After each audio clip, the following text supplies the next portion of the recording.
Saints Central, your black and gold home for the New Orleans Saints.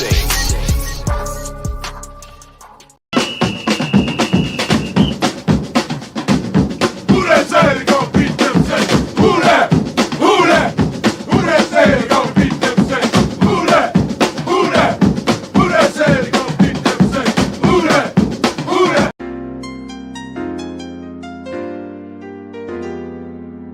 Yeah. Boogie like Benson, I'm a who that. I'm a who that. Long as I'm living, I'm a who that. Lose or winning, I'm a who that. Sports Coma, yeah, this is where we do that. Where we do that, where we do that, where we do that, where we do that, where we do that. Boogie like Benson, I'm a who that. I'm a who that. Sports Coma, this is where we do that. Where we do that. Welcome, welcome, welcome. Somebody please better help. Running this thing like Elf. I thank God every day I'm not a Falcon. Go to YouTube Live with Big Q and the guys. If you ain't ride or die, the bandwagon get flipped. Been marching in, that was way for the ring. I was yelling out your shame for the championship. Bucking on town, duck down. Falcons pluck, get shut down. Panthers ain't much touchdown. The vision really belong to us now. So much hate on the Saints, you could probably tell. Ever since Bounty Gate hit the NFL, when things seem fishy and you probably smell the crooked referees are Roger Goodell. Yeah, probably like this and I'm a who that. Every day I'm living, I'm a who that. Lose or winning, I'm a who that. It's the Sports Coma, this is where we do that. Where we do that, where we do that, where we do that, where we do that, where we do that. Boogie like this and I'm a who that. It's the Sports Coma, this is where we do that. You're listening to the Sports Coma with Big Q and the guys on the PRO Media Network.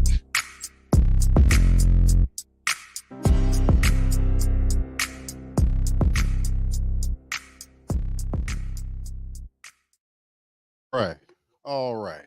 Shout out to the fam. Appreciate each and every last one of y'all for joining us for this episode of the show. Big ups to the fam, man.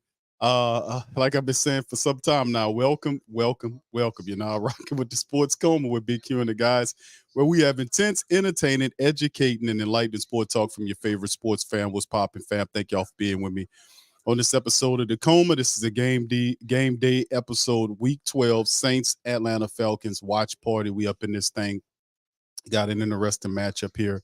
A lot is riding on this game early. The Saints can get some separation with a win over the Atlanta Falcons. They're up in the Mercedes-Benz Superdome out in New Orleans East, and we really appreciate I hate week, but this week right now wasn't really a lot of hate for whatever reason. The energy is different this year, really different. Y'all can feel it. But anyway, shout out to the fam. Y'all, please feel free to hit the like button, hit the subscribe button. Feel free to share the show on your social media feed. Much love. Appreciate you guys. Much love. Shout out to T Mama. Much love to you, T Mama. I appreciate you. I see your comment here, and blessings and my condolences go out to you. And just hang in there, Queen. That adversity makes us strong. As you know, I lost my sister not too long ago, maybe a year or so ago. My best friend, I lost him prior to that. And a lot of them transitioning is quite a burden, but that's a part I come to realize it's a part of life. And you try to have you gain motivation from their transition. And, I use it as a method to make them proud by kind of making what I'm doing more efficient and just carrying forward, carrying their memory and honoring their memory moving forward. So, prayers and blessings to you, and also shout out to you for your birthday. So shout out to our queen, T Mama, always supporting, always representing. She's the best, and we love and respect her. And everybody, please give her a shout out, man, and give her all the positive energy that you can muster in this difficult time. So shout out to you, T Mama. We love you and we respect you. We appreciate you, and just keep your head up, queen. Shout out to the rest of the fam that's in here. Much love to all the family members, man, as we get ready to get the stream going. Appreciate you, Chris. With this one says, one win will lead the series versus okay. All right. All right, but thank you, brother. Say thank you very much. Picking me up, bringing me back to this world. Shout out to Lewis. He says, Q, would you like if we get a QB, the 2024 draft? Absolutely. We got quite a few of them in there. as well. So, but shout out to you guys as we get going. Let's start off with some news and notes before we get going, man. Let's jump right into this stuff as we talk about the announcements that the Saints made. This was yesterday as they announced that they put Marshawn Lattimore on the injury reserve and elevated Jason Pierre-Paul, who they brought in to the active roster along with Adam Prentice. I get the JPP part. I don't get the Adam Prentice part unless you're planning on using him in your offensive game plan for blocking ahead of the running backs, the same game that you need to go and get going. We need to get them running backs involved in the matchup, and we need Adam Prentice to lead block for those guys. I thought that's what a fullback is supposed to do. So that's some of the stuff we mentioned in game day inactives for this one against the Falcons, week 12. Once again, we see that Jimmy Graham, for whatever reason, is listed on the healthy scratch list. Jake Haener, Isaiah Foskey, Nick Saldiveri, Kendre Miller. Now, those are pretty much all of our draft picks. Jake Haener, Foskey, Saldiveri. We know what's up with Kendre Miller. Kyle Phillips is the guy they brought in. And Jimmy Graham's a healthy scratch again for the Saints, which is a big point of contention with me because he can help us in the red zone. You're missing Mike Thomas, and you mean to tell me you can't find a way to put Jimmy Graham in here? Absolutely preposterous and all foolish. Atlanta Falcons, Logan Woodside is the emergency third quarterback. He's inactive. Mac Hollins, Clark Phillips, Javon Gwynn, Travis Bell, John Fitzpatrick, and Joe Gazzano are inactive as well. They was hoping to see him get going in terms of Jimmy Graham having an opportunity to play in this game. All right, so looking at some of the Falcons' particular possible starting lineups in the matchup, Desmond Ridder. It'll be the quarterback with Bijan Robinson and Tyler Algieri. You know they're gonna mix them guys in there, and don't be surprised if you see Patterson mixed in the mix, as long with the running attack. Drake London, Van Jefferson, who came over from the Rams, a very fast wide receiver. To complement Drake London, they not bad pickups. Scott Miller, who's the possession guy, watch out for him. Mac Hollins is not going to be activated in this game. Kyle Pitts is there, but Jonnu Smith is the guy that they love to throw to, who's also a pretty decent tight end for them. They have a fullback, Keith Smith. Their line goes Jake Matthews, Matt Bergeron, Drew Dahlman, Chris Lindstrom, and Caleb McGarry. Storm Norton is over there as well. So we see they got Ethan Greenwich. These people can't keep their hands off of Saints people. They have Ethan Greenwich, who's a former Saint. They got Storm Norton, who's a former Saint. They got former Saints littered all throughout the roster, and I'm not surprised. You need Saints to make you good. All right, and then crazy part is Atlanta really think that they're going to do this on their own, and they're taking Saints personnel at the top and players to make them better. But they going to win. These people are delusional. All right, so anyway, base defense, Calais Campbell, David Onyemata, Kentavia Street, another Saint. Arnold Ebikiti, I hope I'm saying that correctly. You see Nate Landerman, Caden Ellis, another Saint, Bud Dupree, AJ Terrell, Richie Grant, Jesse Bates, and Jeff Okuda is some of their guys. And of course, you might see Mike Hughes or D. Elford to play some of them other positions in the nickel position for the Atlanta Falcons. Younghoe Koo and Bradley Pennon is there. So we see the Falcons there. And of course, we know who the Saints are as we get ready to get going in the matchup right here, as we get ready to get started in the episode. So you see the Saints decked down with their black Saints helmets. The Saints have the black Saints helmets that they wore last year. That's pretty big, and that's a pretty popping uniform. We like as the Falcons have their red helmets back to their garbage time days when they really stunk, and they kicked the ball off to the Saints from right to left as Derek Carr runs out on the field. All right, so Carr, 10 touchdowns versus 4 interceptions on the season, is out there, and hopefully we can spark something. We see some of our people. You see Landon Young in there. I see him getting the star right there, and I see a couple other guys that they got in there. So we'll see what it looks like. 1st and 10 for the black and gold, opening up at their own 25. Let's see if all this stuff they talk about during the off week is going to help. So that's a snap. The ball is ran to Kamara to the left side, and Caden Ellis is in there immediately, and that'll be a loss of 2 yards on the open play as the ball goes to Kamara to the left, and he stopped. Pete, Hurst, McCoy, Ruiz, and Ramczyk are the offensive linemen. Kamara, A.T. Perry, Chris Olave, and Rashid Shaheed's there with Jawan Johnson. All right, so first play is a loss of 2 yards off a run. Saints Carr under center and there's the handoff to Elvin Kamara. Dobbs back inside, and more of a benefit this time around as he gets maybe about a 4 or 5 yard pickup for AK-41. So 2 running plays to start off the game by the Saints to get going, and we'll see what happens there as we see they roll out the starting lineup for the Atlanta Falcons, who have their red garbage time helmets on. So we'll see exactly happening here. All right, so Kamara's on the sideline for the third down. It's 3rd and 8 for the Saints. Not much shaking on that play. There's a snap now, and we'll see what's happening. I got to apologize to y'all, man. We're having a service pretty rough right now.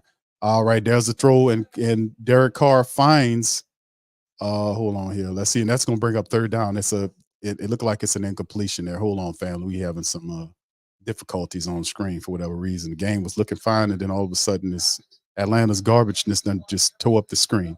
All right, 4th and 7 on the play. So it's not going to be a good play for the Saints, and they're 3 and out on the first drive. So all this bullshit that Carr talked about them being on the same page and they figured out something. Obviously they did not, because the Saints went 3 and out on the opening drive. So traditional for the Saints. Luke Headley's out to make the punt on the 4th and 7 for the Saints.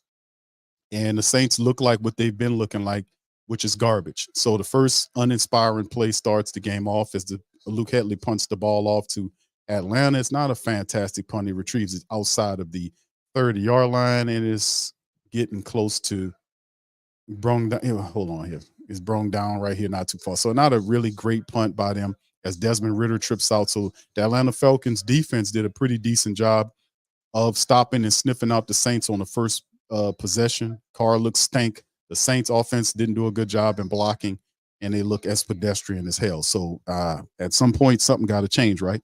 So here goes the Falcons as they bringing out Bijan Robinson to the fold. We see Ridder in the shotgun. What the Falcons are going to do early on. So we got to get it. So that's the snap. He's in the shotgun, fires the ball over the outstretched hands of Bijan Robinson. It's a little too high. It'll bring up 2nd and 10 for the Atlanta Falcons. Granderson, Kalen Saunders, Nate Shepard, Cam Jordan is there. We'll see JPP roll out that thing. JPP is wearing number 14 for him. So we'll see him at some point in the matchup. All right, Ridder is positioned in the shotgun now with wide receivers. Look like 3 of them out there. Actually 4 wide receivers, and it's a run to the running back up the center on the draw play, and he picks up about 4 or 5 yards on the run. That'll bring up 3rd down for them. So the Saints have a lot of takeaways. They're showing the graphic 18 takeaways, good for 6th in the NFL. Atlanta showing 4th most in the NFL. 3rd and 5 now. Robinson next to Desmond Ridder in the shotgun. They have 3 wide receivers to the right and 1 to the left. They're waiting for the snap. They're showing a little motion there. There's the snap. Saints come out with pressure. The ball's out and it's incomplete. Thrown behind Jefferson. Was it Jefferson or looked like Drake London, whoever the wide receiver was? Ridder got kinds of antsy because the Saints sent the pressure after him and he fired the ball on Drake London, and London wasn't ready for it. He threw it right behind him. And boy, if it wasn't for Drake London sticking a hand in there, that would have been another interception for Paulson Adebo. If it lucky for him, he stuck his hand in there because he threw it right to Paulson Adebo. It would have been a pick. There's the punt, and then of course we got flags down on the play. And did somebody do something here against the Saints? We'll see what the call is as well. So it'll be false start against the Falcons. False start Falcons. That should be a podcast. The false start Falcons, and they get hit with it. So they'll back them up 4th and 15, or 4th and 5 actually on the play. So back them on. All right, back them on up. All right, so they're gonna try to punt it again after getting hit with the false start. And there's the snap. Penning puts it up, and it's a really good punt that goes inside to the Saints 11-yard line, and Rashid Shaheed dances around and picks up about 10 yards of it after the punt by Penning. Carr will roll out on the field again to see if he can do this again. But like I've said, the last 4 drives, the last 4 quarters that Derek Carr has played with the Saints offense, it has been 0 touchdowns. It's been 4 quarters. Now, Jameis Winston did have a couple of quarters where he came in and he put up 16 points. But in terms of what we've seen, Derek Carr led offense over the last 4 quarters has not been any touchdowns. It's pretty much looked just like what it looked like in the first possession the Saints had when they went 3-and-out. You know, they had a couple of runs to get AK-41 together, and it didn't work. So, I mean, the offensive line definitely has to do a better job of running the football if they're going to have success. Because the Saints defense did a pretty good job against Desmond Ridder. He was shaky back there. They sent the blitz after him. The Saints did a good job of it. They had several misplaced passes by Ridder. There was an overthrow over the top of the Bijan Robinson's head. There was a behind the throw play, which if it wasn't for Drake London sticking his hand in there, that'd have been an interception by Paulson Adebo. So right now, the Falcons are not looking good, but neither are the Saints on offense. So that has to change, man. It definitely has to change. All right, so shout out to the fan. Appreciate y'all for being in here on this one. Boy, that would have been the 5th interception for Paulson Adebo. You know, he's tied for like, what is it, 4th in the NFL in interceptions? That'd have been pretty cool for him to get that one, man. It was thrown right to him. All right, so yes, the Saints get an opportunity now to come back out there to see if they can improve upon whatever they did, or anything would be an improvement with what the hell that first drive was. And like I said, Derek Carr, the Saints attempting to run the ball. And how do you have success? Will they do a better job of running the football? I keep telling these damn people to use a fullback, to put some tight ends in there and kind of ground and pound this thing. They just don't have a clue on how to do. They keep doing the same stuff, kind of running them out to the left, running them here and there in the third. Can we get them a fullback in front of them, at least for a handful of plays? They kind of see how that looks. So we'll see what the Saints are going to do. First 5 games, 25 ranked. The last 5, they're saying 386. But that's very deceptive, that graphics showing, because Jameis Winston came in there and kind of added to those statistics. That wasn't have nothing to do with Carr. And don't forget Taysom's input. All right, so we need to get Taysom Hill involved. We didn't do it in the first quarter. Let's see what happens as the Saints under center, and let's see what Derek Carr does, gets under center for the Saints, and we waiting to see. There's a snap right there, and he's looking, panning, and there's a throw, and it's then caught by Olave. It appears, and he's running, and there's going to be a flag down as he's tackled upfield. So they found Chris Olave on the pass, and it's a flag down. So is it against Atlanta or is it against the Saints? We'll see. So a good pass to Chris Olave, and you had Jamal Williams in there, so they kind of went with the little of the play, and he found, and you see he looked right, then went back to the left. He went through his progressions on that one that time and found Chris Olave there. So positive play right there in Olave, and looked like it'll be kind of a holding on the Falcons. So we'll see what that turns out to be. So family, kind of bear with me, man. I'm having issues with my stream. I don't know. It's a really junky stream going on right now in terms of what I'm watching. It's really, I don't know what's going on with the broadcast, but y'all just bear with me on that. All right. So Taysom Hill it appears that Taysom Hill is in the game. Yes, it is. And he turns into a running back with the snap, and he runs right through the Falcons defense for a gain of about 4 or 5 yards right up the center, where it appears that Harrison took him down, the defensive lineman for the Atlanta Falcons. And it's just, so the Saints mixing it up. So when Carr goes through his progressions, magically there's guys out there that he finds to throw the ball to when he goes through his progression. So Taysom Hill goes to the bench. It was a gain of 6 yards on the play, and it brings up 2nd and 4 for the Saints. So we'll see exactly what's going on with that. All right, fam. So there's the next play here. Hold on just a second, fam.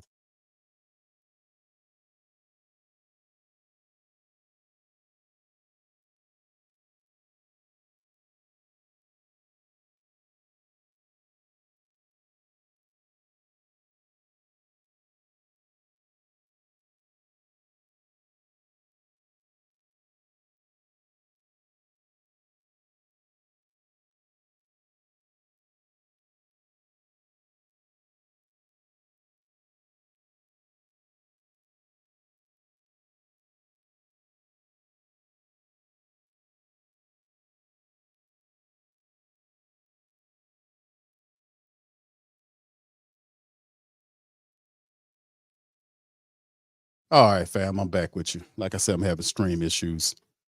with it, trying to do the play-by-play. And if I have to switch to my backup stream, then I probably have to do that because I'm having real issues with it. It looks terrible. It's pixely. So I'm going to have to switch to my backup in just a minute if it doesn't hash out. And usually that's a little slower, man, than what I would accustomed to do. So it appears to keep looking bad. I'm probably going to end up switching out on it. So it's pretty bad. So anyway, y'all give me just a second. I'm going to switch out.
All right, I'm back with you, fam. Sorry about that. I had to adjust it. It looks like it's doing better now. So if it does, I'm gonna just switch up to my backup stream.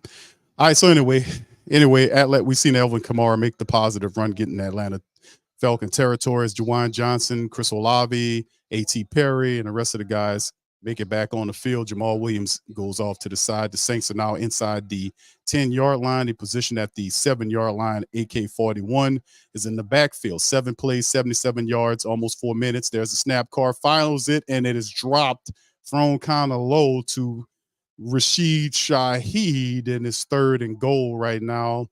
The ball was kind of thrown low.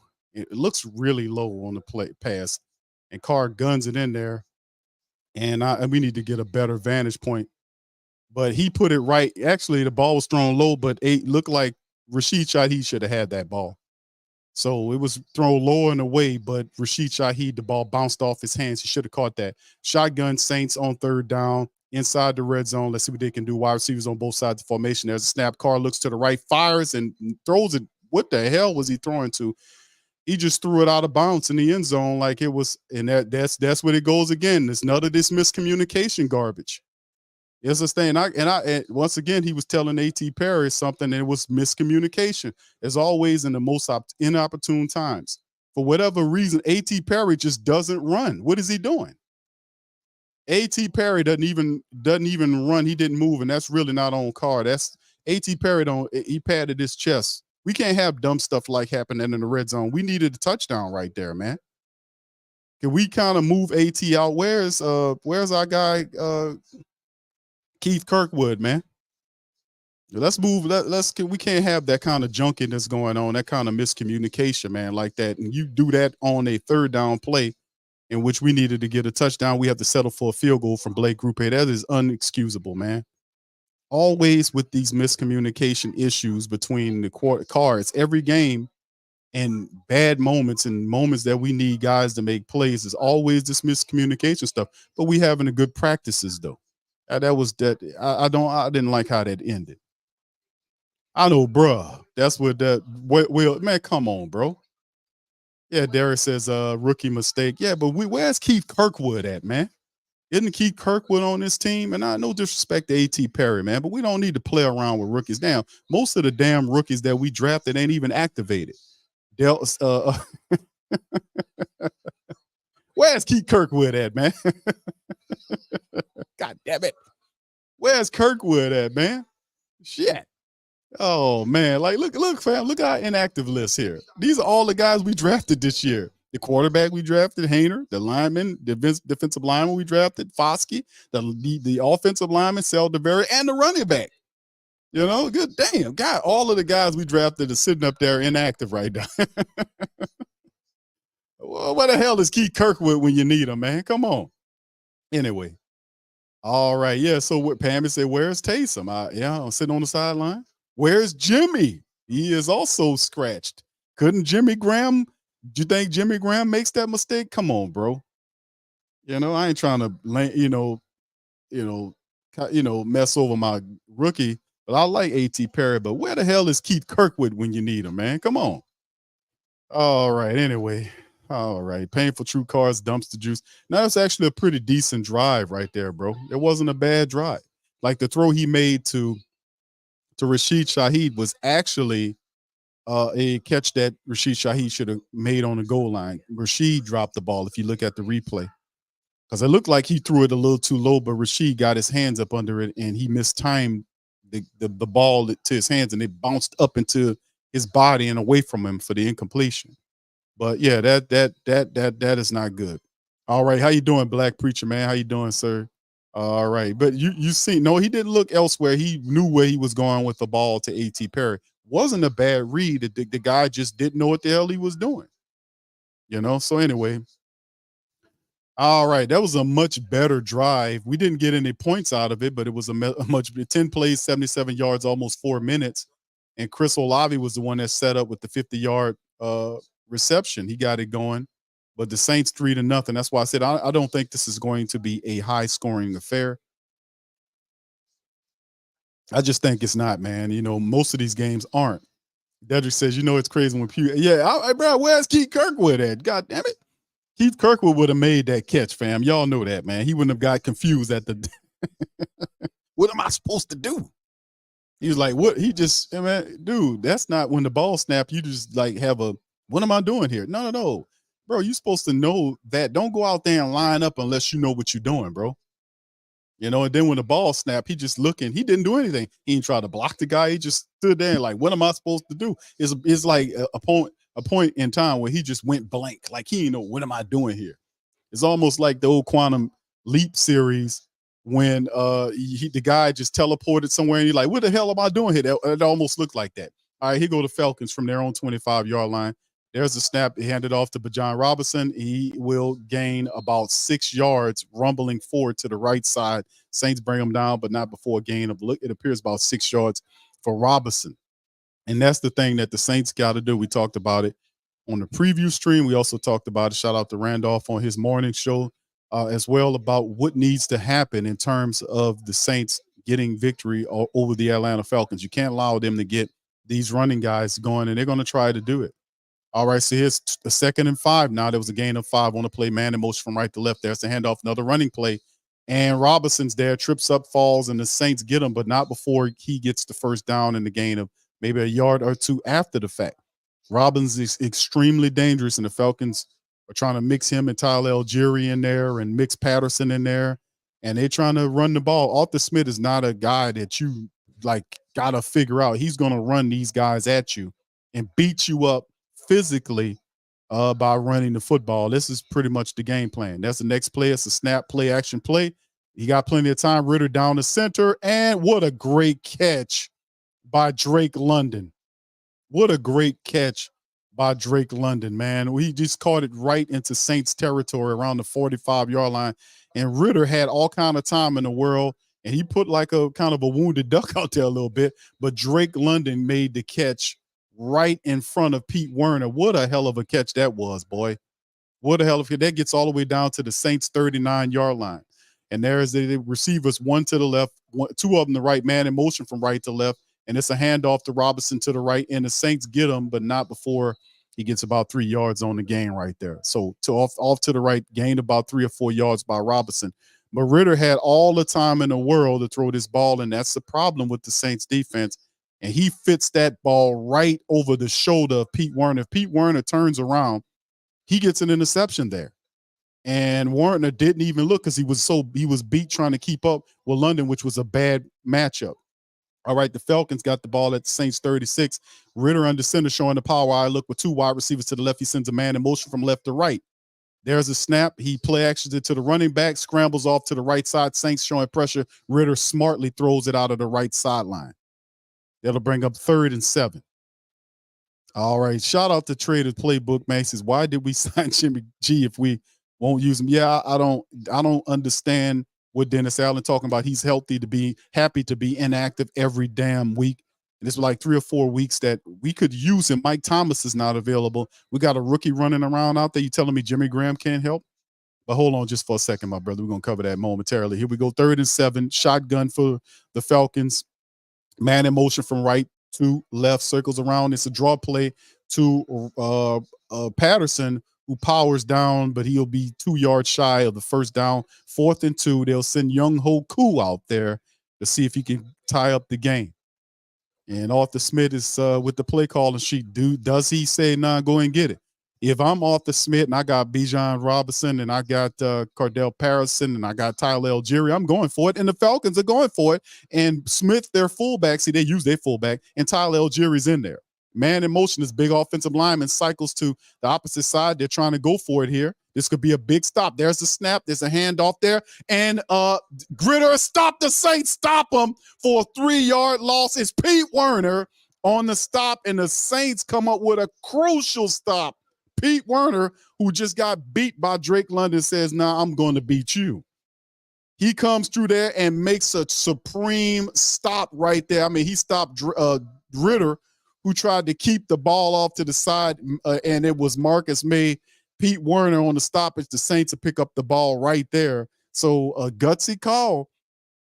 I don't know if I would have done that. Like if I wouldn't have given the ball to the quarterback, I would have given it to Tyler Algieri, yet a fullback, but it didn't work regardless. The Saints stop them, defense stop them, and let's go get a touchdown. Thank you. Appreciate you, a Trader's Playbook, for your super chat. So, very much. All right, shout out to Black Preacher Man, saying showing appreciation for the call as always. Thank you, Black Preacher Man. Thank you so much. Thank you very much. All right, Saints defense represent, man, and handle the business. They stopped the Falcons, who were attempting to march on them. That's a big stoppage. Now the question is, can we as a team capitalize off of the mistake made by Arthur Smith? Can the Saints turn around and get a touchdown there? Can they get the score? That's the big thing we need to we need to see if the Saints could do. We kind of screwed it up. We had an easy touchdown we could have gotten on the last drive where we kicked the field goal, could have been 7. We need to see if can the Saints carry that momentum of the last drive into this drive and not go back to the bum-ass ways they were doing the previous 4 quarters. So still in all, there's not been touchdowns up to this point. The last 4 quarters of the game, not including this one with Carr, hasn't been a touchdown within the last 4 quarters of a Derek Carr-led offense. Can that change here? I Traders Playbook said if this game come down to Koo versus Grupe, I don't know, bro. Yeah, we got to score touchdowns, man. That's what it comes down to. Thank you, bro. I'm trying to say thank you very much. All right, shout out to Brother Prom, says Carfax. Carr was 22 equals 31 under Gruden. All right, 22. Carfax, that's pretty clever, bro. Thank you, man. I'm trying to say thank you very much. All right, Carfax. All right, I like that, man. All right, now so let's see if the Carfax is a good one, man, and it's not a lemon. All right, so here we go. After the Saints stopped them, we're at the Saints 32-yard line. Carr's under center. You got 3 wide receivers to the right, 1 to the left. There's the snap. Fired the ball to the left side. It's caught by Jawan Johnson to the 45-yard line of the Atlanta Falcons, off to the left side of the field. Derek Carr makes the completion to Jawan Johnson up the field, and they're in Falcon territory with one big throw on the play. So when they're replaying the previous stoppage right there, as the Saints are lining up, they did a wonderful job on the Atlanta Falcons on the play. But even if they would have had it handed to Tyler Algieri, the Saints had that sniffed out. No matter what they did with the ball, it wouldn't have ended up well. Looking at what happened, Saints did a wonderful job. Okay, they're in the Falcon territory around the 45-yard line. Carr's in the shotgun. Actually, that's Taysom's in there now. Taysom scrambles off to the right after the snap, and he's still on his feet and falls forward to the 35-yard line. There is a flag immediately down, and it might be coming back on the play as Taysom gets up to the 35-yard line. and it's going to be against the Saints. A 10-yard penalty against the Saints is holder against Foster Monroe. Foster Monroe gets hit with a penalty, backing the Saints up, man.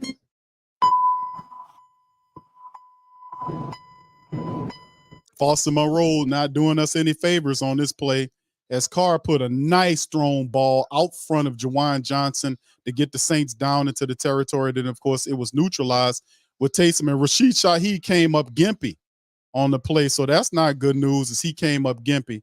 All right, so the Saints down near back to the 45-yard line on their side. Carr under center is the play action. The Falcons coming with pressure. Carr fires it to the right side, and it's thrown to Chris Olave, and the Atlanta Falcons break it up. Number 20, can't tell what his number is. Number 20, is that Alford? I can't tell who it is, but it'll bring up 2nd and 20. Can the Saints overcome their own stupidity on the whole?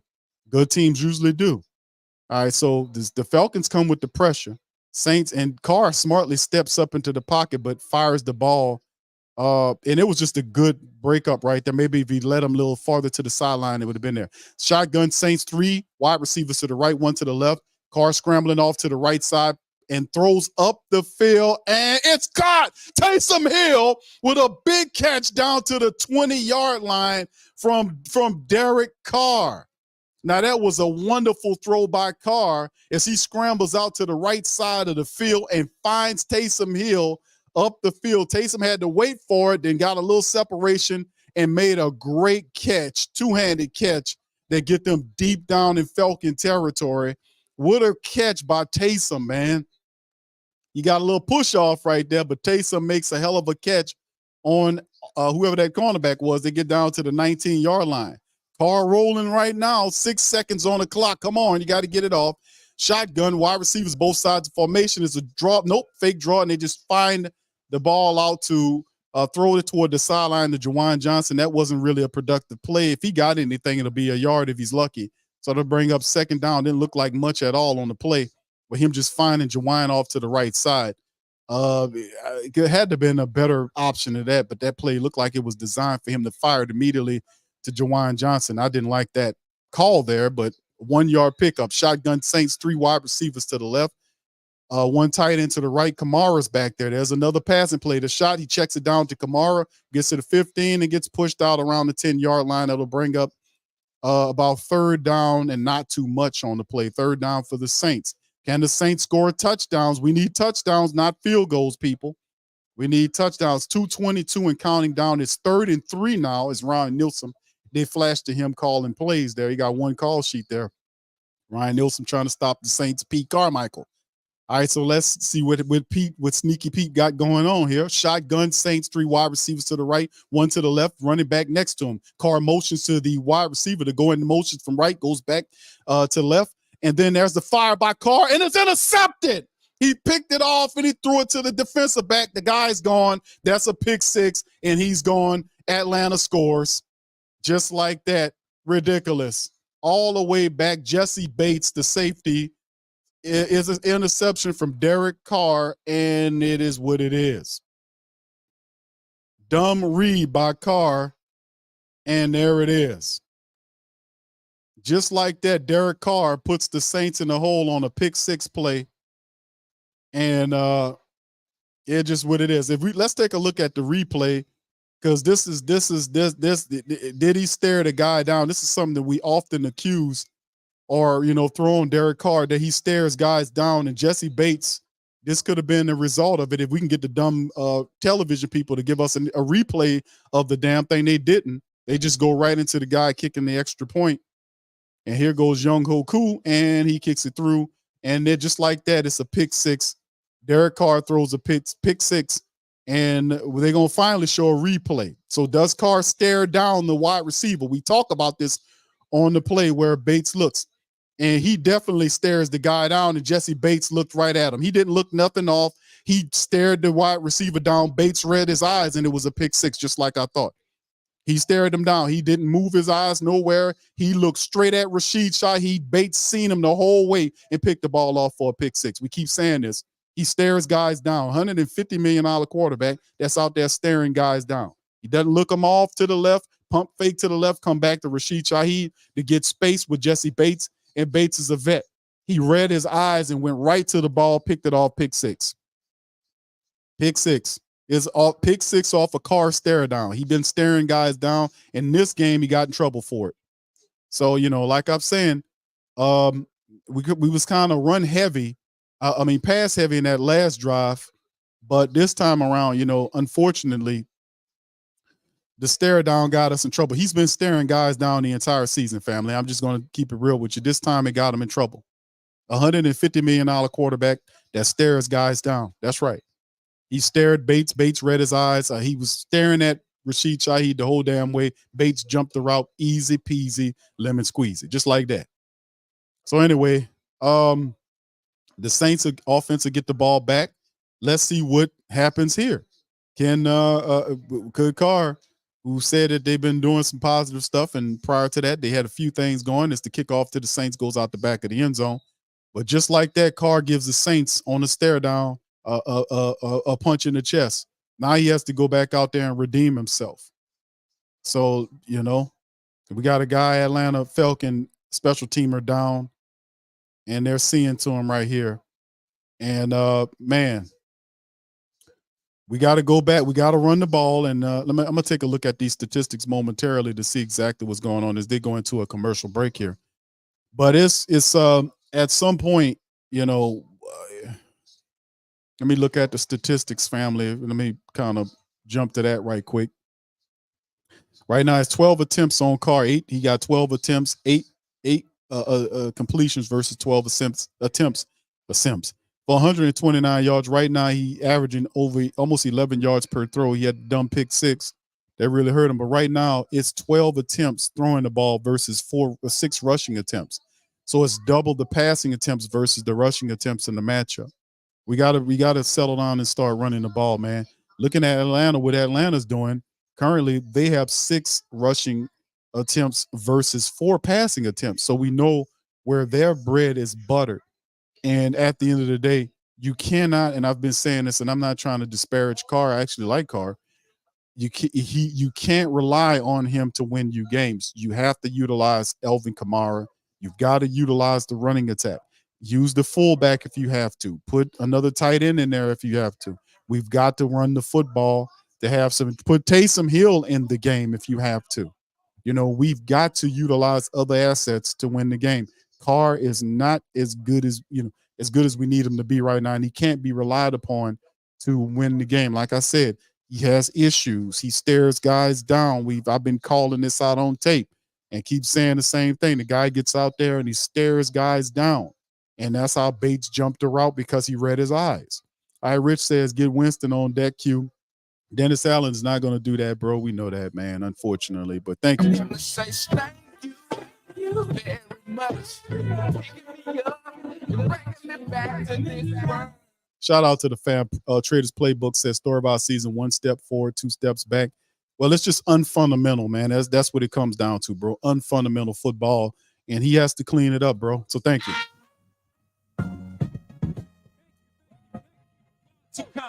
As they're showing the miscommunications between Carr and when he's out there, and that was a stare down, they're throwing the pick six, but you had the miscommunication with him and the wide receiver. This happens all the time when Carr's out there. When Carr's out there, guys don't know what they're doing, and I'm not putting it all on him, but if you don't know what you're doing, don't go out there and pretend like A.T. Perry did when he got out there and didn't know what to do. If you don't know what to do, go talk to the man. Go tell, because that was a boneheaded move. We got 3 points as opposed to 7. Thank you, Traders Playbook.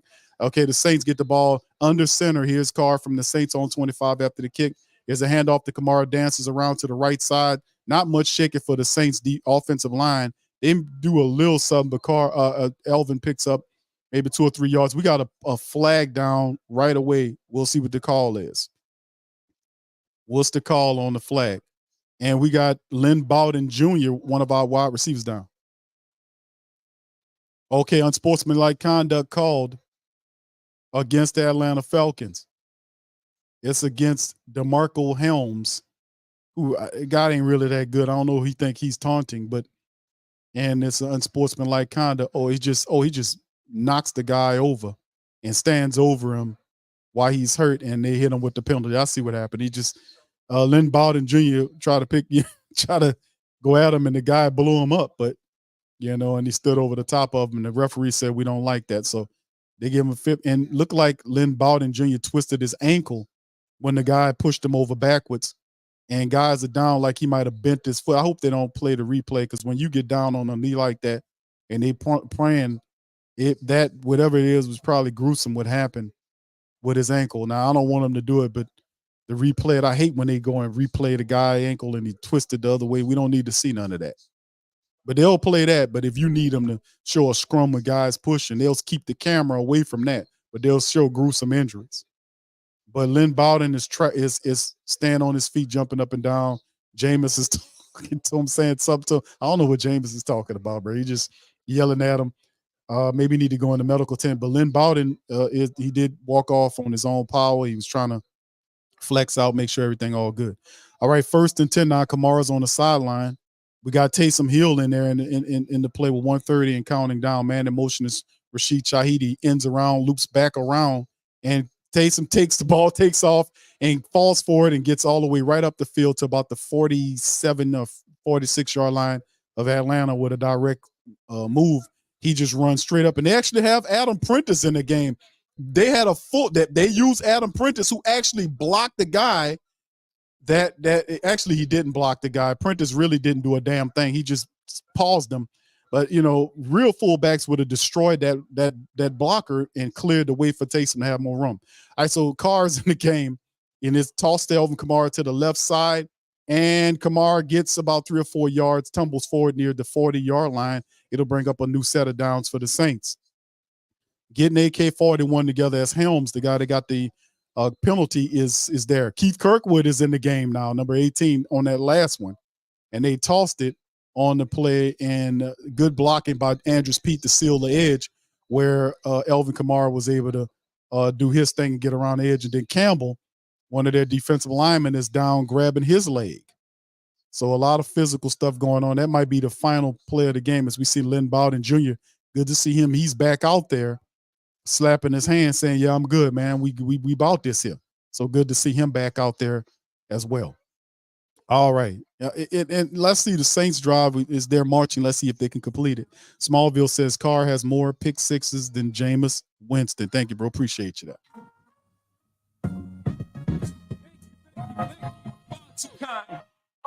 Indeed. All right. So thank you, bro. Appreciate the super chats there, man. Thank y'all kindly for that. Much love to the fam. Yeah, we trying to determine and see exactly where this is going to end up with, in terms of, we need to see the Saints step up. Shout out to Brent, man. Shout out to my guy Brent, man. Dropping some science. Brent says, all right, for a who dat from the West Coast. Thank you, Brent. And for Quantum Leap, DA up on out of here, man. Come on, man. That's right, bro, Brent. Come on now, dog. Come on, man. All right, so here we go. Shotgun Saints, and there's a snap. Carr scrambles to the right, steadies left, taking his time, fires it up the center, and it's dropped. And it's a flag down as Lynn Bowden Jr., who just came back in off the injury, dropped the ball. It hit him right in his chest, and it bounced off. But we got a penalty. It looked like it'll be pass interference against the Falcons. We'll see. So the Falcons. All right, so there it is. It's a hold. They said it was a holding play. Number 20 is Bowden right there, got him. And it's definitely some connection right there. Oh, it's so Chris Olave, and the ref said it's illegal contact on D. Alford connecting with Chris Olave on the play. 5-yard penalty grants the Saints first down, but it's 15 seconds remaining in the first quarter. Taysom Hill is out there at the quarterback position. Jamal Williams is to his left back there. And the Falcons know that they're going to have to line up, man. They got, 5 guys on the line, I want to say. And that Taysom takes off to the left, and he gets stopped. So good play by Atlanta. They seeing it coming as Flowers beats him to the edge there, and that'll bring up about 2nd and 13. They lost at least 2 or 3 yards on the play on a very predictable scramble play by Taysom Hill that he tried to just physically out or from an athletic standpoint try to run around the edge, and Falcons were prepared for that. All right, so thank you for that super chat. Much love. Thank you also, Brent. Shout out for the cash app, brother. Thank you, man.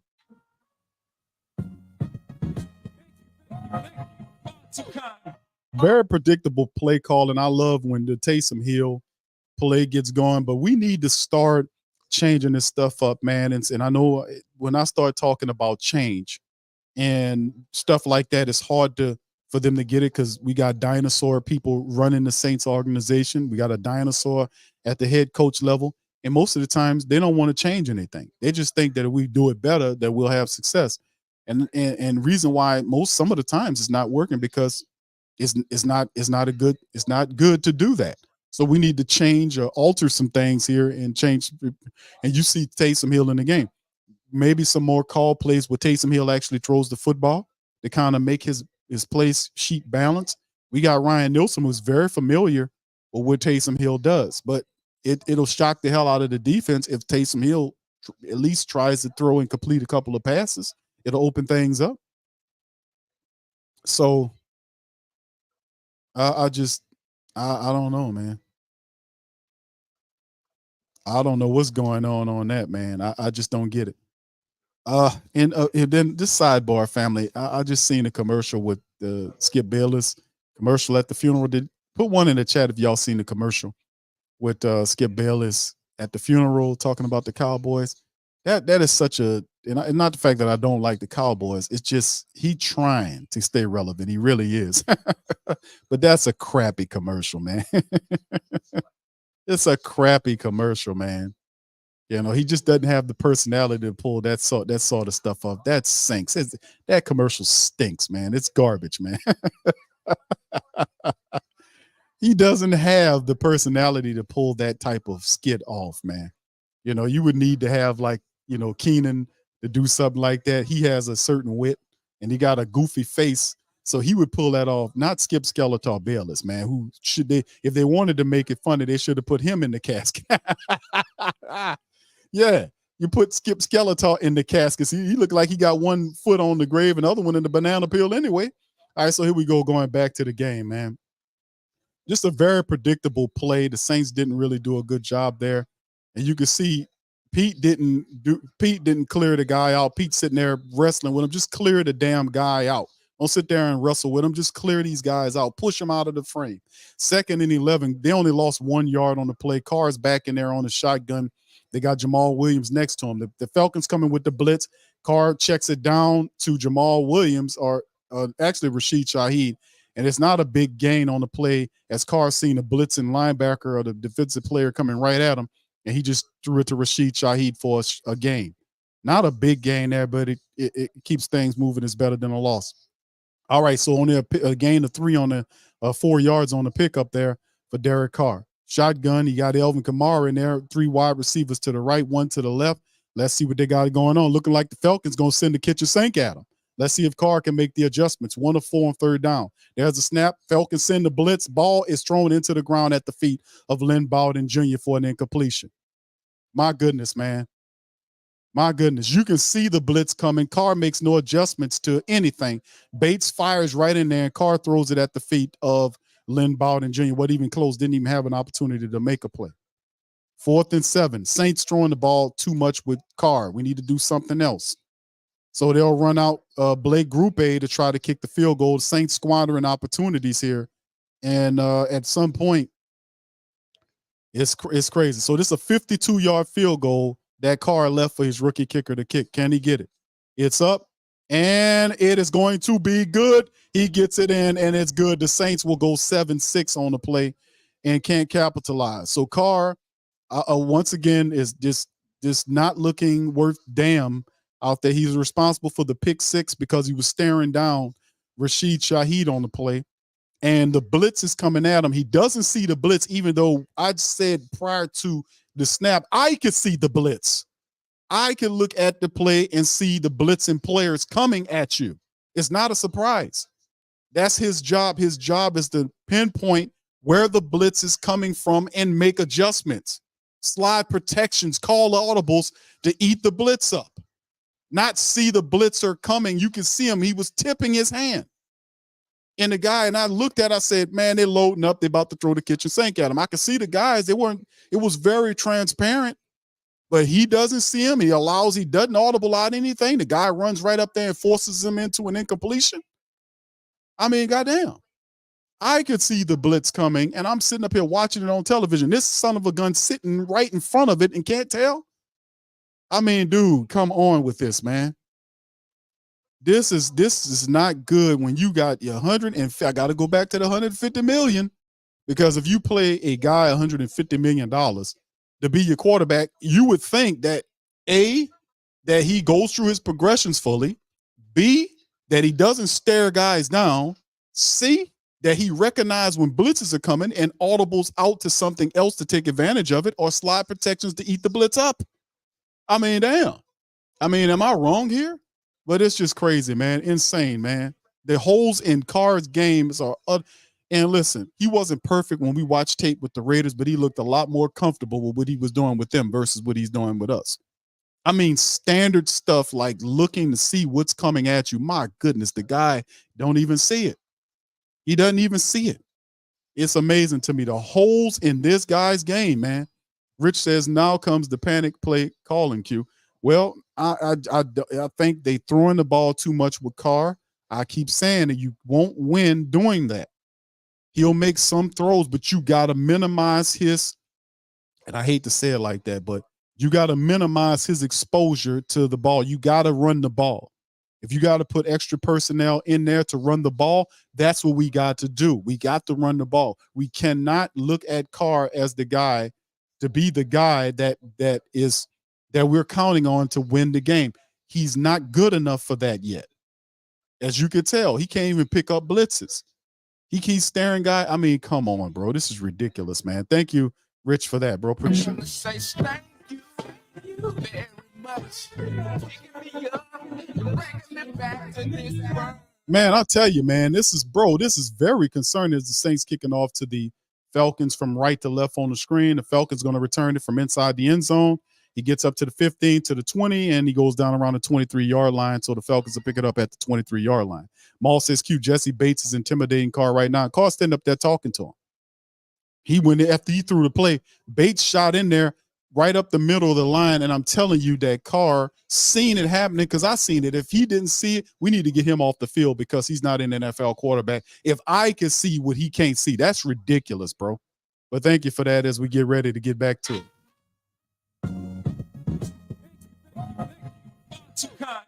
All right, here we go. Atlanta Falcons lining up with Ritter in the shotgun. Tyler Algieri is behind him. It appears to be a running play. We'll see what happens as the Saints prepare. Here's and there's a handoff. Nope, it's a play action, and Ritter has time, and he throws it, and it is caught by Drake London as he's torn down around the 40-yard line, or maybe the 45-yard line. I couldn't tell. So that'll give this another first down. A big chunk of plays right there. Zalante Taylor is on Drake London, and London just pushes him out of the way, and he drags him down around the 40-yard line. But there's no pressure on Desmond Ritter. Desmond Ritter is being allowed to stay back there and throw the ball. There is no pressure on Drake on Desmond Ritter right now. Man in motion from right to left, Ritter in the shotgun, two guys back there with him. It's a handoff to Algieri. Algieri gets stuffed right when he passes the line of scrimmage, maybe a gain of 2 yards on the play. Saints did a good job on the players. They're using their fullback to try to run the ball. As you can see, Alante Taylor getting chippy with Drake London. Keep your composure, Alante. Keep yourself composed. We can't afford to lose you. All right, so Demario Davis settles him down. Yeah, I have not seen JPP yet, man. All right, thank you, Maul. Appreciate you, man. All right, here we go. Shotgun Falcons, man, from their own 43-yard line. No pressure. And there's Ritter, scrambles, got higher to the 50 and slides down to the Saints 40-yard line. Easy peasy, lemon squeezy as Ritter finds a hole in the Saints busted up ass defensive line, and once again allow Ritter to go and get pick up a gain of yardage and slide down from their 40 to the Saints 40. So there's a hole, and Ritter just goes right up there and does what it do. And the Saints, same stuff over and over again. The Saints allowing these guys to do the same stuff over and over again. And then it gets to a point where we think, or is it an intelligence an issue here? Are you not knowing what you're doing here? So Ritter gets up until the Saints 42-yard line. He's in a shotgun, turns and fires the ball to Robinson down, and he gets forward, and it's not a gain. I doubt it's anything. The Saints do a good job of minimizing his production. And I think it's probably to be 2nd and 9. They say he got 1 yard. Didn't even look like he got that yard. Looked like it was George Zach Bowen was on the stop. Black Preacher Man says we got to realize that Carr is of slow mind. Thank you, bro. Appreciate it. Say thank you very much. Picking me up, bringing me back to this world. All right, here we go. Ritter in the shotgun in Saints territory, running back behind a man in motion from right to left. There's a snap. It's a handoff right there to El Jury. Oh, actually Patterson, who breaks the tackle. Then the Saints get him for a gain of maybe a yard. Cam Jordan involved on the stop. They're going to say, let's see, is it be 3rd down and maybe 8? It wasn't very much on the play as the Saints neutralized that. All right, Thomas, thank you, bro. Says could this with Jameis and drafted our future QB for much less, Q. Yeah, the money is expensive, bro. Thank you for that. Say thank you very much. Picking me up, bringing me back to this world. 3rd and 9 now for the Falcons in the shotgun. Running back to his right. They got 2 wide receivers to the left and right of the formation. Saints sending the house. Ball's out fast and is caught for a 1st down, a yard pass it to number 8, Kyle Pitts. So Ritter finds Pitts for a 1st down and going deeper into Saints territory. Kyle Pitts right there, wide open there, and he makes the catch, falls forward for a gain, gets the 1st down plus a yard or 2 as Alante Taylor was there. So you can see the Saints was kind of playing like a zone situation, and they got burnt on the zone. So here go Ritter. Is now you got 3 wide receivers positioned to the left of the formation there, and Ritter in the shotgun looks like a running play. It's a toss to the right side to Robinson, shakes forward, and the Saints get him, but not before falling forward for a gain about 4 yards.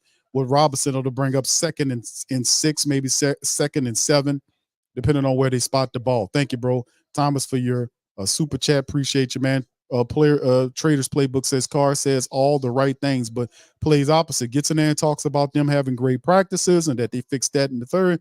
And it's really all on Carr. I've been saying that it's really on him. It's in his head. Falcon shotgun now from the Saints 26-yard line. There's a snap. He got plenty of time, steps up in the pocket and is running and gets almost down, falls forward and gets a bunch of yards on the play. And he gets up bucking. Can we please stop the quarterback as he gets a 1st down and deeper into Saints territory? 2 big runs by Ritter, gets it, and the Saints cannot stop. Guys, the field's totally wide open. And then Ritter scrambles and picks up the 1st down, trips down to the Saints 11-yard line. If he was stronger, he probably could have ran a touchdown in there because he kind of just went sideways there. And that's what I'm saying about the Saints scrambling around. And it's just, once again, they keeping the drive alive. 9:42. Couple of scrambles by Ritter happening because the Saints defensive line is getting pushed out of the way. All right. So thank you, Traders Playbook. He says, Carr says all the right things. Appreciate you, bro, for that. It's just more of the same from the Saints offense and defense. Can't stop tradition. And it's a problem here from a mental standpoint. This is all mental now because we know the issues on the defense. We've been knowing it for a while, and you had a whole week to remedy this, and you mean to tell me this is what it looks like? Now, albeit it's still the first half of the game, and we know that it takes them a half to get going, and they'll look different in the half. The only thing is, hopefully they don't surrender a touchdown to do it, because really this touchdown that happened with the Saints giving it to the Falcons was not because they scored on offense. Defense have done a pretty job up to this point. It was dumbass Carr throwing the ball to Jesse Bates, staring them down. So, and then gets up there and talks about we got to do better and all this kind of stuff. The problem is Carr. I've been saying that. The guy got a bunch of issues, bro, that $100 million quarterback should not have. Good grief.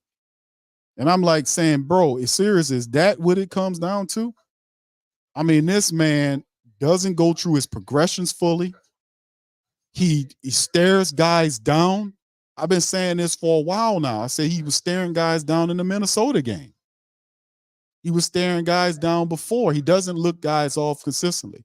He'll punt fake to the left and do that every now and again. But his steady thing is he's lazy back there. Doesn't go through his progressions all the time. Like when he found Olave, he did a decent job. Good things happen when you progress. He stares guys down. That got him in trouble with the pick 6. That's him. He has to rectify the wrong, man. He has to. So, it's just the running attack. We got to take the ball out of his damn hands because there is no winning games with Carr if you betting him to be the guy. And right now, the Saints got him with 14 pass attempts versus 6 rushing attempts by Alvin Kamara and the Saints rushing attack. That has to change, man. That has to change.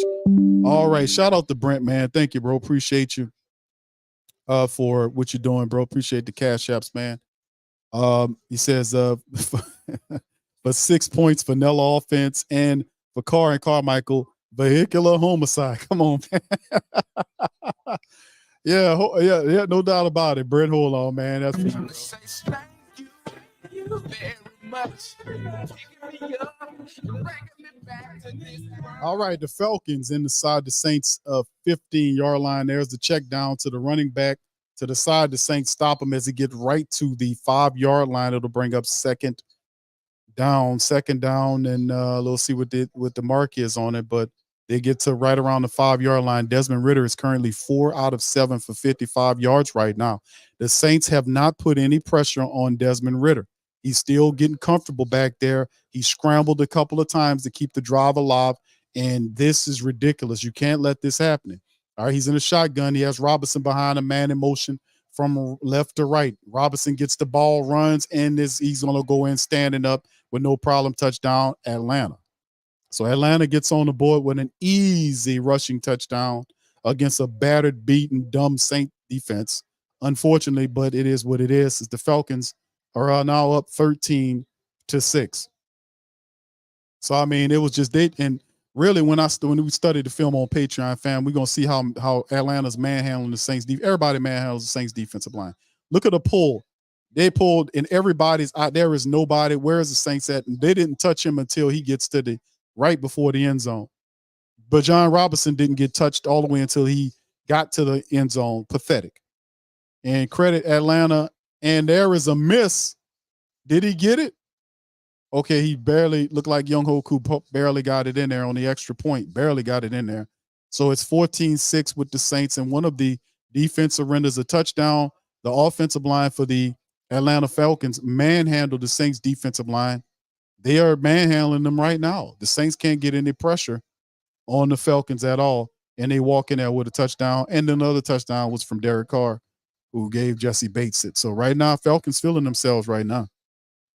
Josh says, Q, all this on Loomis. We had a defensive line, but his stupid contracts and wasted money cost us players that we developed. Oh, yeah, indeed, man. Yeah, they're a bunch of spin masters, and I always caution the family members to not believe in any of his spin. They don't like me talking like that, man. When I don't allow them to spin stuff, they used to be able to do that, but you're not going to bank out on us without giving us an inferior product, man. All these pricey players that we got here, and we got guys here, and they get manhandled week after week. The Minnesota game, the Saints defensive line got manhandled by the Vikings. They got manhandled, especially in the first half. They dominated them. Now it shifted in the second half, but by that time it was too late. Saints, they couldn't, thanks to Carr and his inept play, we couldn't do nothing. And by the way, now that we're in the second quarter, there's now 5 quarters in which Carr was the starting quarterback. The Saints have yet to score a touchdown in. 5 quarters. It is 5 quarters since Carr. When you talk about the Jameis quarters, because we know Jameis had a couple of touchdowns when he came in the game when Carr got knocked out of the game. But we talking about 5 quarters, 5 Derek Carr quarters in which Carr he's yet to get a touchdown for the Saints. Have yet to get a touchdown for the Saints. And then he got the nerve to have a goddamn commercial up here. Did y'all see that? Carr got a commercial. He got the nerve to have a commercial. As terrible as he look out here, he got the nerve to have a damn commercial. All right. So anyway, L-Dub says, I think the only thing they practice is practice. According to Dennis Allen and Carmichael and Derek Carr, they had good practice. And I say, man, that's BS, man. That would translate in the field. The first drive they came out here and it was a 3-and-out. Oh, you practicing all right. Josh says, Q. Yeah, I got that one from Josh already. Shout out to you. Yeah, this is pathetic, man, but it's still a lot of football left. Let's see what they need, the adjustments that need to be made to kind of switch this thing up, man, because this is problematic, man, in so many ways. This is big time problematic for us. Dana says, ain't no way I can take another season of this if no young QB is drafted, or at least Jake Haener next season. No, they're going to ride with Carr, sweetheart. They're going to ride with Carr. And see, the thing is, and they're showing the graphic, 10 plays, 78 yards, 5 minutes and 20 seconds, culminated with the Bijan Robinson 10-yard run. They go up 14-6. This is not uh, a, a tall mountain, and they talking and stuff. But notice Atlanta has the propensity to collapse. Right now, they celebrating like they won the Super Bowl right now. But the reality is, this team will ultimately end up kicking their own self in the ass as they kick the ball off from left to right. All right, so here we go. 8:56 on the clock as Carr walks back out there. He had 5 minutes and some change to think about what he needs to do to get this Saints offense together as they pick up from their own 25-yard line. You see the Falcons are trying to get their guys trying to get their guys to get the crowd into it. But remember, the Falcons have a history of implosion, so factor that in before we get Buck. They feeling good right now, but remember they implode all the time. All right, so here go Carr under center. They're showing Kamara there, man in motion from left to right, and it's a play action to the right, and Carr comes back to the left, throws to Juwan Johnson. It's a drop pass. Juwan Johnson drops the pass. It was a little too far out front of him. And this is one of what I'm saying. This is easy stuff. Like with that rollout right there, that's a simple throw right there. That's supposed to be it's simple stuff the guy doesn't do well.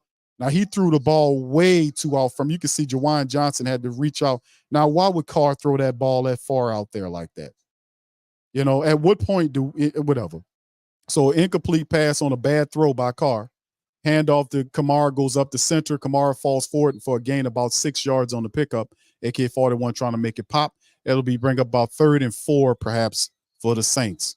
3rd and 3 now, so they need 3 yards on the play. Easy throw, a roll out to the right. Now remember, he rolled out to a degree and still threw it too wide.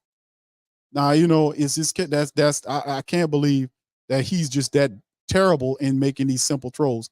Part of this is the dude is hurt, man. A lot of this got to do with the fact that he's hurt. All right, shotgun for the Saints, man. Just terrible, man. Here we go. Wide receivers both sides of the formation. There's the snap. Falcons coming with the blitz. Carr throws the ball and to Chris Olave off to the left side. First down. Good throw that time.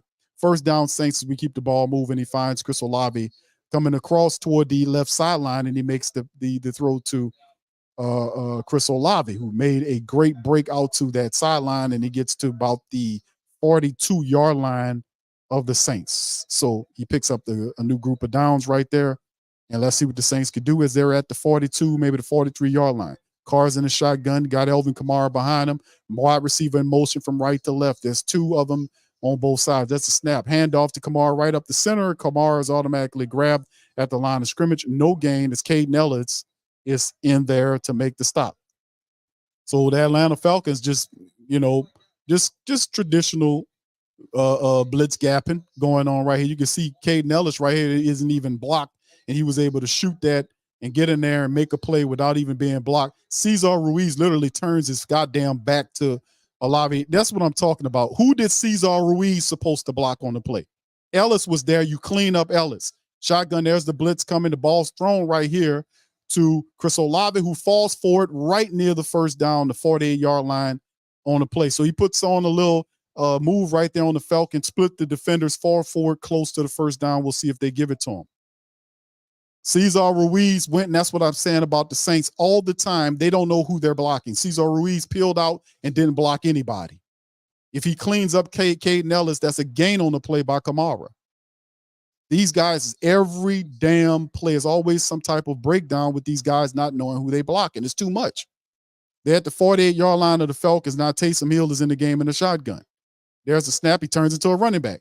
Runs, and he gets tackled right before getting in the line of scrimmage. Very predictable play. The fullback was in the game, didn't do nothing. They seen it coming. Boy, oh boy, man. You won't talk about just garbage time predictability, man. I mean, could we get the guy to throw the ball one time? And you get that, and Prentice didn't even block who he was supposed to block. So, I mean, how we got these guys, they don't know how to block anybody. Shotgun Carr from the 48, 49-yard line. All right, he's changing something up here. 3 wide receivers left, 2 to the right, 5 wide receivers for the Saints. Taysom's at the base of the foundation. There's a snap. Carr looking, fires to the right, and the ball is thrown. I don't know where he was throwing to as he tried to fire to Rashid Shaheed. As Rashid Shaheed is gimpy again, and he's going to limp off the field.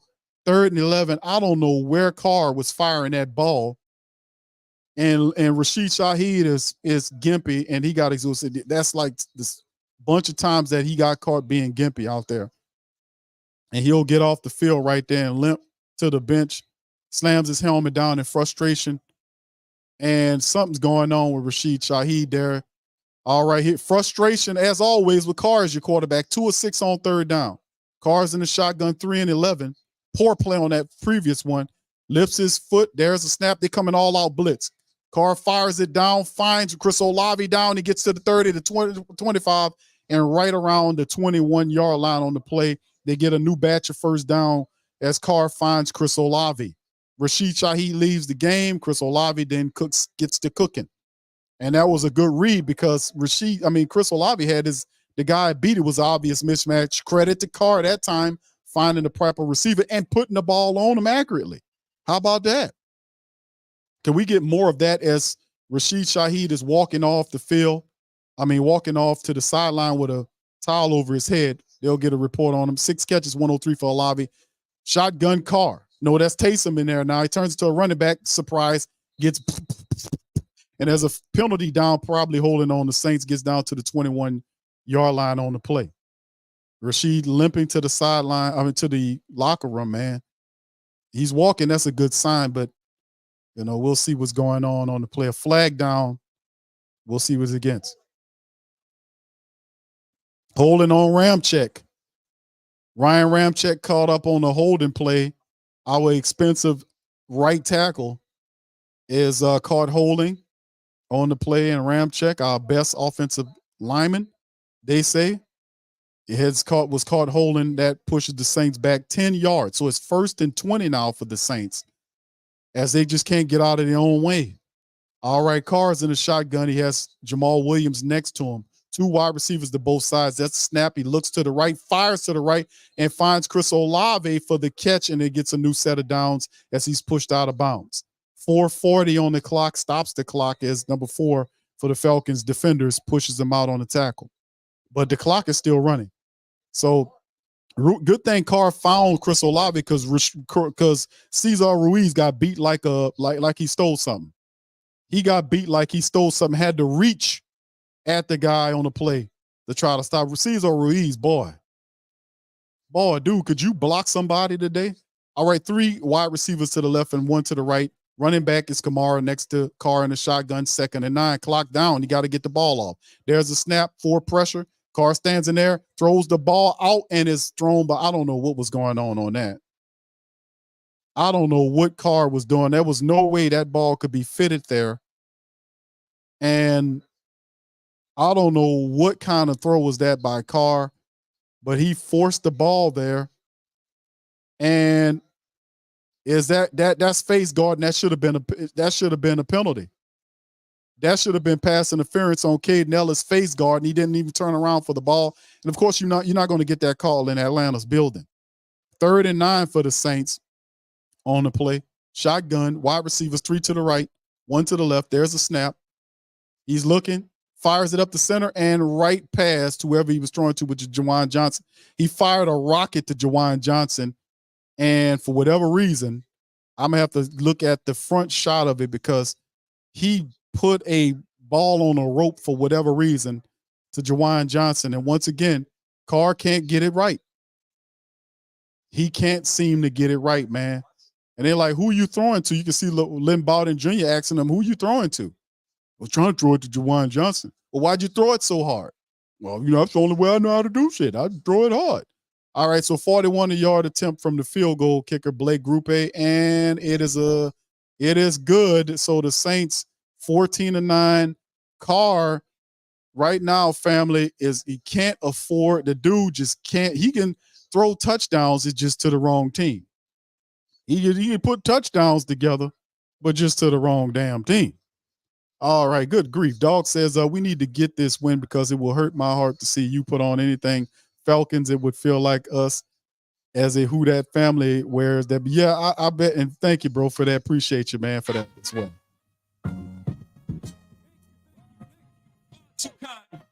Right now, Carr has 22 passing attempts, man, right now.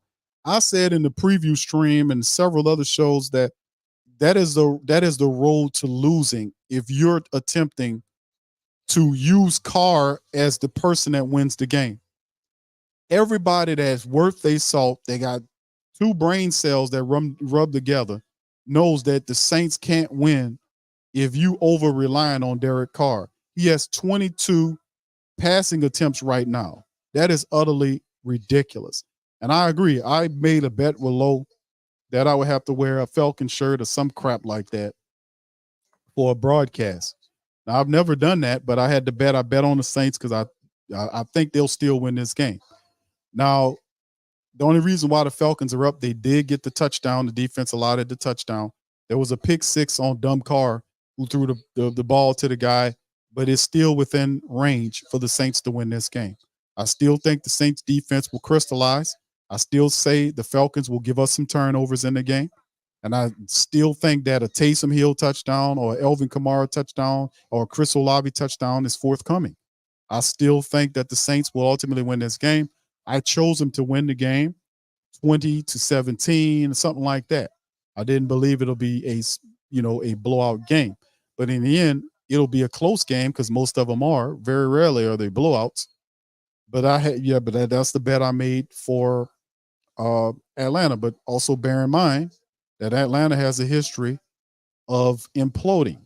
So we're going to factor that in as we're about 4 minutes shy of halftime. So yeah, if they lose, bro, I got to put on the jersey, man, and do the broadcast. Unfortunately, that's the cost of, if you backing your team and thinking, they're going to win. But I think they're going to win the team. I'm not really sweating on that, bro. I think they're going to win the game. All right. Prom says, Carfax, him and his dealership owner, DA, sucks. Yes. All right. Thank you, bro. Appreciate you for that. Carfax. All right.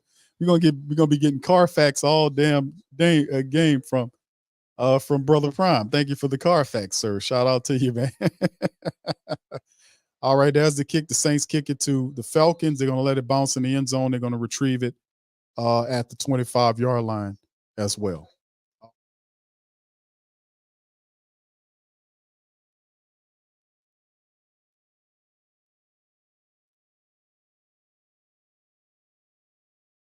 All right, so yeah, that's the a part of the game in which we did do that. However, in terms of betting, all right, so here go the Falcons from their own 25-yard line, 3:54 on the clock in the shotgun, man in motion from left to right.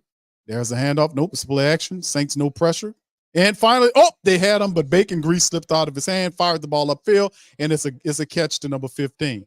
So it's the same thing game after game. The receiver, the quarterbacks dipped in bacon grease. Saints can't bring them down. They had two hands on them and allowed them to slip through the grasp. And it's just one of them things. They had him, two hands on Ritter, and he was able to get loose. Guy had two hands on. It's just the same thing over and over again, where they can't get the guys down on the ground. So he scrambles around at libs, pick up the first down, and gets right at their own 38-yard line. Shotgun Ritter, man in motion from left to right to left, then goes left to right again. There's a snap, tosses it to the running back. Saints trip him up in the backfield, fall forward for maybe a gain of 1 yard on the play as Carl Grandison stuck his hand in there and tripped up the guy. That'll bring up 2nd and 10, no gain. The referee says no gain. So it's just under 3 minutes, ticking down on the clock. Saints need more pressure up front. They need to come through with some pressurous plays to kind of cause some disrupting back there. For my benefit, I think Ritter is a little too comfortable back there.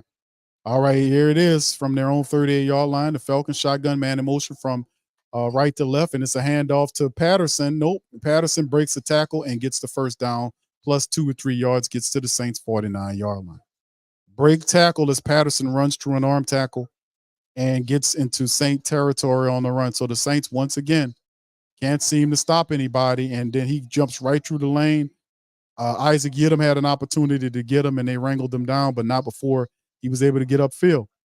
So he found the crease. Carl Grandison missed the tackle on him, and he was able to get to the next level. But you can see the Falcons blocking Saints upfield while the play is happening. So they're putting a hat on a hat and pushing and just resituating personnel for the Saints to open up opportunities. That happened week after week, where the Saints can't shed blockers to make impact plays as we get to the 2-minute warning. So 2 minutes before halftime in the play, and the Saints currently trailing 14-9. One of them by way of a dumb pick by quarterback Derek Carr, who threw a pick 6 in the game, staring down a guy. And people are going to say, man, Q, he was staring the guy. He always stares guys down. Q, you seen that? He was staring him down. He always do it. This time he got in trouble for it. But the guy always stares guys down. It's what the hell he does. He's not a fundamental quarterback. He makes all of these basic style mistakes that most rookie quarterbacks don't even make. I've seen college quarterbacks that don't make the type of mistakes this guy makes. Staring guys down, not going through the progressions, all this other stuff. Unbelievable. All right, so yeah, he always stares guys down, family. That's what the hell he does. All right, Brent, shout out to you, Brent. Once again, thank you, man, for your chat, man. He says for at least we're playing consistent. No, he did say that. He did say that, man. He did say we're playing consistent. Come on, man. Hey, bro, come on now, dog. Come on, man. Come on, man. He did say that during the interview that the Saints are playing. And not only that, but Dennis Allen said they like how they've been practicing. They said they took off this week, this bye week here, to go over who was making mistakes, who wasn't making mistakes. And I'll be playing this stuff. People like, why are you playing these idiots? And I'm like, bro, I'm getting them on the record because those interviews will disappear. They magically disappear. They won't disappear off of here. But I play that and record save and then go back to it as a reference point just to gauge if they doing what they saying they're going to do, because we making the lip service in the physical work on the field make sense. And as you could tell, you watch what happened with the Saints in this game. Carr and Carmichael, Dennis Allen all talk about the time that they had an opportunity to get a break. They were able to go over film, look over, see what works, what didn't work, who was making mistakes. This is what Dennis Allen was saying during the bye week. Then you come out the bye week and you still can't put a touchdown up. And like I said, it'll be, 5? Is it soon to be in the next 2 minutes? It'll be 6 drives, and with Carr didn't score a touchdown. It'll be 6, not drives, 6 quarters of touchdownless football with Carr at the quarterback. The Falcons at midfield, man in motion from the slot position from left to right. It's a running play by Robinson. Saints get in there and blast them and knock them down. It's DeMario Davis. It'll bring up second and a loss of at least 1 or 2 yards as DeMario gets penetration and wraps up Robinson in the backfield. All right. VB says, hey, Q, and who that's? What's up, BB? Says, I wonder why we're the only ones who have figured out that Carr is not that dude in the red zone. Dennis Allen it's too late to back up off of for them, because they admit that they made a mistake like this, man, will be catastrophic. That means Mickey Loomis needs to get fired. That means Dennis Allen's so they're going to play this thing through. They don't have any choice. There is not a reverse throttle on this car. And I mean that pun intended. His car only goes forward. They don't reverse Carr. It's only one thing here. They're going to live and die with him. Mickey Loomis and Dennis Allen is going to live and die with Carr. They're going to live and die with him because they gave him all that money they got to. To admit anything else would mean they get fired, man. They're not going to do that. Power I formation for the Falcons at 2nd and 10. Man in motion from left to right. It's a play action. He fires it toward the left on the check down to the fullback. He's wrapped down around the 44-yard line. Pete Werner throws the fullback Smith down, and that'll bring up 3rd down for the Falcons now. Ritter sitting up there 6 of 9 for 72 yards. 9 effective attempts by Ritter versus the garbage time what Carr is doing. Shotgun, wide receivers both sides of the formation for the Falcons. 3rd and 4. Snap. And there's Ritter looking to the left. Scramble. Saints, get him. Nope. He scrambles out of that. He's running, and he's going to pick up the 1st down and runs out of bounds for a gain of 2. But it's a flag down on the play. Is it going to be against the Saints? Is it going to be against the Saints? There's a flag down on the play. Ritter just gets loose and picks up the 1st down scramble. It is against the Falcons. It's going to be holding against the defense. Amazing. Simply amazing. It'll be holding against, who's that, number 31, Jordan Howden? Is that Jordan Howden on the play? And I mean, the Saints let Ritter once again scramble out of there. Either way, they were going to get the gain anyway. as Ritter just runs and picks up the first down, gets all the way down to the Saints 34-yard line. Ritter in the shotgun, they always seem to make these guys look like pros, like superstars. 4 wide receivers out. It's a handoff to Robinson off to the left side. The Saints do a good job of wrapping them up for a gain of 2 yards. It'll bring up 2nd and 8, Malcolm Roach on the stop. 1:18 kicking down. As the Falcons just working the clock down, they'll settle for a Young Ho Koo kick to go up 17-9. They're good with that because they know the Saints can't score touchdowns.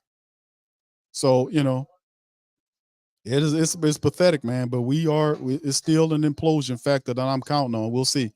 Argentine Dogo says, "Don't worry, Q. You only have to wear them." Yeah, but that one time is a tough time, brother. That one time is a tough time, man. I never will put none of that crap on, man. But unfortunately, I'm a man of my word. I got to carry it through, fam. Wide receivers 2 to both sides formation. They snapped early. They jumped early. They check it down to Robinson. He drops the ball. It's incomplete. That'll bring up, 3rd and 8 now. As Ritter fires it to Robinson, looked like it was a little low. And that'll bring up 3rd and 8 for the Falcons. So hopefully the Saints can get a sack on Ritter that forces them kind of make the field goal kick a little bit more difficult. Saints defense currently right now are holding the Falcons to 1 touchdown. The other touchdown was Carr. 3rd and 8 now as they operate from their Saints 31-yard line. Shotgun. Wide receivers to left and right of the formation. There is a man in motion from left to right. It's a draw play to Patterson, runs over several Saints and pick up the first down plus 4 yards. Unbelievable. Unbelievable. And then the Falcons get it. There's a lot of whistle blowing, but the dumbass cameraman, for whatever reason, won't go back to whatever the whistle they're blowing. So there's some physicality going on here. And I mean, the guy just ran over Marcus May. The guy ran over Marcus May and pushed him out of the way on the play. And I'm thinking, dude, you're a big physical safety. How you letting Patterson? That's a wide receiver out there that's playing running back. And one guy missed the tackle, and then Marcus May, they got literally pushed out of the way. He really just ran over Marcus May, and May just got pushed completely out of the play. Bounced off him, and there it is. So Patterson, 4 carries for 29 yards. And then there's a shotgun, 3 players to the left. They get to the Saints 20-yard line, send a man in motion. There's a handoff right there to Patterson, and the Saints can't stop him as he gets right around the end, and they're just running down on the Saints. And Alante Taylor, get out of the man face until you make a play, bro. 1st and 10 as they get inside the Saints 10-yard line. Very disconcerting. You see the man in motion, you got to watch the motion, and player Ritter just turns right there and hands it right to him. And Pete Werner sees him, but doesn't have the athletic system to close the corner. Alante Taylor comes up to pop him before he can get over to the first down marker. So that'll bring up whatever it is, but it'll be 2nd and 9 or something like that. No, it's 2nd and 2. So we're showing power I formation. Saints defense right now, 106 yards rushing by the Falcons. There's the handoff right there, and the Saints get him, but not before he gets the first down. Look like he right at the line, or depending on where they mark the ball at, this might be 1st and goal for the Falcons. 50 seconds and counting down on the play. The Falcons shoulders wasting a lot of time with these running plays, almost like they don't want to score, like they just want to get a field goal out of it. They sure are letting the clock tick down, man. Atlanta really doesn't want to score a touchdown, do they?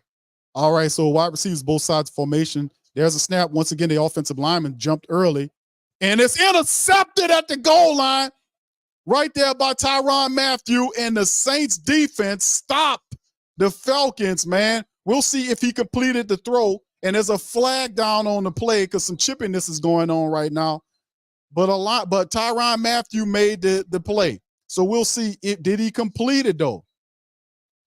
So it's some pushing going on between the Saints and the Falcons. Demario Davis right in the center of it. I guess he over there praying for him, say, listen, brothers, let's not do this, man. We children of God here. It looked like Demario's in the middle of it. All right, so anyway, they're showing the replay. There's a snap, and Ritter just fires it, and it goes off the hand of Bijan Robinson right to a waiting Tyrann Mathieu. But did he complete the throw? Did he complete the catch? And he does. He goes down and gets the ball. I seen it. It never touched the ground. And they probably looking at it to see if he completed it. And he went down with it, and it never touched the ground. So that is a interception by Tyrann Mathieu. So the Saints defense neutralized the Falcons from trying to get it. And I told y'all the turnover was on the way. They're going to give you the ball. And the flag is down on the play. Let's see what the flag is. As Pete Werner dealing with some type of shoulder or neck issue. Look like he might have got a stinger or something. So a turnover by Desmond Ridder. I told you they're going to give you the ball. Let's see what the call is by the refs.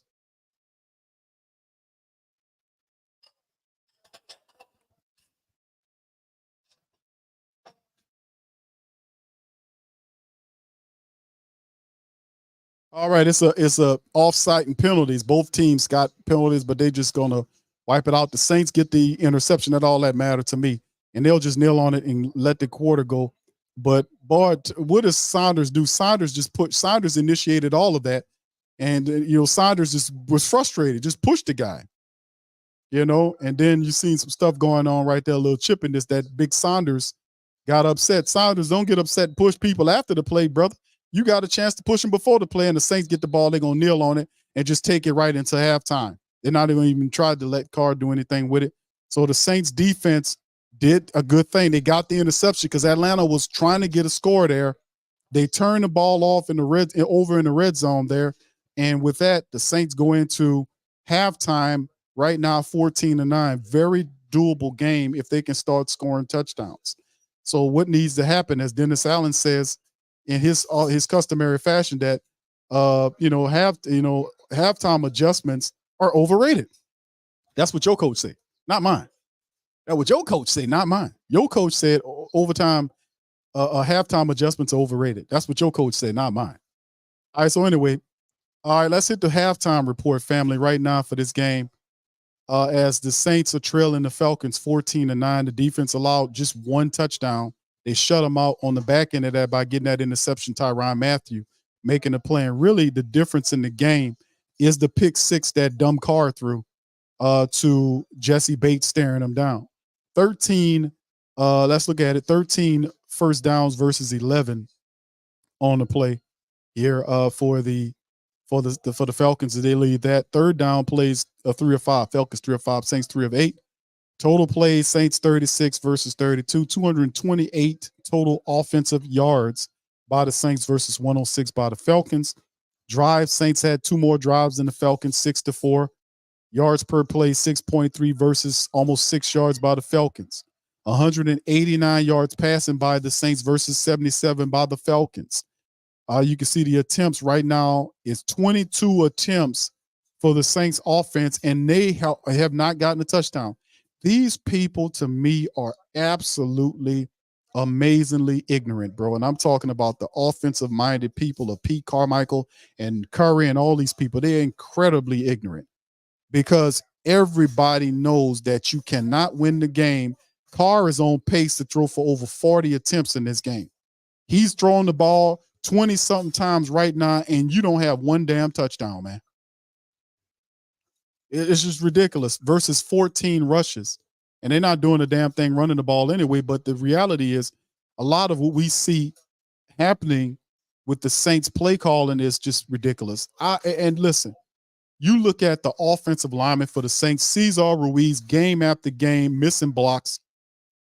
We seen the fullback kid in there. He missed several blocks on key plays that could have ended better yardage. It's always every game, several plays a game. Guys don't know who they're supposed to block. Is always confusion with the Saints, and they're ill-prepared in these games. Ill-prepared. Every damn game is the same thing. Miscommunication. When the play with A.T. Perry from Carr, he was confused on what to do. I don't understand how. You just broke the huddle and went out there and forgot what you were supposed to do. How? How are these guys so confused and they're supposed to be practicing all the time? I don't understand what make that make sense. And you had extra time and you come out and you look the same. Grandma say it again. This is 6 quarters. 6 quarters that the Saints quarterback Carr has been over the offense that they have not scored a touchdown in 6 quarters. 6 quarters. They scored twice with Jameis came in there when Carr got knocked out of the game against the Vikings, but it's been 6 quarters that the Saints offense have not scored a touchdown with Derek Carr, the quarterback. 6 of them. So we'll see. And probably the defense is doing just enough to keep it close. We're going to see a Chris Olave touchdown. We're going to either see a Chris Olave touchdown, a Elvin Kamara touchdown, or a Taysom Hill touchdown in the second half. Watch.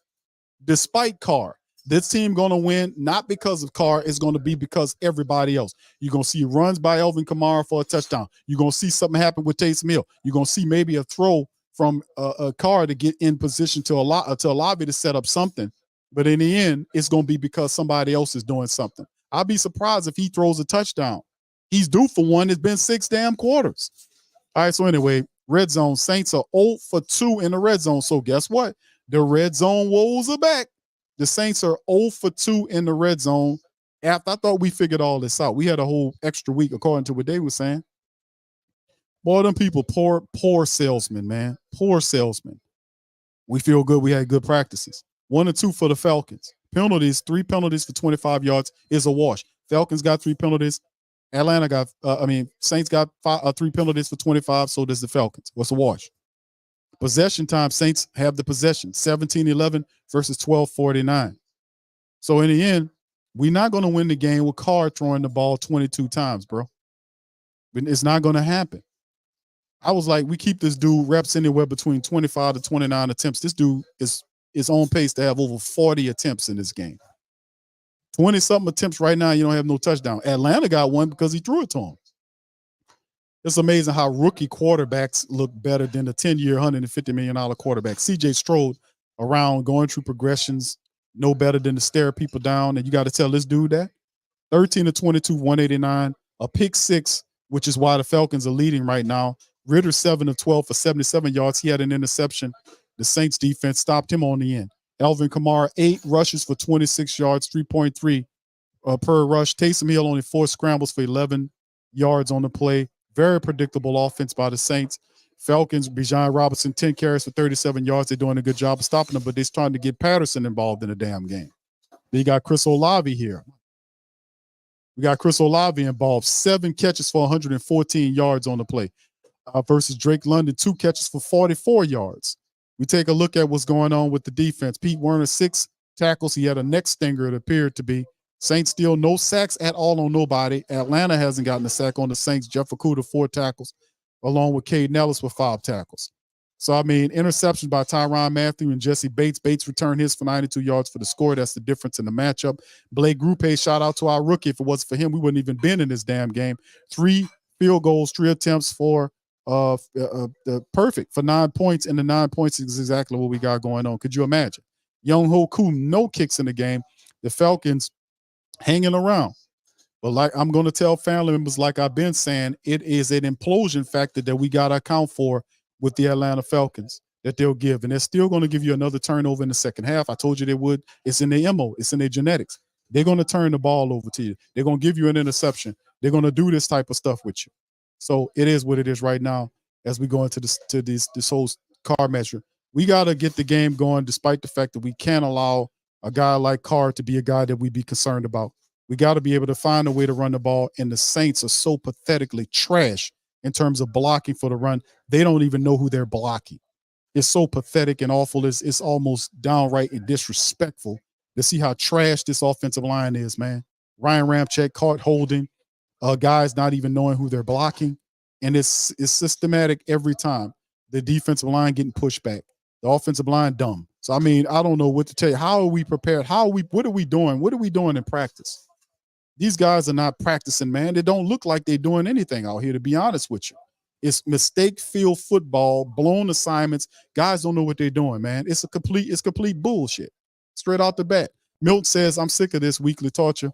Mahomes and Josh Allen's $50 million a year, not this Raider cast-off. The dude can't even, bro, the dude is not even looking away, man.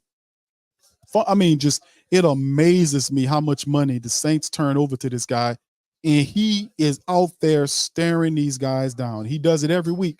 This week, it cost him. We was in the red zone, by the way, when he threw that pick 6. So, I mean, it is what it is, man. Bishop says, why are we smiling with a man who ran the pick? Yeah, he's a dumbass, man. That's the bottom line with that dude, man. He's just a dummy, man.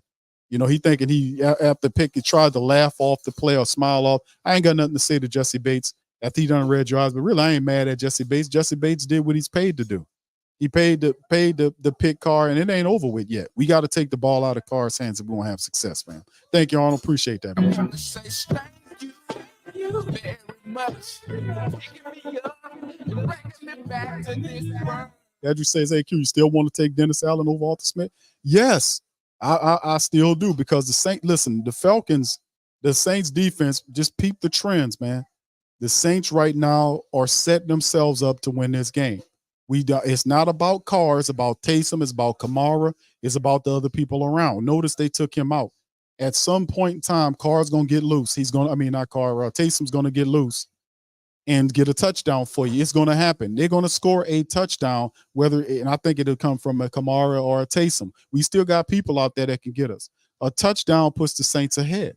So the defense, look what the defense done. The defense only really gave up one touchdown to Atlanta. They gave up one touchdown. The other one was Carr. So they keeping Atlanta pent down, and Atlanta turned the ball over. Wait until how it looks when we get into the second half, when the Saints start running the ball a little bit better. They'll make some adjustment. They'll come out and they'll run the ball a little bit better. This is not a game where we need to score 30 points to beat the Atlanta Falcons. You know, they need a few plays here or there, and they'll be back up in this thing. And plus, I'm looking at the implosion gene, because the Falcons are known to implode. This is what they do. So we'll see how it all goes, though, fam. But yeah, Pepe Coloma says, "I bet our rookie kicker will have more red zone completions than Carr at the end of the season." All right, shout out to you. What's up, Alpha? Shout out to you. Said the D-back ain't been bad since May return. Yeah, the run on May, man, but ultimately Tyrann Mathieu was able to get the pick off the reflection. Desmond Ridder threw a bad throw, and it went off the hand and into Tyrann Mathieu's head. They killed. That was a big play for the Saints defense to neutralize what Atlanta was trying to cook on them on that play. That was a big interception. You see? All right, April says, "Y'all can get upset, but I'm chilling. Nobody got." Go ahead, April. All right, Sean says, "Chase Young was available for cheap. I bet Loomis didn't blink. They weren't looking at him, just like they're not looking at what's his name? The Colts put in the street. They're not looking at that dude." All right, Adrian says, "If you keep the defense off the field, you don't have to worry about Atlanta's offense." Thank you, bro. 120 Transport says, "I heard one of these sports heads say they're not scared of Ridder." Now, if Ridder is going to give you the ball, he's going to turn the ball over to you, bro. It's just what he does. The Saints are positioning themselves from a defensive standpoint to get another turnover. And the sacks will come in the second half too, fam. Sacks are coming. Because Ridder, I'm telling you, the Atlanta Falcons, they're going to start making some mistakes here that allow the Saints to stay in this thing and ultimately get a sharp field, all that kind of stuff. It's how the Falcons play. Miscellaneous Mel says, "What excuse will Mickey have this time for DA when we drop this game and the next?" I don't think they're going to drop the game. I think they're going to eke out a win against the Falcons, but they don't have a prayer against the Detroit Lions. You know, they don't have a prayer as long as Carr's up there and he's staring guys down and they refuse to address what he's doing. They sit up here trying to play pretend games and Final Fantasy ass stuff, as opposed to look at what's going on with Carr and address his awful issues of accuracy, his awful issues of staring down wide receivers, his awful issue of not going through his progressions fully. You know, until they address these things with this guy and they keep pretending like he's not doing them, and we looking at the film and he's repetitively doing them over and over again. That's right, because DeMario Davis in there praying, "Oh, come on, brothers. We need to stop this. We don't need to be fighting each other like this. Now get down on your knee and pray with me." Yeah, come on, brothers. Yeah, DeMario was in there praying, man. You didn't see him, bro. He threw a quick prayer in there, you know what I'm saying? The Gundam says Carr put us in a bad position. Indeed, but I still think we got enough talent to win this game, bro. All right. So anyway, shout out to the family. Y'all give me y'all thoughts going into the second half. What's the keys to victory, man? Y'all let me know. Put it in the chat. Thank you, Rodney, for your super chat. Thank you. I want to say thank you very much. Picking me up and bringing me back to this world. All right. Appreciate you, bro. Shout out to you. All right. And also shout out to Brent for his cash apps, man.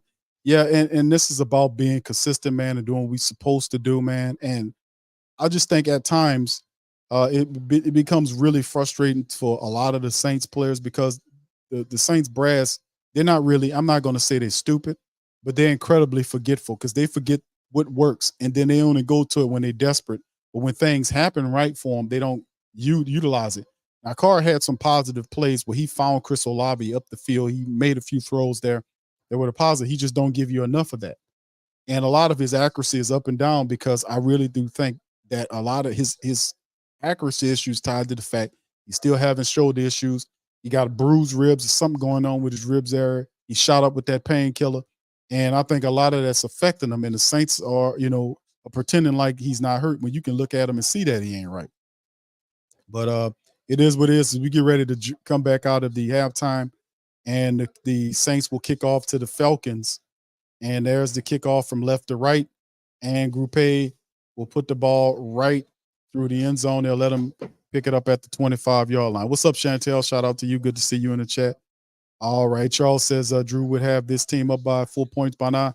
We've been 0-2 in the red zone. Saints not taking advantage. And that's only with a Carr-led offense. The last 6 drives, the 2 drives in this game and a full quarter drive. Remember, he had the 2 in the previous game and then the previous game prior to the Minnesota game, in which they have not scored a touchdown under his tenure. From the 25-yard line, man in motion from left to right, they're going to hand the ball off to the running back, Patterson, and Patterson is ripped down by one of the Saints defenders. No gain. Patterson saying that he wanted a flag because he got grabbed out of scruff of his jersey, and he's complaining to him about it, and the referee says no. And, he was trying to say that he got suplexed down. Oh, yeah. Oh, my goodness. Lord, help me. They lifted him up and planted him on the ground. He wanted a penalty for that. Good thing the Falcons didn't get that. 2nd and 9 to pick up a one-man in motion from left to right. Got 2 of them at the top, 2 at the bottom after motion and play. There's a snap. Ritter standing tall in the pocket and finds number 8, Drake London, before he got popped by the safety. But it's a gain of a first down. They pick up a first down +2. So no pressure once again on Ritter. The Saints send 4 guys in there. Ritter stand tall in the pocket and delivered the ball to number 8. That was Kyle Pitts. That was an easy pitch and catch play by Kyle Pitts right there. And he took a hit by Tyrann Mathieu, but held on to the ball. He gets up to their Falcons on 37-yard line on the play, perhaps. And there's the handoff to Bijan Robinson. He gets to the corner, stays on his feet to the 50, and trips up down right over the 50-yard line. He was on his way for a touchdown before he got tripped up by the Saints defender. So the Saints defense, after timeout right here, you can see there's some movement going on right there. And then Robinson right there turns the corner, runs right past him, and they barely got a shoestring tackle on the play and cleared him up for a nice gain by the Falcons up the field. So they get all the way up to the Saints' 46-yard line on the Bijan Robinson play. Man in motion from left to right. Ritter under center turns, and another handoff there. This time it's to Tyler Algieri, who gets about 3 or 4 yards before the Saints get him. So they mixing. I got to give credit to the Atlanta Falcons because they're doing a good job of mixing up players. They're mixing up the players. They're mixing up the run where you see guys like Bijan Robinson run. You see Tyler Algieri, then you see Patterson running as well. So they kind of mixing that thing up. 2nd and 5 now, a gain of 5 on the pickup there. All right, shotgun right now. 42-yard line, man in motion from left to right. There's a snap, handoff to the running back again. Nope, Ritter keeps it, and the Saints get him.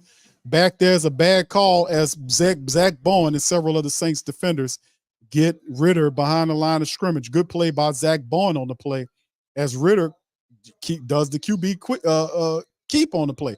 We thought he'd give it to Algieri. No, he pulled it down, and by that time, Zach Bowen and several other Saints players were right in his face, and they stop him. 3rd and 8 on the play. Good play by Zach Bowen, holding him up on the play.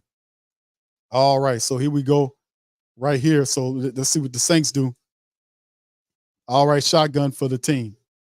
3rd and 8 now. Let's see what the Falcons can do right here. There's a snap. There's pressure. The ball flicked her out and batted at the line of scrimmage on the play, and it'll be incomplete. Brian Bresee gets a big paw up on it and knocks it away. So Brian Bresee, nice play, sticks a big paw up there and bats the ball away, and it goes up and down to an incompletion. 4th and 8. So the defense right now, bend but don't break. The Saints bend but don't break defense right now. They make the stop right there and stop the Falcons, who had a pretty promising drive. Lynn Bowden Jr. is back there with Rashid Shaheed out for right now. 4th and 8. Here's the punt. Let's see what the Falcons do. There's a snap. Pinion with the punt. It's away and high, and it'll be received by Bowden right at around the 7 or 8 yard line of St. Territory as Carr puts his helmet on and gets ready to go out there. I don't like his body language. He looked half dead. No life in him. It appears to be. Hopefully he can kind of change things around, do something differently. So we'll see what goes on. It's pretty interesting, man, to see how all this happens for the Saints, man. Shout out to the fam. Hold on, man. I got to get I have my regular stuff on. Let me get to the Gamecast screen. Here we go, fam. All right, there we go. My bad. All right, but anyway, the issue is now with the Saints going forward, man, it's with Carr coming out there, the Saints ultimately have to score a touchdown, man. It's been some time before the Saints had a touchdown, man. We need to get a score here that'll help out the game. The defense, notice, not just some perspective, but notice what's going on with the defense. The Saints defense had the interception that stopped the Falcons from marching before the halftime period ended and before halftime happened. And then at the end of halftime, the first drive out, Falcons had promising drive going. The Saints did several really good plays to neutralize that from happening and forcing the Falcons to punt, which could have been a field goal or a touchdown score. So the defense did a wonderful job of doing that. And now the next thing is the Saints offense. That's Taysom Hill. That's Alvin Kamara. Then finally, Derek Carr, all have to get on the same page. And I know that's a lot to say for, but they only need to get on there once or twice for the rest of the game to be able to get the Saints in position to be able to capitalize. The defense is locking down Atlanta. Notice that. It's up to the offense to get it going. All right, so anyway, shout out to the fam, man. Y'all hit the like button. We got over 600 people in the building. Y'all hit the like button as we keep it going. All right, Atchband says Saints players are covering. I will say it now. Dennis Allen and Carr have already lost the locker room.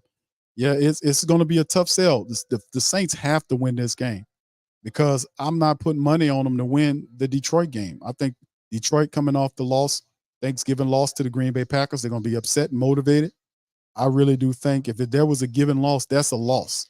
The Detroit game against the Saints. I think the Saints lose that game, so they need to win today. This is a winnable game for the Saints. The Detroit game, in my opinion, is not, as long as the offense is what it is. All right.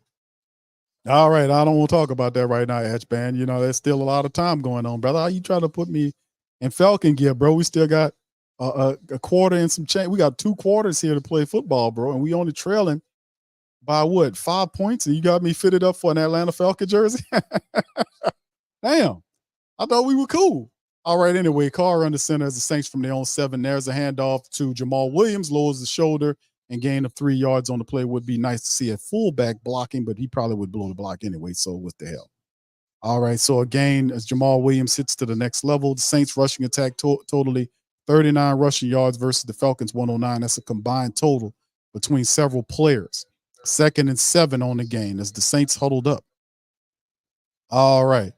So we'll see exactly what happens here as they break the huddle. Carr goes under center. We got Kamara in there by himself, man in motion from left to right. There's a handoff to Kamara. He goes right to left, powers his way, gets stopped about 4 yards shy of the first down.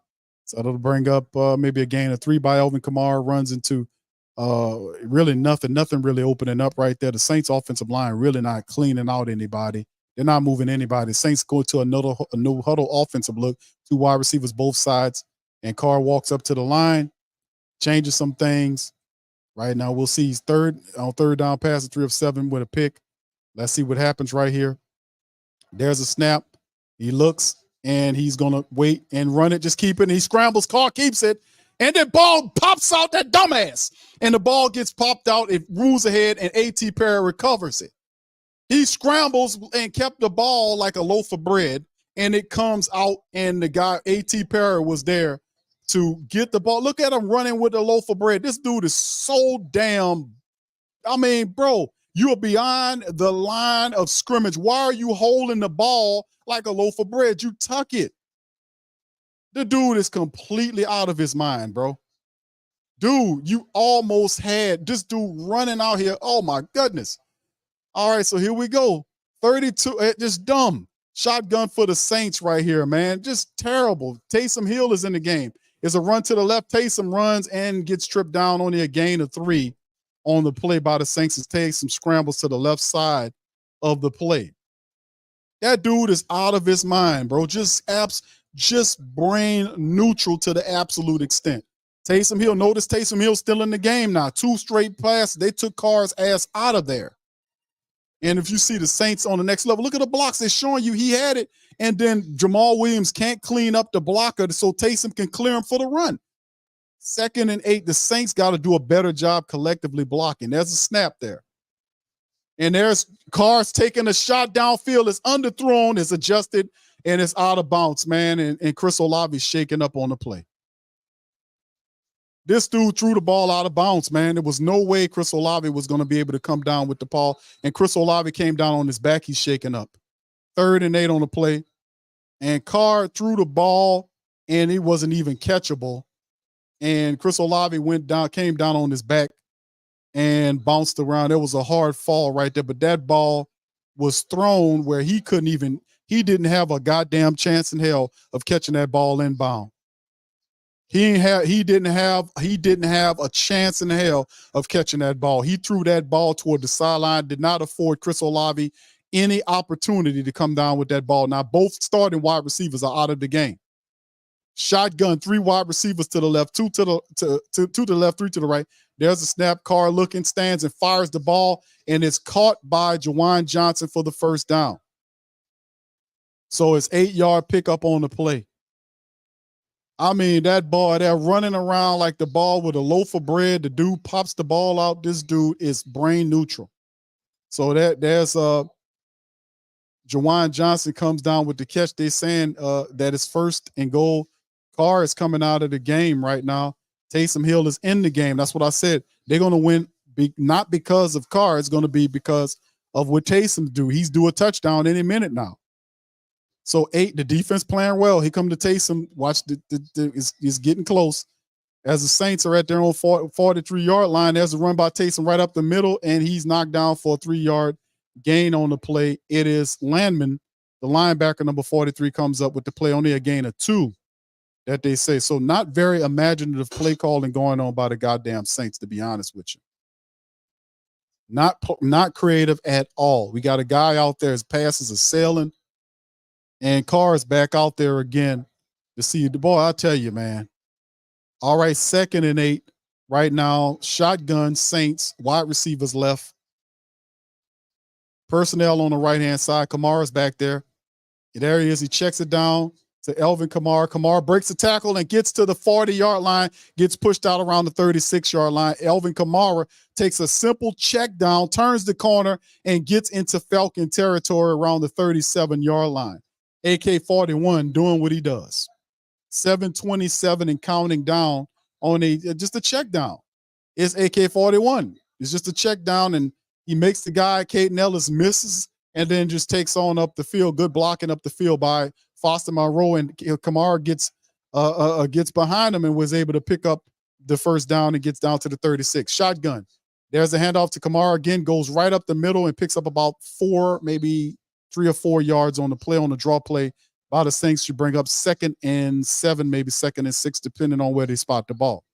6:44 and counting down on the clock. All right. Oh, my goodness, man. Once again, the dramatics are real. Taysom Hill is in the game now for the Saints. Taysom Hill comes into the game for the black and gold right now. No, Derek Carr's in. Is back there. Let's see. But I think Taysom's out there as a wide receiver. We'll see. Man in motion, there he is. Shotgun. There's a snap. Carr looking. Left, fires it left, and it's behind to Taysom Hill a little bit. He'll be just a couple of yards shy. It's a flag down on the play. Who's the flag on? We'll see momentarily what the call is. Carr's pointing at Atlanta, saying it's on them.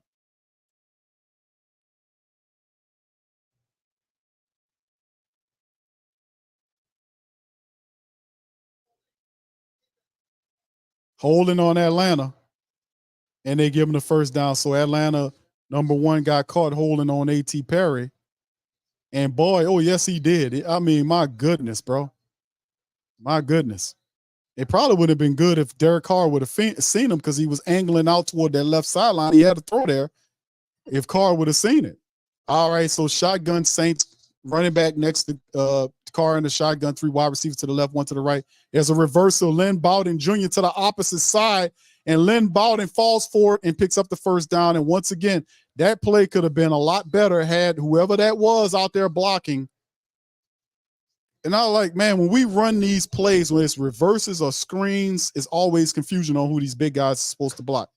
Now, Foster Monroe, well, I guess Foster Monroe, yeah, he did what he had to do on the play as Lynn Bowden got tripped up. And shout out to Lynn Bowden Jr. out there trying to make something pop, man. You know, he got knocked out of the game, got back in there. And we know Chris Olave shaking up. We know Rashid Shaheed is stepping up, but he stayed on his feet good enough to get the first down for the Saints to keep things moving along. So we'll see what's going on the play as well.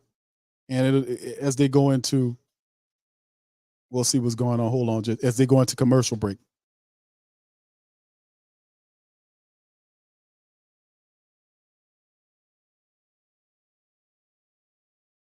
All right, as they go into commercial break, Saints on the move.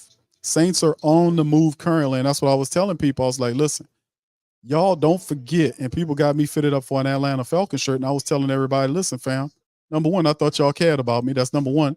Number two is that there's an implosion gene inside of the Atlanta Falcons matrix. You know, you get it as soon as you sign the contract. It looks like a needle that you get the C-19 shot. It looks like that.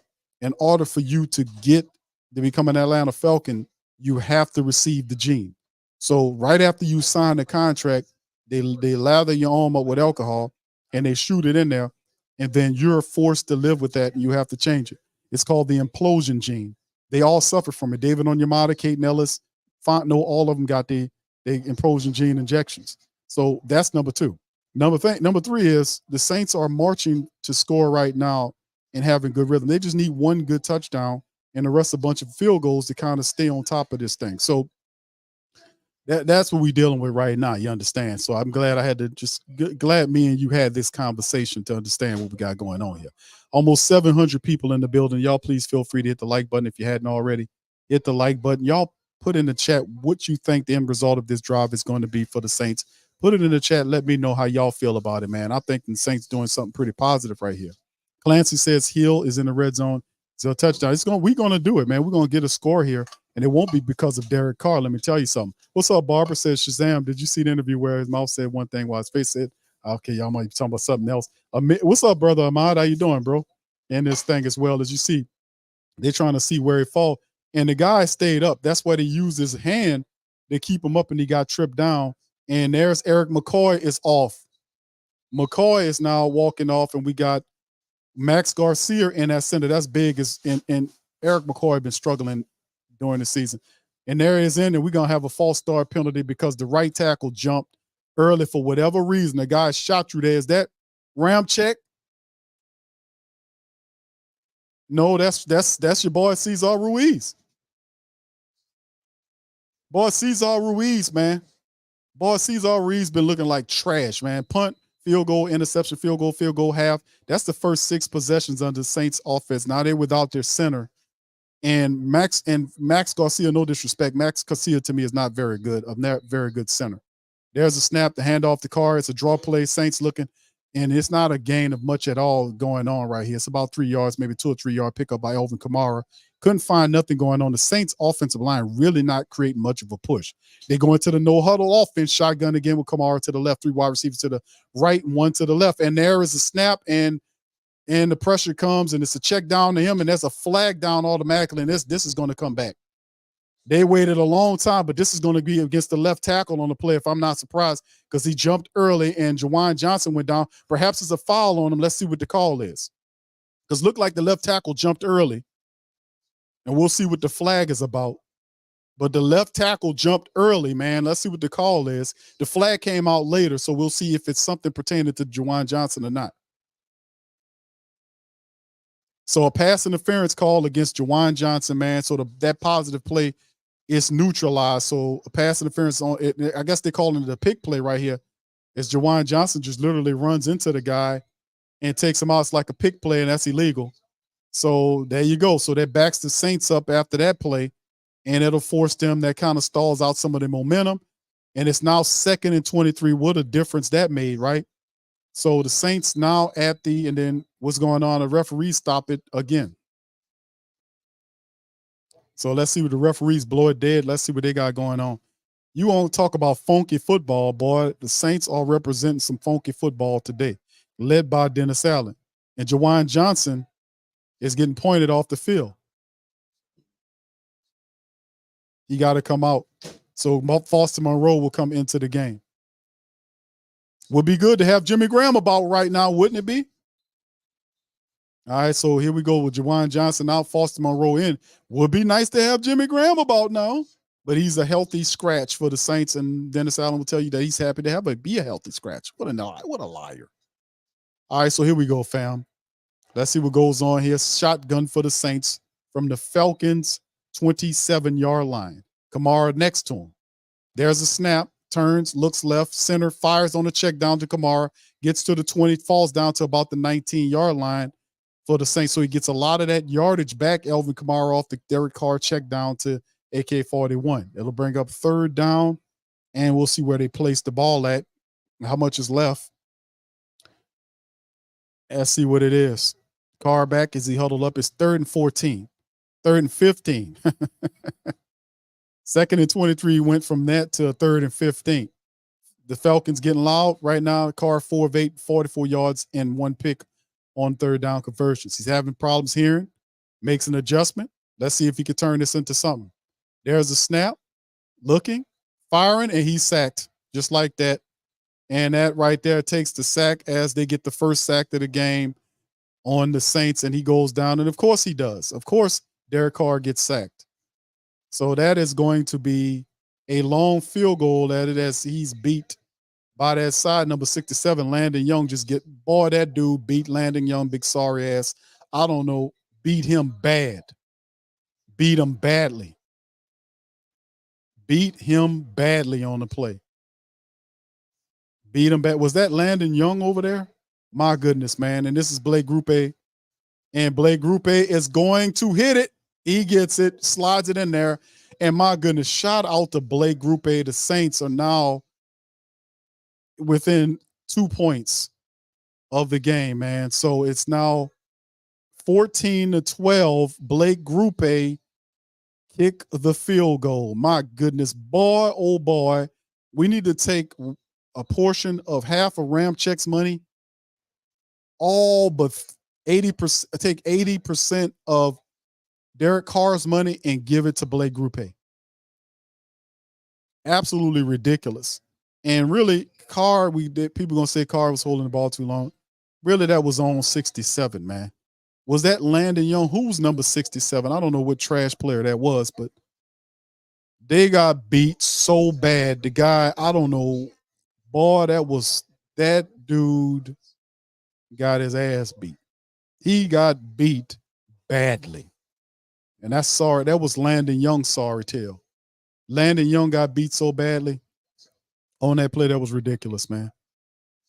But anyway, the Saints couldn't get anything out of it. But in terms of a touchdown, the Saints have 3 minutes here as still no offensive touchdowns are allotted, despite the fact that they talk about that they had an opportunity to find out who's screwing up. And we are in a field goal kicking game with the Falcons. The Saints defense is now being heavily relied upon to keep them out of the end zone and to perhaps get another turnover. We shall see indeed. All right. Thank you, Tangier. Tangier Johnson for the Cash App says this is how we look after a bye week. Carr not it. Thank you, Tangier. Another one says Carr looking worse than some of the rookies. Thank you, Tangier Johnson, for the Cash App. Appreciate you. Trying to say thank you very much. Picking me up, bringing me back to this world. I just, and thank you, family. Appreciate that. I just don't understand how, we talk about preparation, family, and we talk about practicing. They telling us that they had a solid week of practicing. Then they get into these games. There are constant blown blocking assignments. And even when guys pick up the blockers, they don't clear the blockers out. The low IQ football is constantly on display. Carr staring people down. It's just the offense is very expensive, and yet nothing going. Both guys have got knocked out of the game. Rashid Shaheed dealing with what he's dealing with, and then you have Chris Olave. So whatever's happened, the Saints will have to be able to beat it regardless. And then he's showing this big old Falcon dude up here shaking, and he's doing a lot of shaking for nothing. And I hope they pan back to him after the end of the game to see how he looks then. He'll be quite positive. I mean, I positively think he'll be sitting his ass down in that chair. He dancing around with his hat sideways and everything. All right, there's the kick. It bounces into the hands of the return man, Patterson, and Patterson's brung down to right around the 26 or 27 yard line off to the right side. Saints right now doing what it's supposed to be doing, man. And this thing, Rich says 4 field goals, you need to change QBs. That's not hard. They will not do that, bro. They're going to live and die by this idiot who's running around with the ball exposed like a loaf of bread. They took him out for 2 series on that, too. Thank you, bro. I want to say thank you very much. Yeah, I've yet to see the impact of JPP yet. Maybe it'll show up in the second half. That's a shotgun from the Falcons from their own 27-yard line. Man in motion is Patterson from right to left. No pressure there. He throws the ball. It's knocked down there and hit at the defensive line by one of the Saints defenders. So the Saints can't get to him. So what they're doing is they're putting their hands up and making deflections. That's another deflection, this time by Malcolm Roach. Hits the ball and deflects it at the line of scrimmage, and it falls harmlessly to the ground. Almost was an interception right there as he got a piece of it and deflected it almost into an interception. That'll bring up 2nd and 10 now for the Atlanta Falcons. Same place. Man in motion. They got wide receivers, 2 to the left, 1 to the right, and they look like it's going to be a running play. Ritter hands the ball over to Robinson. Robinson turns the corner, gets the first down, and plus a couple of more yards on the run. That was too easy.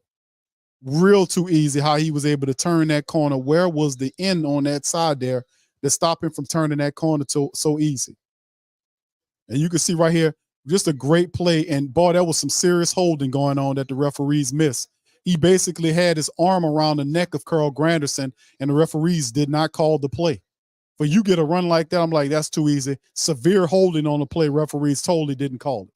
Shotgun for the Falcons here as they get up to their own 42-yard line. And there's a snap right there. He's looking, got all kind of time, checks it down to Robinson, and he gets about 8 yards on the check down throw. It'll bring up 2nd and 8 on the play as the Falcons keep it moving.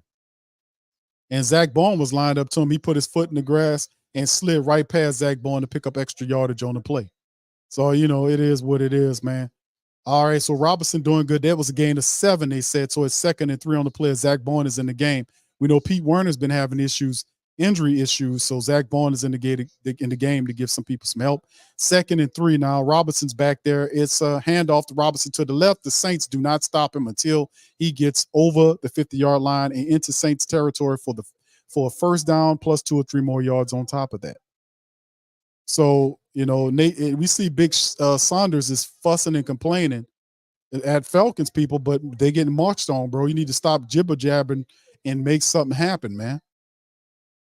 So, yeah, I've seen no impact from JPP. If JPP has been activated, I have not seen anything from him whatsoever if they even gotten him in the game. All right, so here we go. The Falcons marching down on the Saints. Can they give it a stop? Ritter sends man in motion from left to right. There is a play action to the running back. He got plenty of time, and he tosses it towards sideline. Intercepted by Tyrann Mathieu, and he pulls the ball down. He's still running, and he gets it to the 47-yard line as Tyrann Mathieu gets his 2nd interception of the game. And the Saints close the door on the Falcons. I told y'all that they got turnovers to give. Did I not tell you about the implosion gene? Did I not tell you that? You thought I was joking. And then there's Ritter right there. Tyrann breaks off the route, steps in front of Jefferson, picks the ball off really easily. That's 2 interceptions for Tyrann right now as the Saints defense stop Ritter dead in his tracks. Defense holding the Falcons firm. Let's see what Taysom Hill and Elvin Kamara could do for you. Black Preacher Man says, I've been told y'all Marone should have been fired. Thank you, bro. Appreciate you there.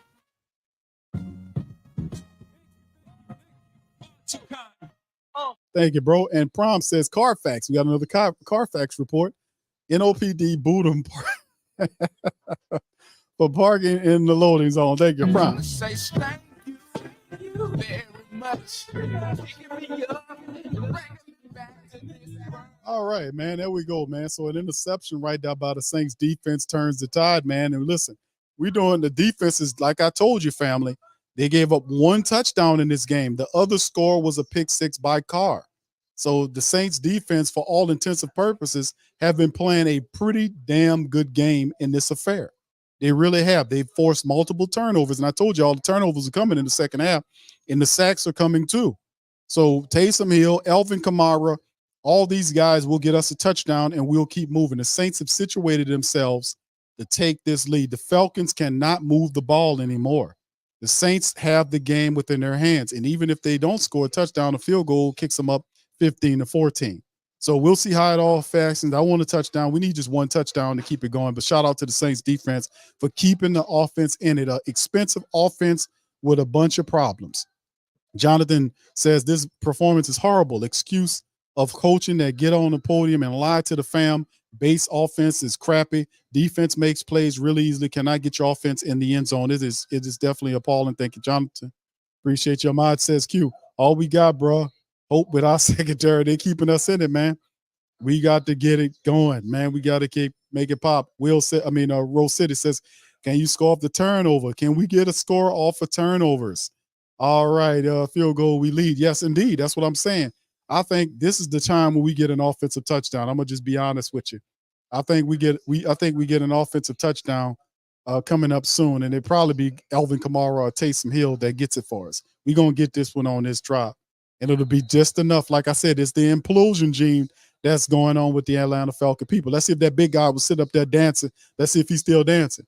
All right, there's Carr, checks it down to Taysom Hill, who gets to the 45, the 40, and crushes down to the 35-yard line, running over Caden Ellis. The Saints into Atlanta territory with one check down play. So the Saints moving the ball. Derek Carr on the check down. The one thing he can do is check it down, and that's what he did. Taysom, you got to give it to Tyrann Mathieu. Tyrann Mathieu seen that happen because Desmond Ridder stared it down, and he went and got it, man. He went and got the ball, and Tyrann Mathieu said, man, that was, it was what it is. You can see Arthur Smith. So anybody want to ask me that question about Arthur Smith and Dennis Allen? All right, here we go again. Saints get to the 35-yard line. Carr under center. It's a handoff to Kamara. Dances around. Gets a little blue. Gets to the 25, 20 to the 19-yard line. AK-41. He gets there inside the Saints red zone with a little shimmy shake. And Kamara gets down inside the 20-yard line for the black and gold. So it's setting up. The Saints are already in field goal range here as he hits him with the run directly up. And look at the Saints. They showing the play. The Saints collapse the defensive line, and that's the type of blocking that we need to occur for the Saints to dominate and get into this thing.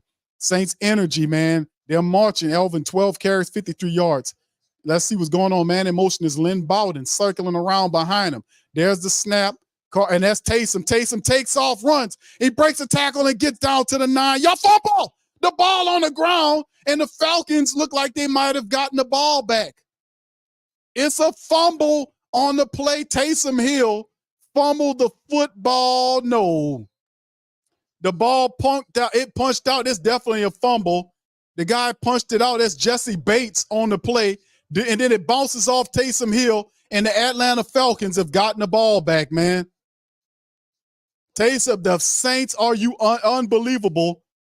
Not only did the ball get punked out, but it bounced right into the opening hands of the Atlanta Falcons on the play, and the Saints defense got to go back out again, man. Unbelievable.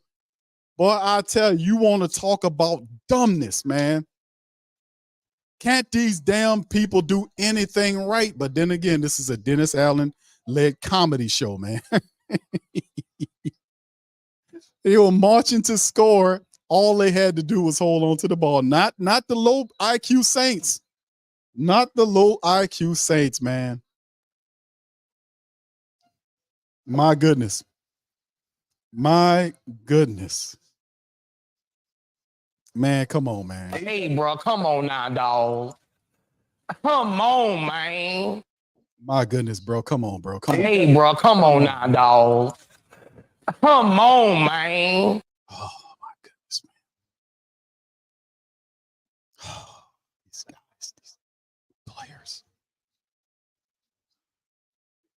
My goodness. Man. Dude. Clowns. Unfundamental clowns. Unfundamental clowns, these people are. Unfundamental clowns. An overpaid, stare-down ass quarterback. Guys can't protect the ball in the red zone. You know they're trying to poke it out.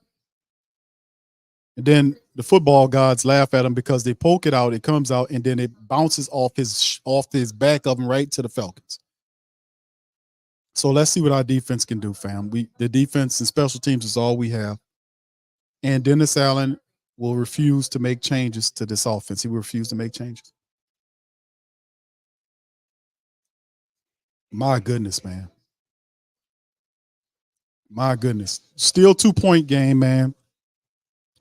Could very well turn into a 2-point safety for the Saints, and I don't think so. But you know, what else could we look forward to at this point? Only down by 2. Atlanta got to march the field. Defense is playing pretty decently. They forced 2 turnovers. Can we get them to do a third? Can we get some sacks in there too? I know some sacks are on their way. They're on their way, family. The sacks are on their way. My goodness, man. Man. All right, shout out to Brent. Brent says for Taysom still our top weapon, but they'll use this. Yes, indeed, bro. Thank you, bro. Appreciate the super chat, bro. Appreciate I want to it. say thank you very much. Picking me up and bringing me back to this. I mean, my goodness, man. So the Saints turn the ball over. Taysom fumbles the ball away. And it puts them right at the 4-yard line in their own territory. Let's see if the defense can make something happen here.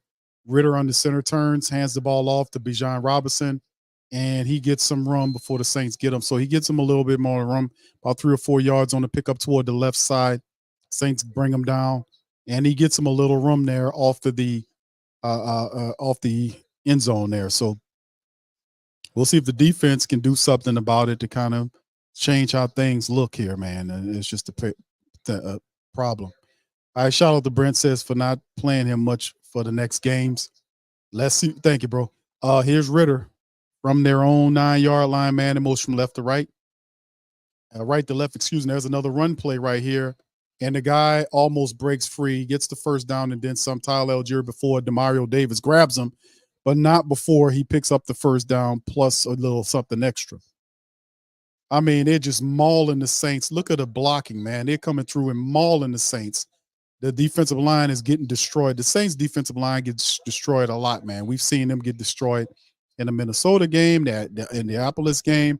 They just get pushed out of there, man. And Atlanta's doing a good job there. So they're all the way up to their own 16-yard line now. Ritter's in a shotgun. There's the handoff play to Algier. He'll almost barely break through a tackle as he falls forward for a gain about 6 or 7 yards on the play. So another run play, and they're trying to keep it out of Desmond Ritter's hands because he gave him some turnovers. They're going to give it to the running back and see if he can keep it out of their hands. And Tyler Algier right here turns and barely gets 7 yards on the pickup. As long as they're doing that, they can run it all day. Man in motion from left to right is London. There's the shotgun, and he scrambles light, finds Drake London to the right side from Ritter, and it looks like it's a first down to pick up about 3 yards. It'll give Atlanta a new set of downs on the players. The Saints fail to capitalize on the turnovers that the defense has given it. It fails to capitalize. You know, on the interception play to get down there and fumble the damn ball in the red zone. Unbelievably dumb offensive play by the New Orleans Saints, but it's just systemic of their head coach. Low IQ football team. A 12:44 and counting down shotgun from the 26-yard line. Man in motion from right to left. Ritter looking. He's going to take a shot upfield, and it's caught by Drake London at the 40-yard line. New set of downs for the Falcons. So they're moving the ball now on the play, and the Saints are playing some zone. Now they're playing zone, and the guy found a hole in the zone, and that's what happened. Saints playing zone, and London found a hole in the zone. Ritter made a good play and gets the first down. A new set of downs as they get near the 40-yard line, their own 40-yard line. They're at their own 41. Shotgun Ritter, you got 3 wide receivers to the left, 1 to the right. Running back behind him. Is that Patterson? Looked like it is Patterson. They're going to hand it off to Patterson, and Patterson gets tripped down for a gain of maybe 5 yards on the play by Marcus May, who got ran over by Patterson early in the game. So Chris Olave, Pam Oliver just said that Chris Olave has a concussion, and Rashid Shaheed is banged up. So both Saints starting wide receivers are gone. Jimmy Graham could really have been a good usage in this game. So now it's 2nd and 5. Ritter's under center. They're going to go back to trying to run this ball to kind of keep it in their hands. There's the running play for Tyler Algieri. The Saints do a better job of stopping him at the line of scrimmage this time, as several Saints players are there. That'll bring up 3rd and 5 for the Saints. No gain there. Good play. All right, so we'll see what happens here. So both wide receivers for the Saints are out. Olave has a concussion, and Rashid Shaheed had some type of ankle issue. Thomas says when this is when the team score on the Saints, when they have to drive the length of the field. Shotgun, hold on just a second, bro. All right, Falcons 3rd and 5 from the same spot. Saints showing blitz. 3 wide receivers to the right, 1 to the left. Ritter's back there with his runner back there. Saints come out with the pressure. The ball's to Drake London. He gets the first down, missed tackle. He gets up the field to the 30 and gets pushed out around the 34-yard line. One big play gets him upfield. Dumbass defender got shook out of his shoes, and the guy was able to get upfield. So they get into range, but they had him, and it was just a bad matchup. The Saints send the pressure in there, and ain't nothing happened. And then we had a guy, and I don't know what happened. That's Marcus Mayday. Once again, got shook out of his shoes. He missed the tackle, and what a joke. And then, of course, Drake London gets dragged out of bounds on the play by Adebo. So right now, 8 plays. They marched from the end zone. They're now at the Saints' 26-yard line. This is shotgun. Wide receiver to the right, 2 to the left. Ritter's back there. There's a snap, and there's a flag down. It's going to be a false start. Is it a false start against the Falcons?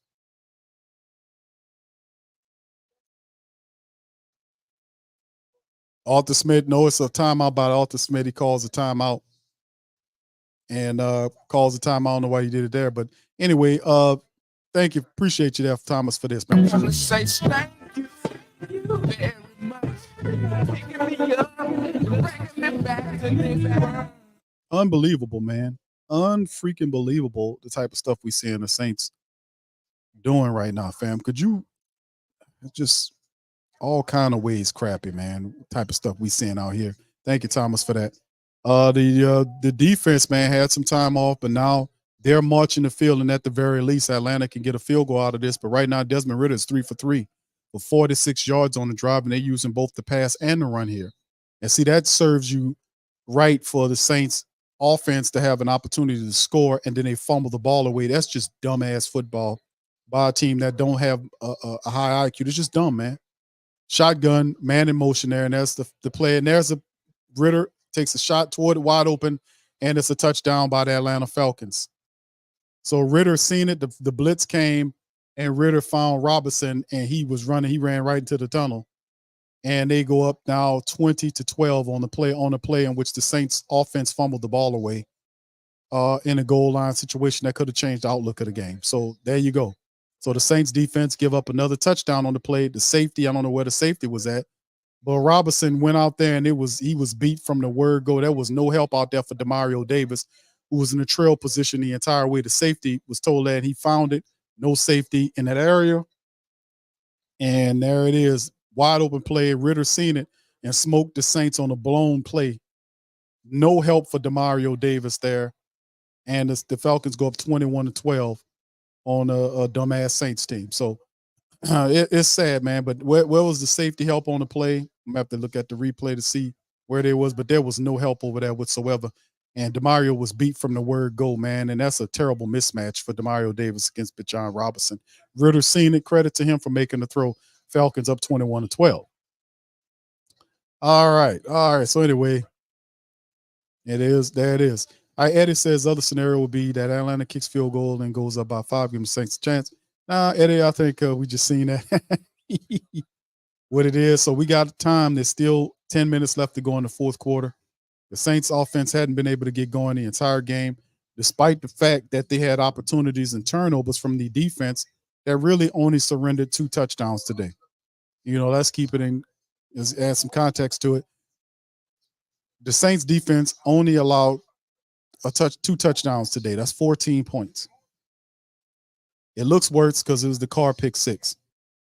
So that's what's going on right here. And then Taysom Hill gets out there and fumbles the ball away. You're not trying to win games when you're doing dumb stuff like that. You're supposed to protect the ball. And remember, Derek Carr almost fumbled the ball away when he was running around with the ball like a loaf of bread. Dude just out of his mind, man. Then Taysom goes in there.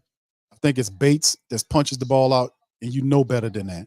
Fumbles the ball away. Atlanta marches the field, scores a touchdown. And the defense surrendered, like I said, just 2 touchdowns. The pick 6 is Carr's. So it's up to the Saints. It's still a very winnable game if the Saints can score touchdowns, bro. If they can score touchdowns, they can get back into this game, man. If they can score touchdowns, they can get back into this game. But they got the score on this upcoming drive, and then the defense has to play defense. There's plenty of time for them to change this thing around. You get a touchdown there and then a field goal to kind of change the outlook of the game. Then there's the implosion factor. But in the end, the Saints are blowing all kind of opportunities. They're just awful, man. All right. Peace to Woke says, Carr, thanks, but no thanks. You need to go. They're going to protect that dude. They will not give him up. To admit that he was a mistake would mean that you need to fire Dennis Allen and Mickey Loomis for doing that. They're going to make mistakes. They're going to make all kind of excuses to try to placate you over the next 2 weeks. This is a very winnable game to a team that's on a 3-game losing streak. This team is on a 3-game losing streak, and Saints have an opportunity to take it from them. This is a byproduct of being outcoached, and out-talented. The Saints are us. They're a low IQ, undisciplined football team, bro.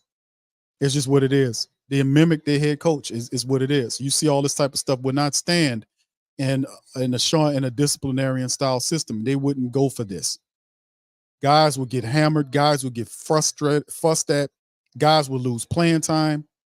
So let's see what the Saints respond after this situation. Let's see how they respond to this. All right, thank you. Yoshi says somebody call Gail. She not listening, bro. Thank you for that. I want to say thank you very much. Picking me up, bringing me back. All right, shout out to you, bro. Thank you for that. All right, here go the Saints picking up the ball here from their own 25-yard line. Carr in the center. It's a hand off to nice call right here by Lynn Bowden Jr. off to the little move, and that's a move that Atlanta did earlier today when they kind of went with the reverse. Lynn Bowden Jr. on the motion play and the quick handoff, and he picks up, kind of sneaks the Falcons on that play. And too bad there was nobody on him. The guy followed him, and he got the ball, good block toward that side, and number one was able to close the gap on him and kind of push him out of bounds. So Lynn Bowden picks up a good gain, gets all the way down to the Falcons' 46-yard line. Good play by him to open up the drive. There's the play. The Saints hand the ball to Kamara. Charles right back to left and gets down to the center move there, and they pick up about 4 or 5 yards on the play. So Saints with 2 positive offensive plays to get it going.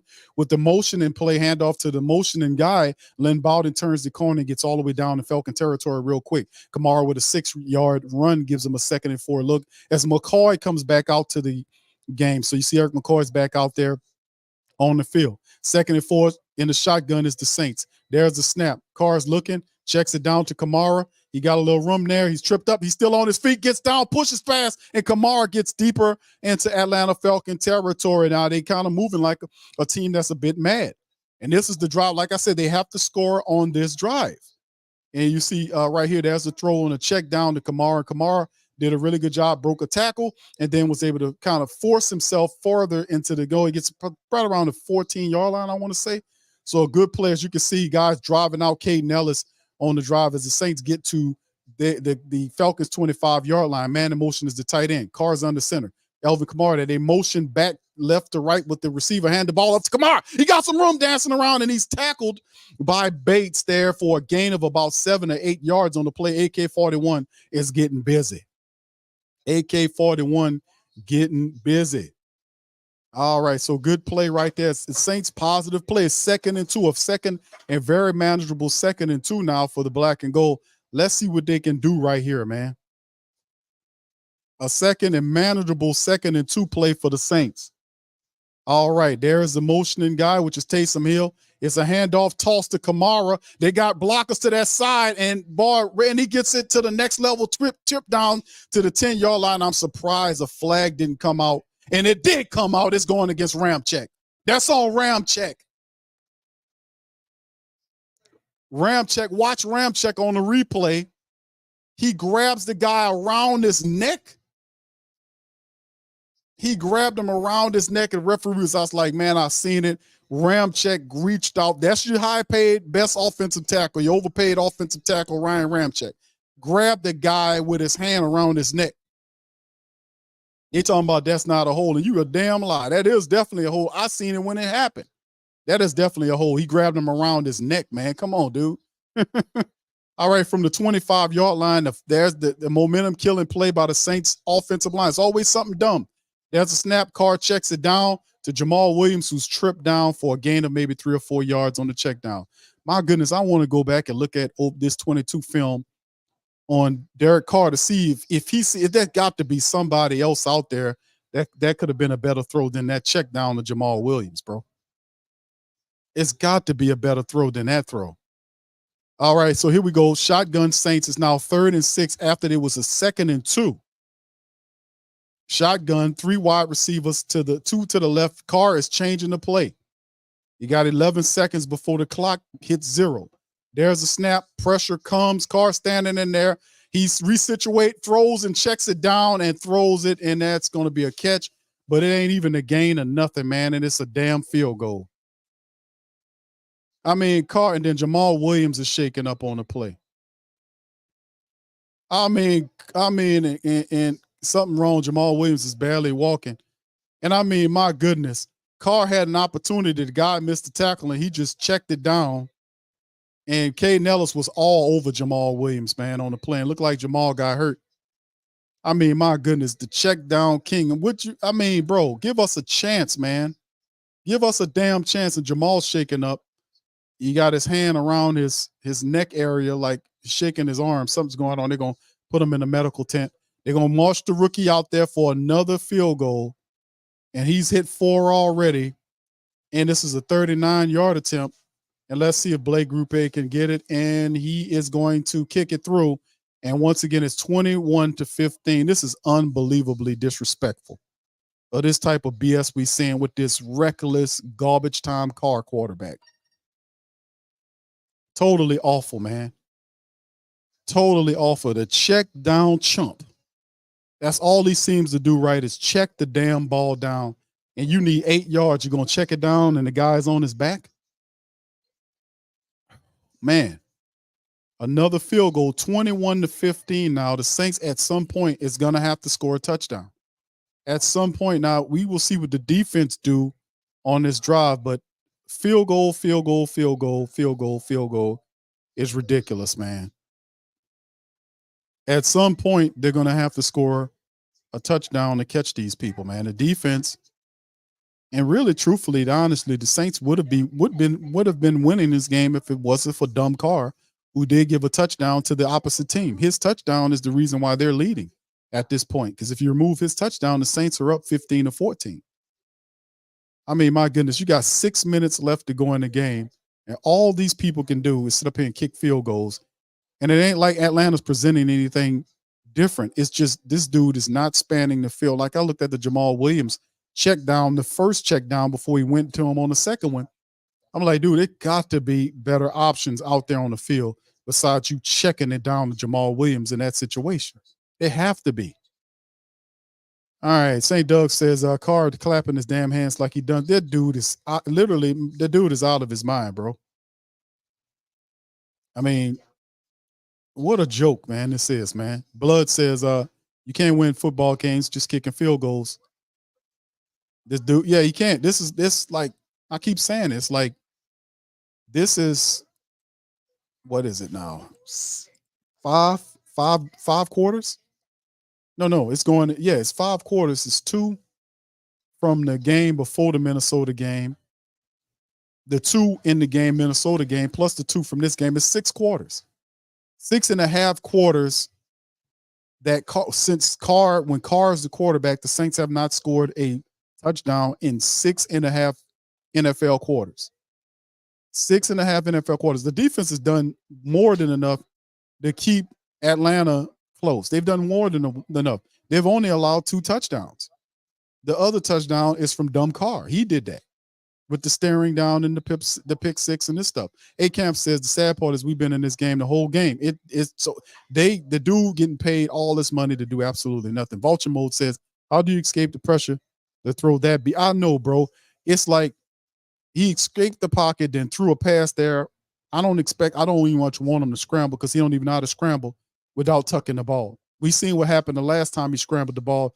He didn't even have the sense enough to tuck the damn ball in, and he gonna get up at the press conference and say, I need to do this and do that, but it doesn't translate into the game. He goes out there and make mistake after mistake after mistake after mistake after mistake after mistake after mistake after mistake over and over again, and I'm sick of him. I really am. Thank you very much.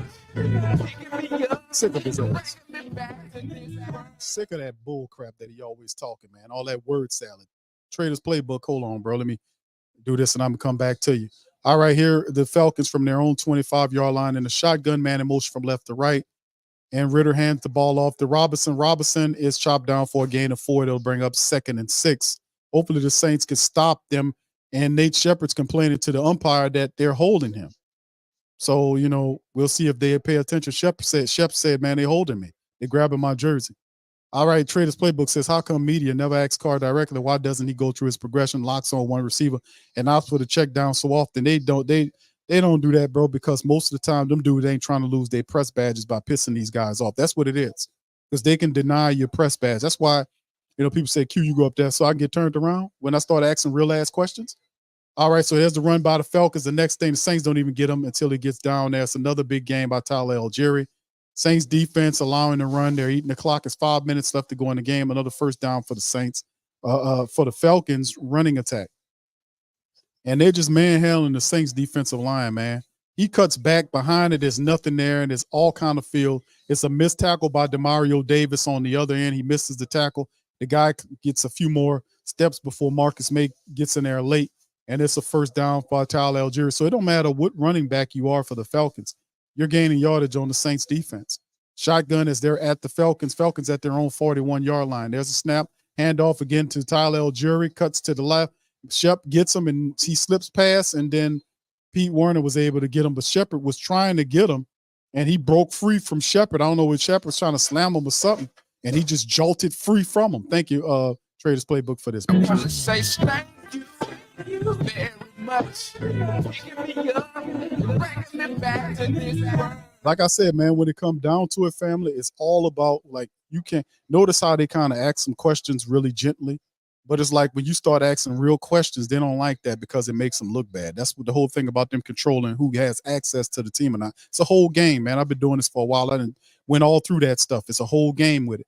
All right, so here we go, shotgun, and there's the handoff to Tyler Algieri, who clears field. He gets from the 50 to the 40, slides down to the 38-yard line, and keeps the clock going. And they're just running all over the Saints defense at this point now. They done got to field goal range right now, and the Saints defense is totally helpless to what's going on. And you can see right here, and there's just a miss. He can't turn the corner, and then it's just really good blocking going up the field. And Tyler Algieri would still be running if he just didn't slide right here. I don't know why he decided to slide right there, because he had an opportunity to keep running and just get tackled in the field like that. I don't know why he did that. But it might come back to bite him in his ass if the Saints can get a turnover here. So we'll see. Shotgun from their own, from the Saints territory, their own 41-yard line, handoff to Robinson. Robinson breaks through a tackle and falls forward for a gain of 9 yards. It's just massacring going on right now for the Saints defensive line.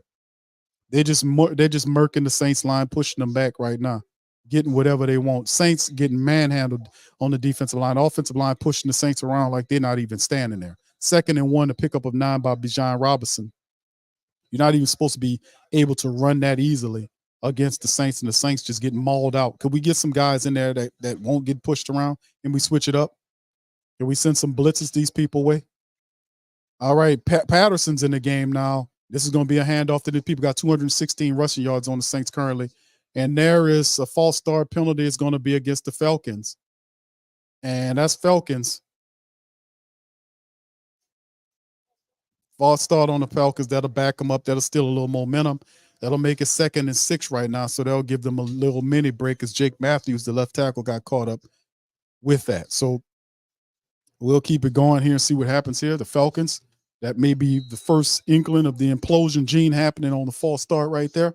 Let's see if it creates a systemic rumbling. And Cam Jordan is now walking off the field limping. This is not good. As Cam is now walking off the field. That's not good. We lost Cam. So many people going down for the Saints. There's a next run right there and another broken tackle, and he goes to the foot. They're just manhandling the Saints defensive line.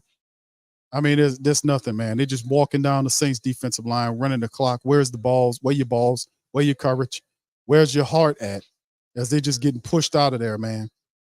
They're getting pushed out of there, mauled out of there. And this holding going on. The goddamn referee missed a hold, and Saunders got tackled and held. And the referee blew the call, didn't make the call. Saunders throwing his arms up in the air, that he was the guy, wrapped Saunders and literally dragged him out of the way for it to happen, and the referees are allowing him to hold. I just seen the Saunders hold on the play. The guy bear hugged Saunders and grabbed him. The referee didn't even give him the call. And there's the run on the play right there as Patterson climbs and gets around to the left side on the run for a gain of 2. A lot of holding as it hits the 2-minute warning there. The referees are not calling the holding on the play. Saunders is bitching and complaining. Nate Shepard is complaining that these people are holding and they're not giving them the calls.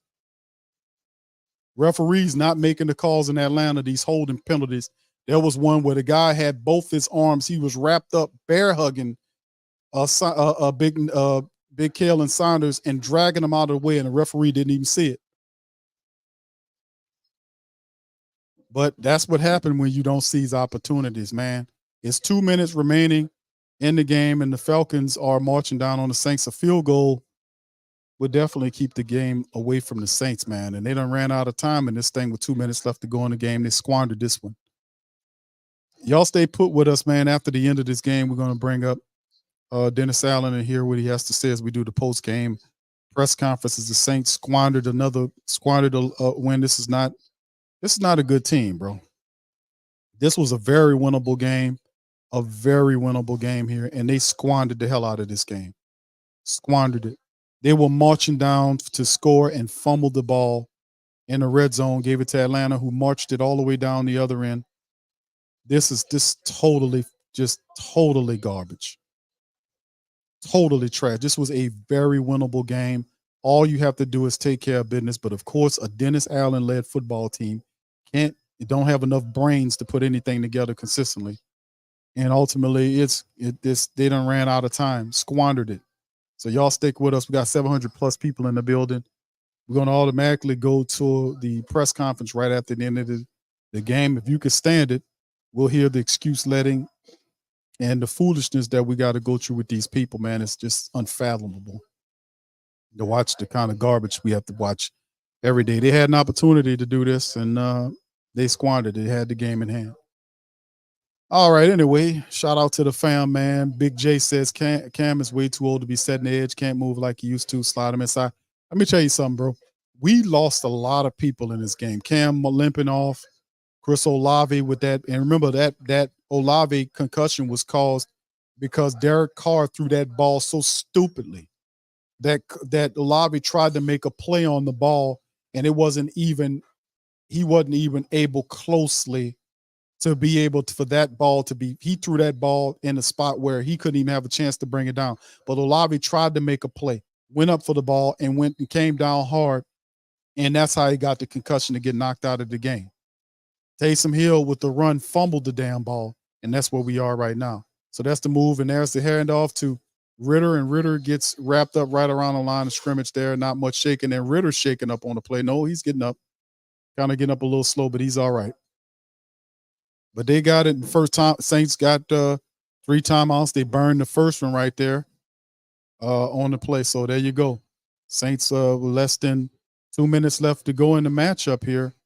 And barring a turnover of some sort, a fumble or an interception, Atlanta should go on to win this game, man. And Carr, once again, is going to run 7 quarters without scoring a touchdown, and it gets to a point where people got to Ask this dude can't score the ball. We need to move on from him and do something else. 3rd and 8. Under center is Ritter. Man in motion. Turns, and they're going to hand the ball off to the running back. And he gets stopped by the Saints right there. So that'll bring up 4th down as he runs to the right for a pickup of 3 or 4 yards. It'll be shy of the first down by about 5 or 6 yards. The Falcons will then run their guy, Young Hoku, out there. They had to stop the clock right now. Young Hoku's going to come out, and it's going to be a chip shot for him unless the Saints block the field goal or something like that happens.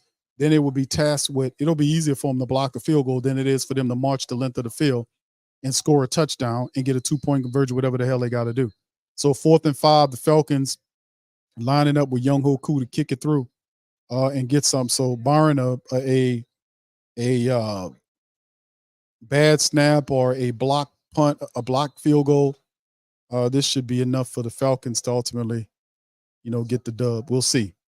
39-yard field goal attempt by Young Ho, one of the best kickers in the league, man. The dude is money. All right, so let's see what goes on here. There's a snap, and the ball is kicking. It's good, and that's going to be good. And that's 24-15. Falcons up. All right, ESWS Doc says, don't waste your time on listening to DAQ. I got to, bro. I got to cover it, man. I do, bro, but thank you for that. Appreciate it. I'm gonna say thank you very much. Picking me up, bringing me back to this world. Yeah, I wish I could turn it off right now and say, you know what, enough is enough. But I got, I'm a professional, bro.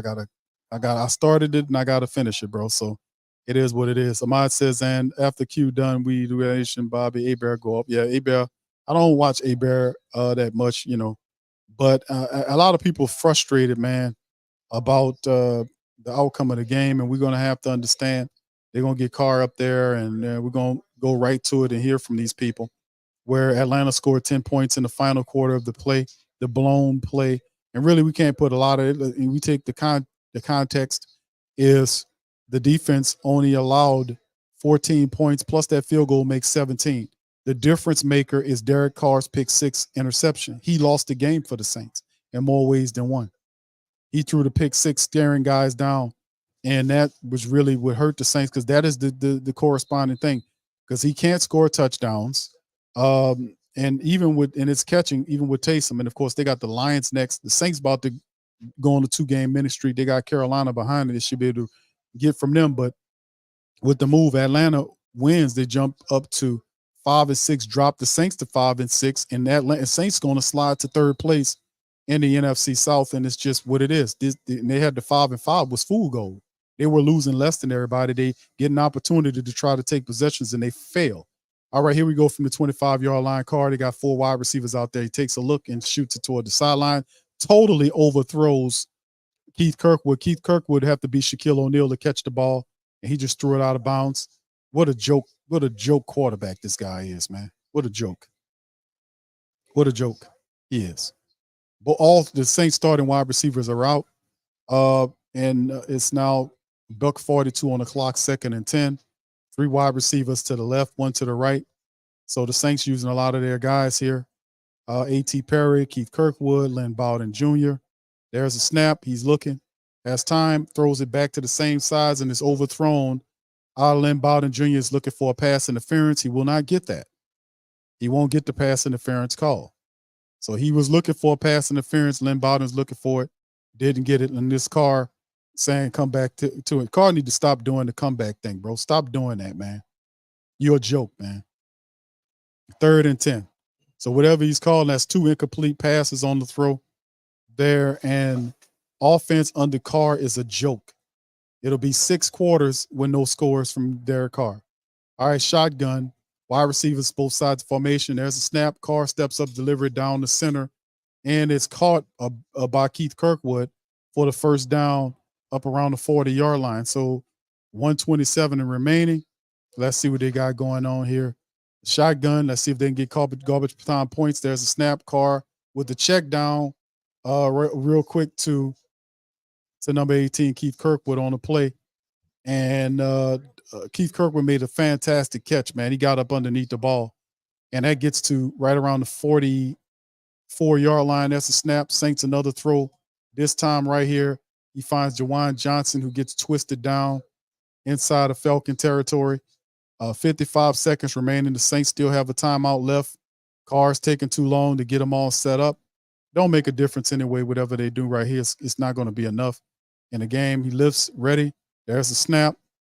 He looks, throws it to the left, fires it, and it's to A.T. Perry, who gets out of the bounds to stop the clock at 38 seconds.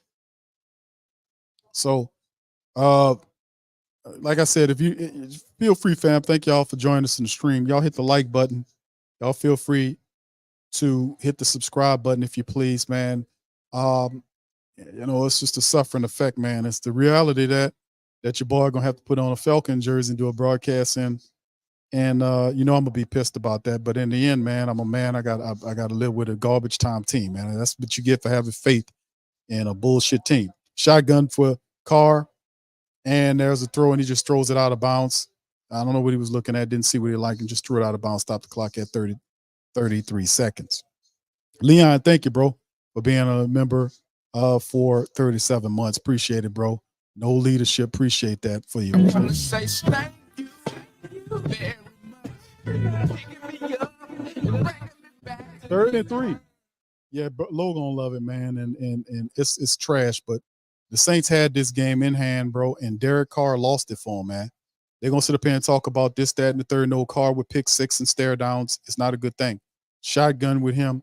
He looks and then throws another check down play, and it's a drop play by the Saints on the play. Jawan Johnson is the guy that he going to, and another drop by Jawan Johnson on the play.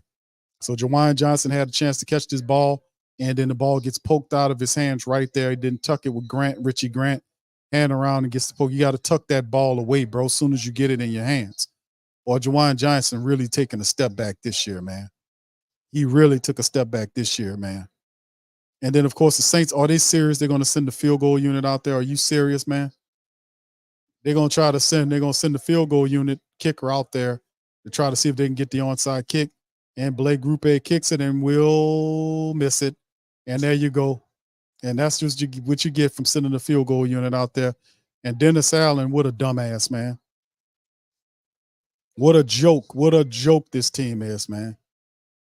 What a joke this team is. What a joke. What a trash joke this team is, man. And rookie saved their asses the entire game. And Atlanta snaps a 3-game losing streak on the back of a dumbass Saint team who can't seem to get anything right offensively speaking. Can't get anything going. And I'm not mad at the Rook. The Rook went 4 out of 5 today. It wasn't even close. 4 out of 5 for the rookie today, and that'll be it as the game goes in. And the Saints go down in a loss to the Falcons, man. And there it is, bro. So the Saints, we see what Tampa Bay got going on, because the Tampa Bay team did beat the Saints earlier, and the Saints are 1-2 in division play. Atlanta takes the division for right now. Tampa Bay, we'll see what they got going on later, because they control the tiebreaker with the Saints. So if Tampa Bay wins, Saints will slide to 3rd place. The team don't want it, man. The team don't want it. What a joke. What a joke they are. All right. So anyway, Dante says, Q, what you have to say now? I got to say. All I got to say is, man, I got to go find the Falcon jersey, man. Oh, man. Man. Yes, indeed, brothers and sisters. Brothers and sisters. Yes.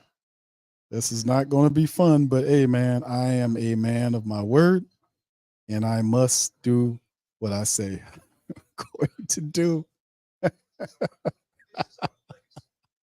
For those who don't know, shout out to my dog, Big Low. We bet that the Saints was going to get the victory. Saints ultimately let me down, the entire Who Dat Nation down. They have no pride. They have no confidence. They have a trash, garbage, unfundamental quarterback at helms that stare guys down. And unfortunately, the Saints, Taysom Hill, who I was really counting on to turn the tide in this game, Taysom Hill fumbled the ball where they were marching to a score.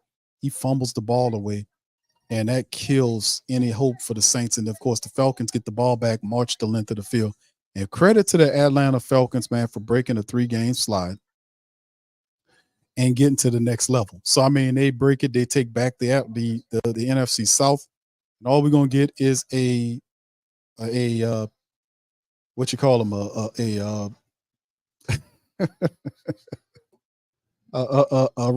a raggedy faced possum that's gonna get up there and talk about what they did wrong and that they got to clean this up and that. And you can look at the Saints and see, man, listen, it don't matter to me that, win, lose, or draw, we're going to do it. Regardless or not, these people still collect a check. It don't hit them the same as it hits you. Every game, they get game checks, and whether they win, lose, or draw, the game checks the same. So their demeanor don't mean nothing to you anyway. That's why I'm kind of in favor in changing all this up. So I'll make it mean something to you when you lose. That'll provide you incentive to play better. You need that. That needs to be something that really needs to be investigated, man. The union gonna fight it tooth and nail, by the way. But anyway, here's the team statistics. Saints lose 24-15 to the Falcons. They fall 5-6. They're now second place in the division. We'll see what the Tampa Bay Buccaneers got going on, but ultimately, this is what's the end. The first downs 25-22 in favor of the Falcons. Third downs 4 of 8. Falcons 4 of 8 on third down. Saints 6 of 14. Total plays, Saints had 67 plays, 62. They had 444 yards of offense today, 396 by the Falcons, 10 drives to 9. Saints, 6.6 on yards per play versus 6.4 by the Falcons, 296 yards throwing the ball versus 168 by the Falcons. You can see the Saints rushed the ball, had 148 yards rushing on 28 attempts. They were averaging over 5 yards a rush. Unfortunately, Atlanta was doing the same thing. 48 rushing attempts versus 21 passing attempts for 228 yards, 5.6 yards per rush. They basically took it from them. And then another score that is so hideous, it just makes me want to punch Carr in the face, is the fact that the red zone was 0 for 5. The Saints were a jokey time, garbage time, awful 0 for 5 in red zone. Let me say that again. Another stat that makes me really want to slap the hell out of Dennis Allen and punch Carr in one of his eyes is the fact that the Saints were a disastrous 0 for 5 in the red zone. 0 for 5. They were 0 out of 5 in the red zone, family, today. 0 for 5. 0 for 5. 0 touchdowns in the red zone. 5 times down, 0. 6 for 50 on the penalties versus 5 for 35 there by the Falcons. They had 2 turnovers. Defense gave interceptions to the Saints. They couldn't do nothing with it. They even controlled the time of possession, 31-34 to 28-26 Falcons. So what a joke the Saints are from an offensive standpoint, where Derek Carr continues to not get anything going. Could there be a conversation on change? Could there be a conversation on change? Individual statistic, Derek Carr, 28-4, and that's like I was saying, keeping his snaps down. This dude had 38 attempts. Where did it get you? 0 touchdowns, 0 anything, bunch of field goals. 24-38 for 304 yards, a pick 6. Sack one time, a rating of 77.1. What a joke. Ritter, 13 of 21 for 168, a pick. He had 2 picks, and they still won the game. Kamara, 15 carries for 69 yards, averaged almost 5 yards per run. In the matchup for the Saints, they had 148 overall with Lynn Bowden, Taysom Hill, and all of them added it up. In the game, 28 rushing attempts versus 38 attempts. So you lose Cam, you lose Olave to concussion, you lose Rashid Shaheed to an ankle issue, you lose Jamal Williams, who was banged up with some type of neck issue or whatever was happening to him. The Saints got beat up pretty good in this game from an injury standpoint, to be honest with you, fam. So y'all stay with us, and the family members don't go. No, we're going to react to all this crap. I'm going to go to the press conference, and as soon as they make it available to us, we're going to flash to it and go and hear what Dennis Allen has to say, all of the lies that he has to spew out. And Derek Carr, it's going to be hard to get them up there when they lose. They don't want to come and talk to you when they lose. They don't want to face the music.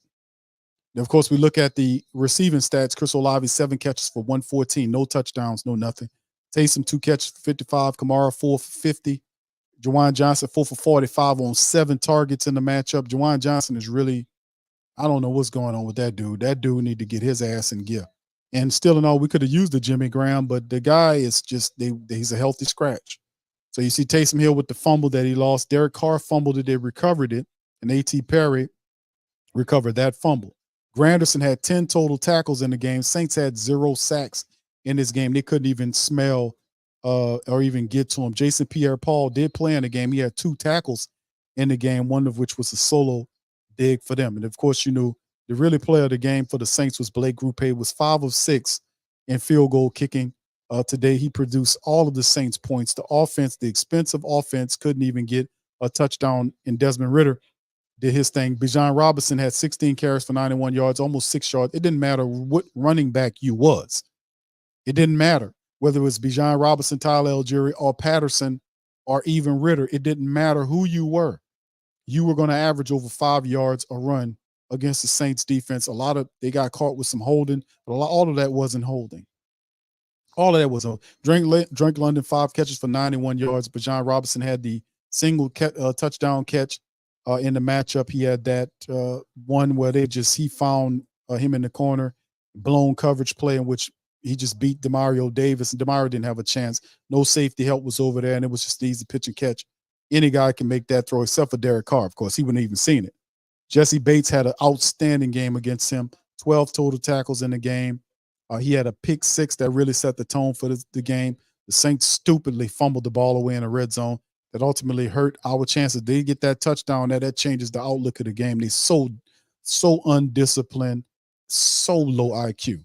Young Ho Q today, 1-1. And in the end, it's just another Saints losses. They now have lost, what is it now, 2 games in a row?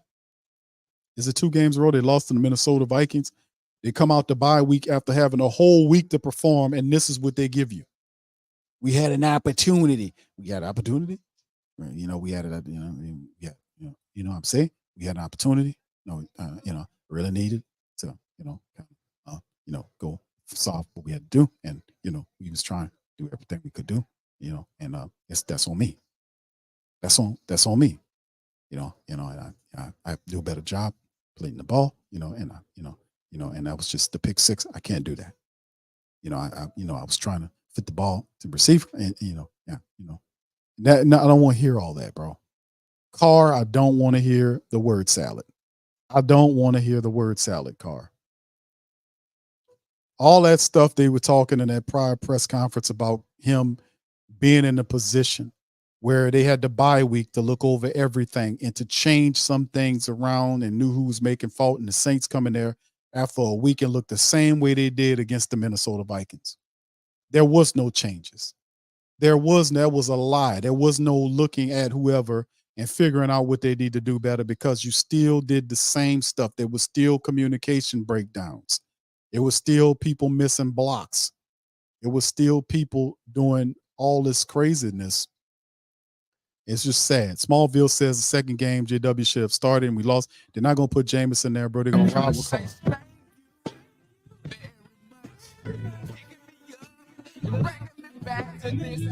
Shout out to the fam. Yoshi says we brought Carr as is. Carr can't even return this limit. They stuck with this guy, man. Thank you for switching. Thank you very much. Picking me up and bringing me back to this world.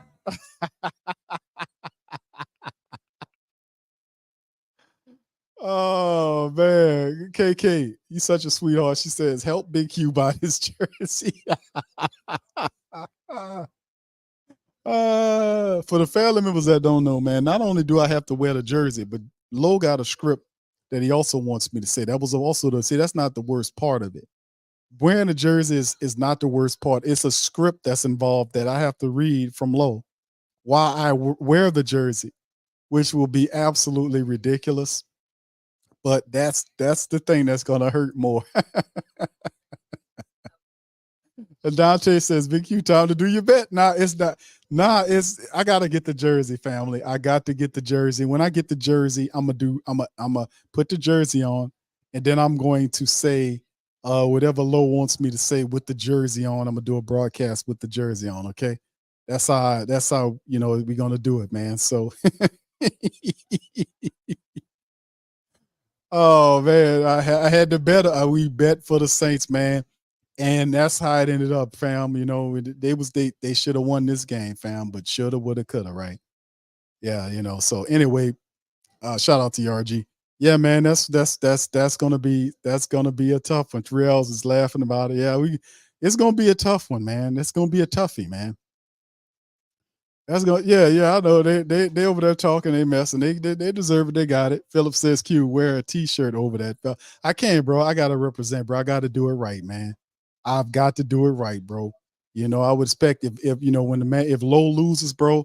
Lowe when he lost, bro. Lowe stepped in there, bro. He put the score jersey on.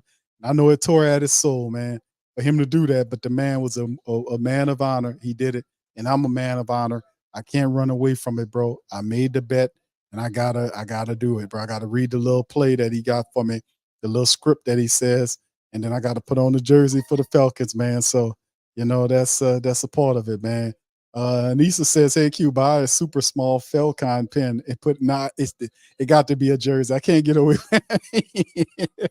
I can't get away with that. It was already decided, man. I can't change it around. It's already been decided on how it's already been written out. So it is, yeah, the jersey fun.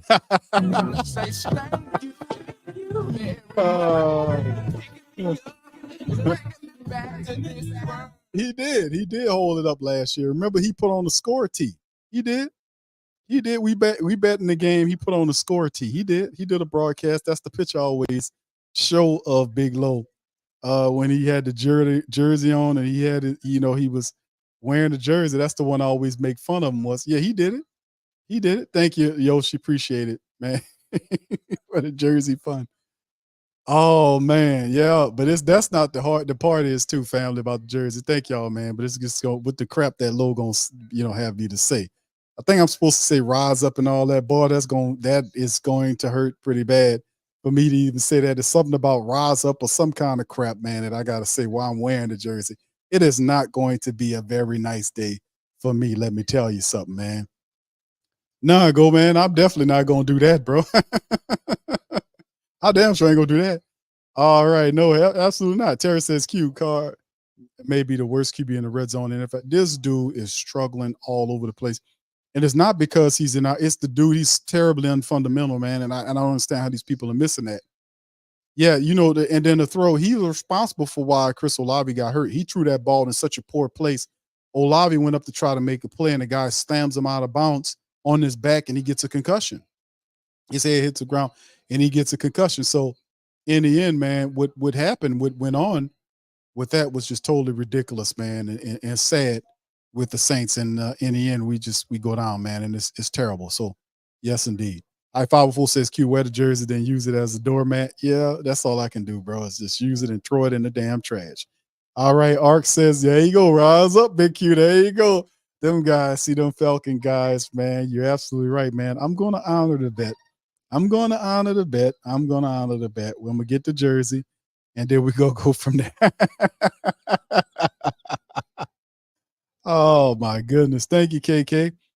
She sent me a cash app. She says, great for jersey fun. For the jersey fun. Oh, man. Oh, man. Oh, man, for the jersey fun, fam. It's not going to be fun, family, to deal with that. But unfortunately, like I said, I got to handle my business, fam. I got to represent. I got to do what I'm supposed to do. And that's what it comes down to. It's just a part of the game, man, where you got to represent, baby. And that's a part of it, man. You got to represent. And that's what we got to do, man. So, oh, man. And I ain't looking forward to that, man. I really ain't. I'm not looking forward to that, but unfortunately, it is what it is, So anyway, all right. Shout out to the fam, man. We waiting for Dennis Allen to climb to the press conference. We're gonna react to that, hear that momentarily, man. It's terrible, and I notice a lot of times when you listening to the Saints, on their channel, on the Saints channel, people turn the damn comments off, man. You notice that they'll turn them damn comments off on you, man. They don't want you up in there, cooking them and roasting them, and that's janky behavior, right there to even operate that way. But anyway, it's a bull crap loss by the Saints. They go down in blazes to the Falcons. This was totally a joke game. Saints had it. Fumbling, stumbling, garbage time behavior is awful, man. It's just, it should be a lot madder than this, but it is what it is. All right. Sean says, stop playing Andre 3000. He says, no, start playing Andre. No, bro. Absolutely not, brother. That's all we got left of them. Whatever that damn flute is, bro, I'm not feeling the flute, bro. Let me tell you something. You didn't make it playing the flute, brother. All right. Thank you, bro, for the Jersey fun. Thank you. Appreciate it. Very much. Picking me up and bringing me back to this world. All right, Josh SQ. Don't let Cam call Granderson off the hook either. Big contracts, no production, no pass rush. That was not good. Donnie says, Q, what does DA do well? His defense was very good against Tom Brady, statue QB. Indeed. All right. Ray Lindman says, Dennis Allen response, we got to get better, says that for the last 2 years. You ain't lying, bro.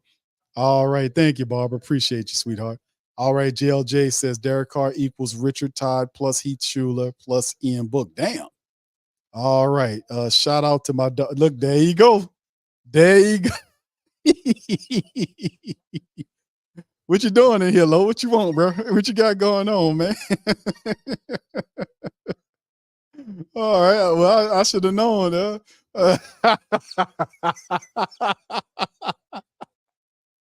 What you doing over here, Lo? What you want, brother? What you call?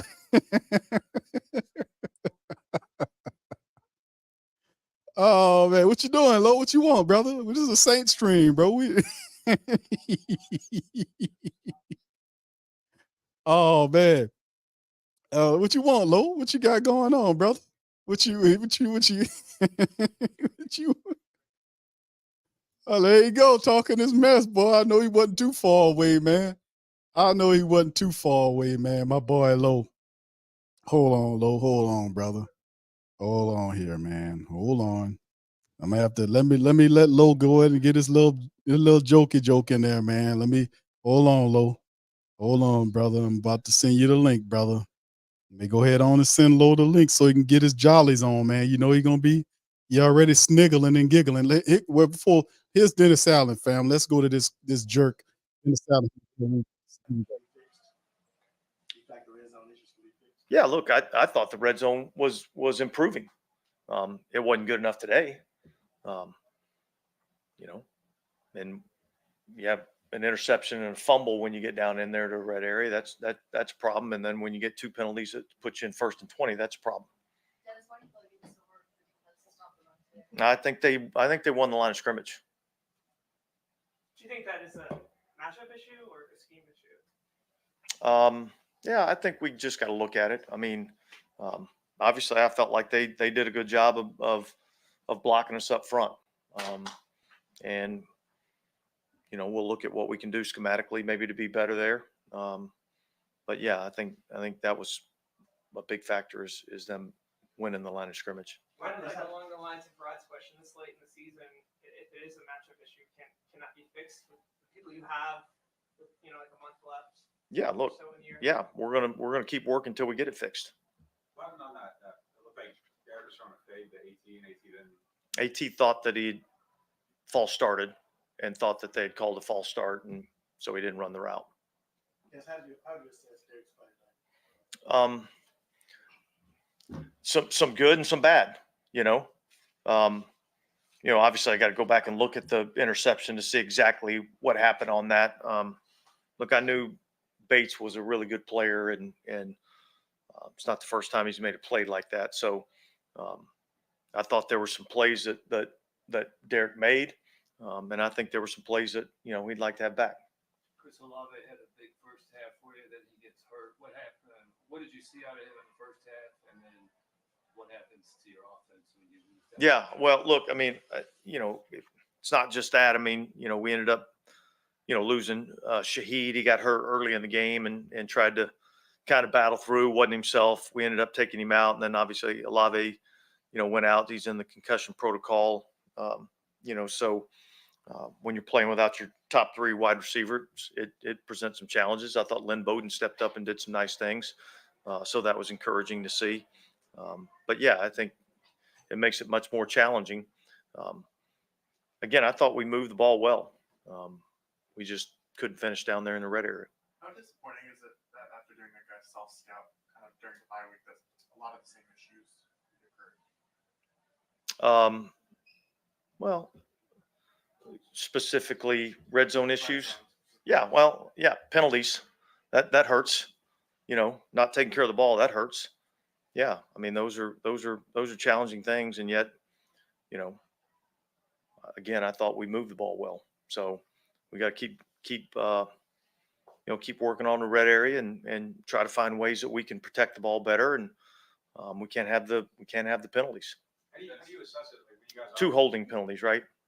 How do you assess it when you guys are moving the ball? And it looks like there's yards, but there aren't points. Like how do you weigh those two things? Like how are you optimistic about like the moving the ball but not score? Like how do you? Well, yeah, I mean, I think that just really gets. I mean, if you're able to move the ball, that's obviously a positive, right?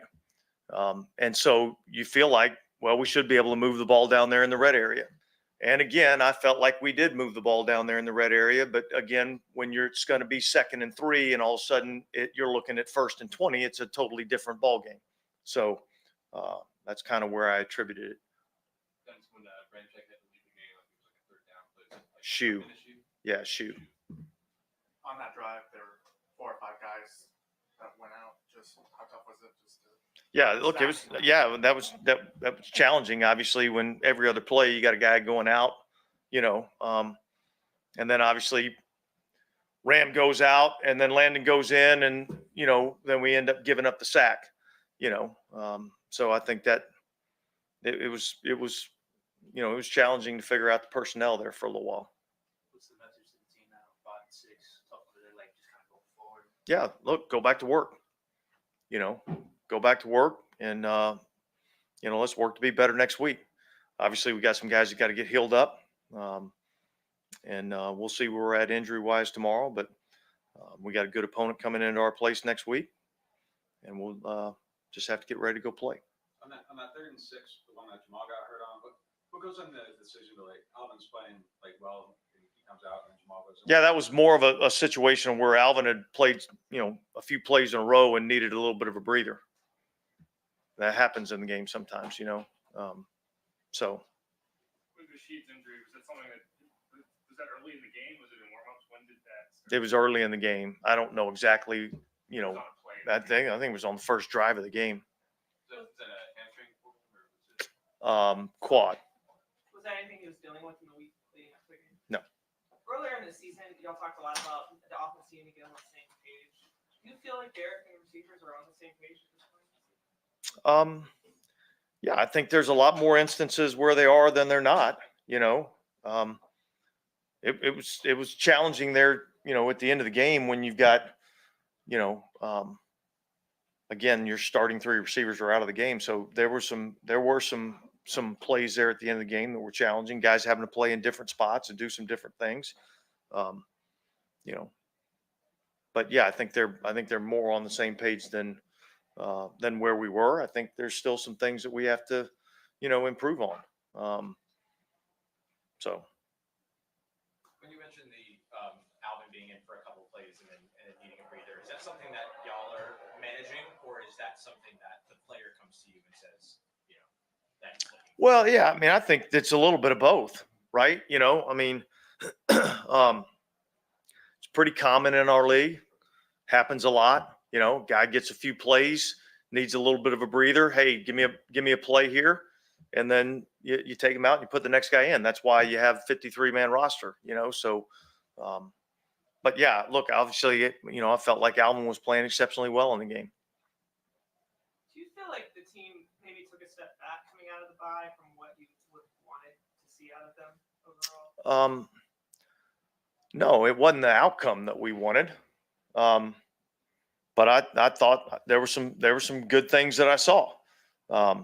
Again, we can take all the good, and we didn't do a good enough job of stopping the run, and we turned the ball over 2 times down there in the red area, where we have a chance to get points, and that really, at the end of the day, is the difference in the game. When you have Tyron interceptions, continuing to buy opportunities for the offense. Just how much does that mean? For not only for the defense but for the team too. Yeah, look, I mean, turnover takeaway ratio is a huge part of this game, and that was obviously the one takeaway right before the end of the half was big because it took points off the board for them, and then certainly the second takeaway gets our guys the ball back and an opportunity to drive down, potentially score some points. So I think taking the ball away is a big factor for us. The final play before the third quarter, it looked like there was potentially just with the clock run out, was the idea they were on their heels. Like, why Yeah, I mean, we wanted to run a play. You know what I mean? Like, I don't know. I mean, we felt like we had a play. We wanted to run a play.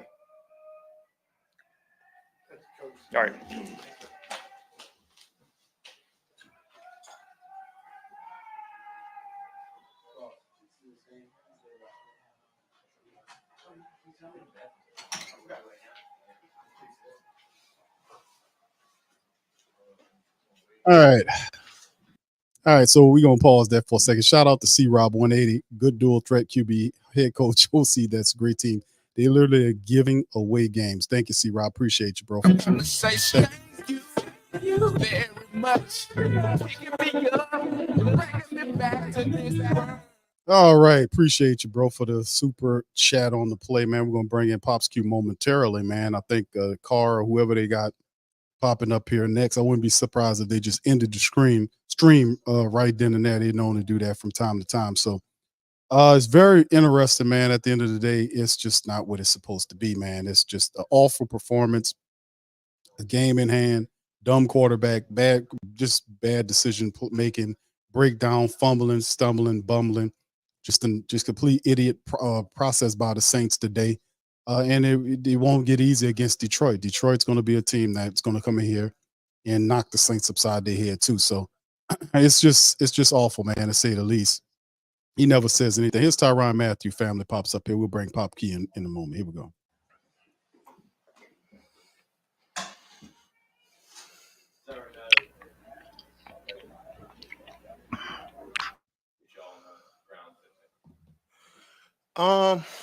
Man, I don't know, man. Obviously we played against this group last year, and I think for the most part they were able to kind of control the game. Then they got a great scheme. I think at times we just weren't really doing our jobs. And they're one of those teams, man. Like, they're going to stick to the run. Like, they're not going to get deterred from that. You know what I mean? Unless you up 3, 4 scores. But we just did a horrible job, setting the edges, tackling. Just didn't execute how we wanted to.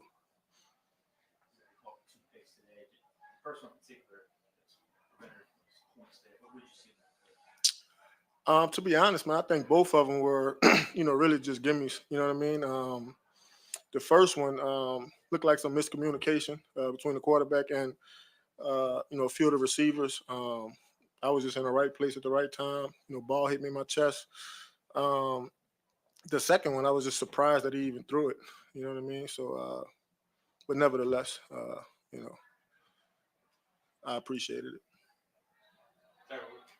Where's the team at right now? Like, just mindset-wise, I guess just had to buy and drop this game. Well, the truth is, we're not the team that we want to be. I think at times, we show great, promise and hope. Like there's good glimpse, but we just haven't, put it together yet. And I think that's really, the most frustrating, part about it. And you try to get better at a lot of different things, throughout the season. But, I think, obviously 6 games left. We still have a place, atop the division. So that's just me being optimistic. But, we definitely have to do a better job of, just complimenting one another. I think our complimentary football is just not really good right now. Defense complimentary offense, or even just defense? Yeah. I mean, we talked about it, over the bye week, and the first 5 weeks of the season, we played outstanding defensively, and then the second 5 weeks, it seemed like the offense played outstanding, and we didn't, and so and it kind of felt like that today too. Just not getting the stops when we needed to. Obviously, we had 2 turnovers, but just really weren't able to capitalize on it. So we just got to do a better job of playing team ball, and complimenting each unit, complimenting one another.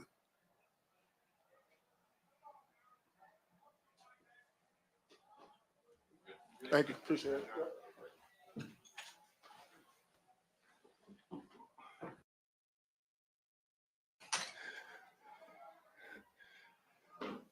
Obviously today, still obviously in the red zone with commonality, and it's that one today. Hopefully, we kind of work on that. Yeah, penalties and turnovers. We had the pick, we had a fumble, and then it seemed like every time we got down there, we had some kind of penalty, and it's hard to overcome those in a normal drive, let alone when you're down there. Because now the field shrinks and it's harder to get those yards back. So, that's the fact. That's just what it is. Did you get a chance to see what happened on the pick six and the tablet afterwards? Oh yeah, I know. I mean, he was playing one single high, and he left his responsibility. You don't expect him to do that. You don't plan on that for that route. I thought she made a good decision, but Bates a good player, and he made a great play. And very few times have I told someone good job on a bad play, but that was one where I told him, hey, you beat me. You made a great play, and it is what it is. It sucks to have that happen.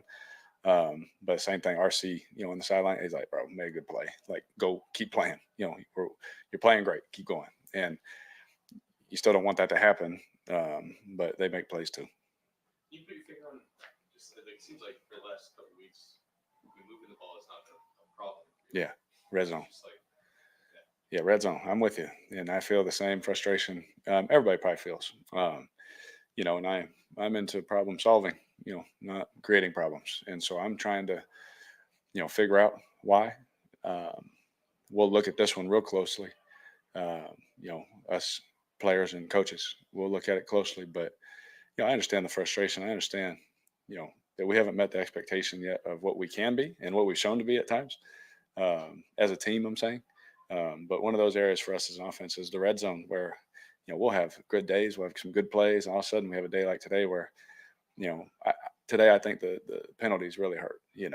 Pushing us back, obviously, and the 2 turnovers, which is something I take a lot of pride in not doing. And I know Taysom. We count on him, all the time, and we're going to continue to count on him. And it happens. It's part of the game. It sucks that it all happened in one time. In one game, but it's fact. But I'm not going to be frustrated anymore. I'm going to be positive. I've seen when a team has battled and gone through a lot of things, and still made the playoffs. And what did it was us coming together. Everyone on the outside, wanted this and wanted that, and thought this and thought that. But I'm telling you, man, if we can come together and keep pushing, keep working. We played our best football the last 5 weeks of that year, and we made it to the playoffs. And that's what we have to do as a team. And that's what I share with the guys is, but if you come in with the long face and, no one on Twitter likes you right now and all that kind of stuff, then this is the wrong business, and this is going to be the wrong month and a half for you. This right here, we're going to find out what guys are made of with their work ethic and how they want to come to work, because, we still have everything that we want to do, but we need, and we will correct certain things when we take a look at it tomorrow. You had a strong connection with Chris there in the first half. Just how hard was it losing him and Shaheed in the same game? I mean, it's tough, but at the end of the day, I always say nobody cares. We care about them. We care about their injuries. And I'm just so proud of the relationships that we've built, and, the things that we're doing better on the field together. So when that went down, it's like, dang, something else happened, so it's a little frustrating, but at the end of the day, nobody cares, man. Our guys came in, and I thought, the young guys and, guys that maybe don't play as much, they came in and they did their best and made some plays for us. It wasn't perfect, but gave us a chance. They gave us a chance and competed their tail off. So I was proud of them for that. But I was really excited about, the game plan and what we had for Chris today and Rashid. And it's a shame that, they both went down early. Just told us that on that third down play, AT, you just thought he false started. Yeah. So on that specific type of play, you were just basically catch and go, throw to his spot. Yeah, I saw him like kind of stutter, and so I thought he was doing his release. And the one-on-one is outside to him. They doubled inside, and so I was working outside to him, and I didn't know what he said because they were up there, but apparently he thought he false started. And as soon as I let it go, I kind of looked like to the sideline. I thought there was going to be a whistle or a flag, but I think he just thought he jumped. After just getting the chance to self-scout last week and kind of identifying a lot of issues, some of those same issues crop up again today, you think, or did you correct some things? Or? I thought we corrected some things, honestly. I thought third downs, no, we didn't hit them all, but I thought we were better. I thought we hit some big third downs. Even when we got behind the sticks, I thought we got some chunks back to help put us back in a chance or give us a chance to get a first down again in the red zone.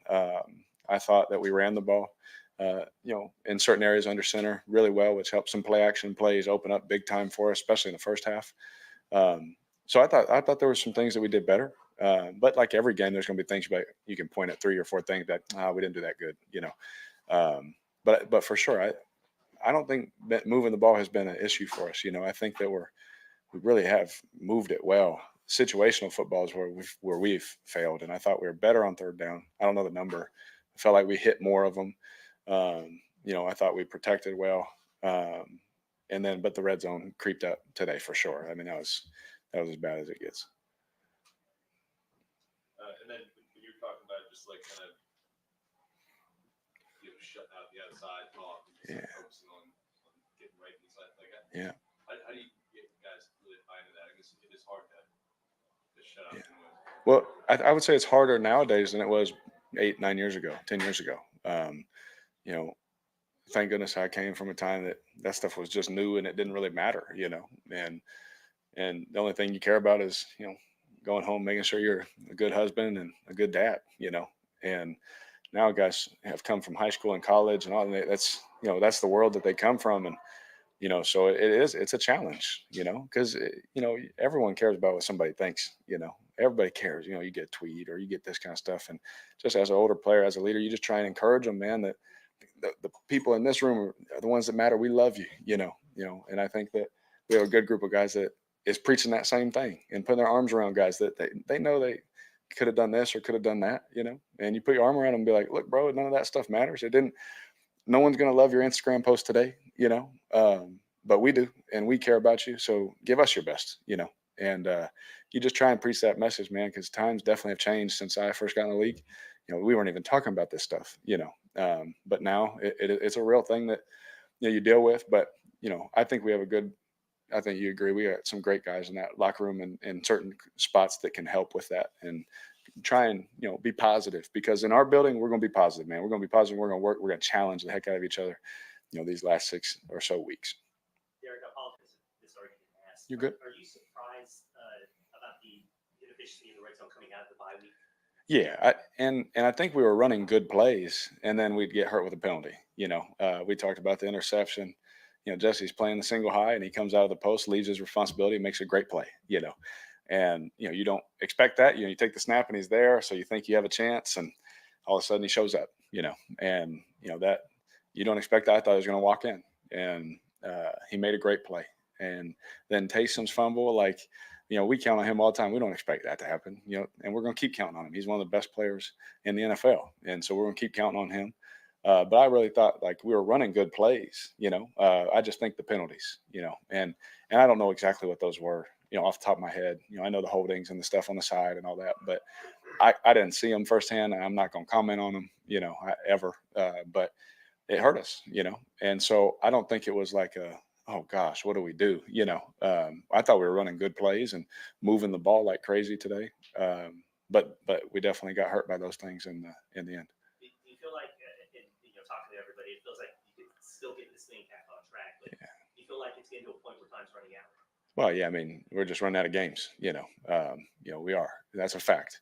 But what we need to do, and what Who Dat Nation can do for us, is just keep encouraging our guys, man. We're gonna come home. We're gonna go on the road, and when we come home, we're gonna need them.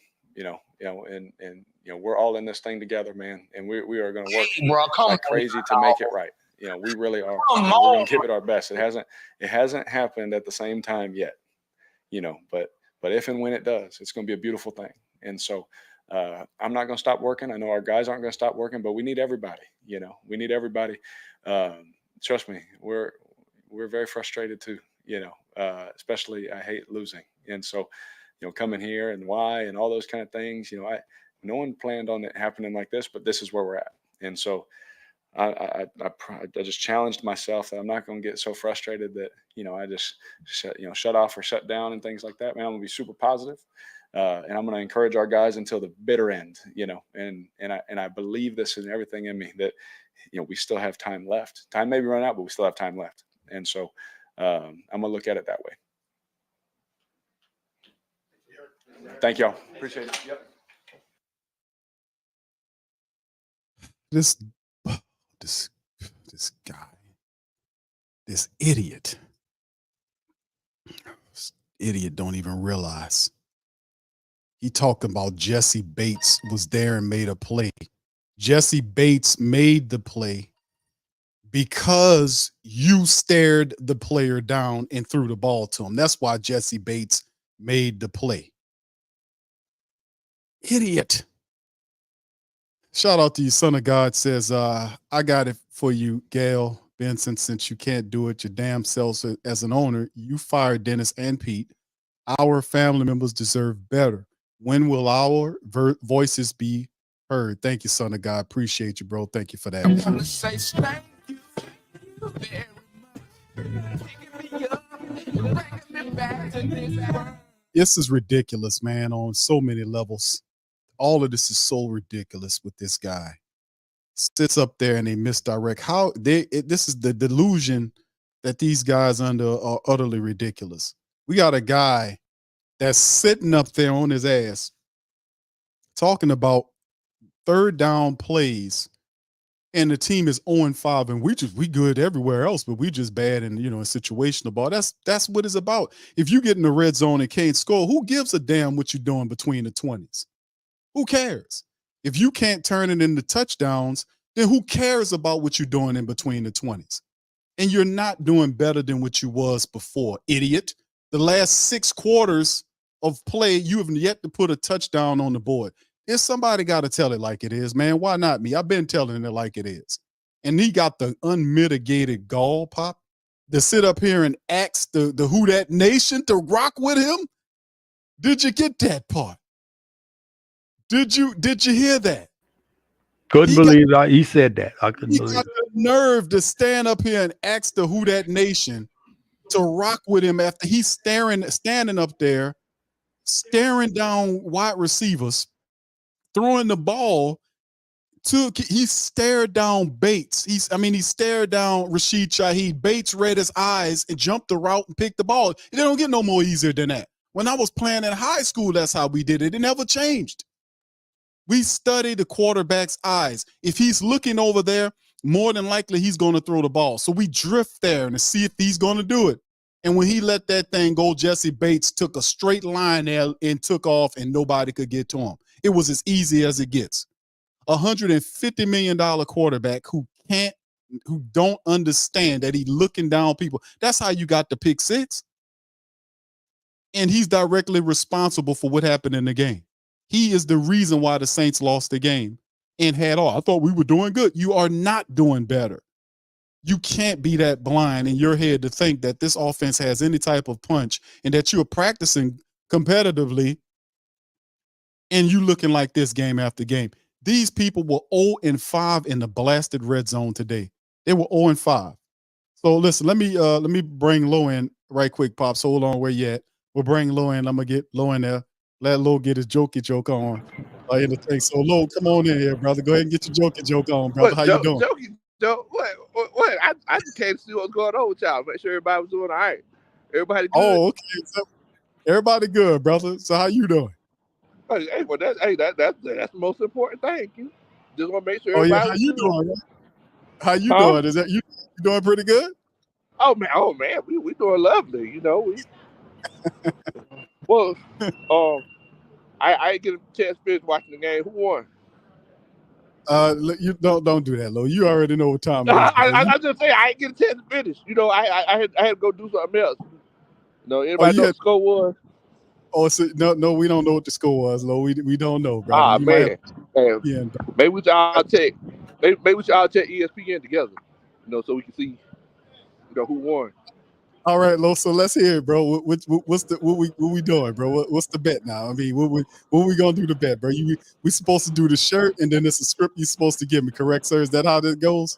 Tell her who that nation, bro. So I mean, I just want to know, like, when you comfortable with doing it, because I mean, you the one that got to do it.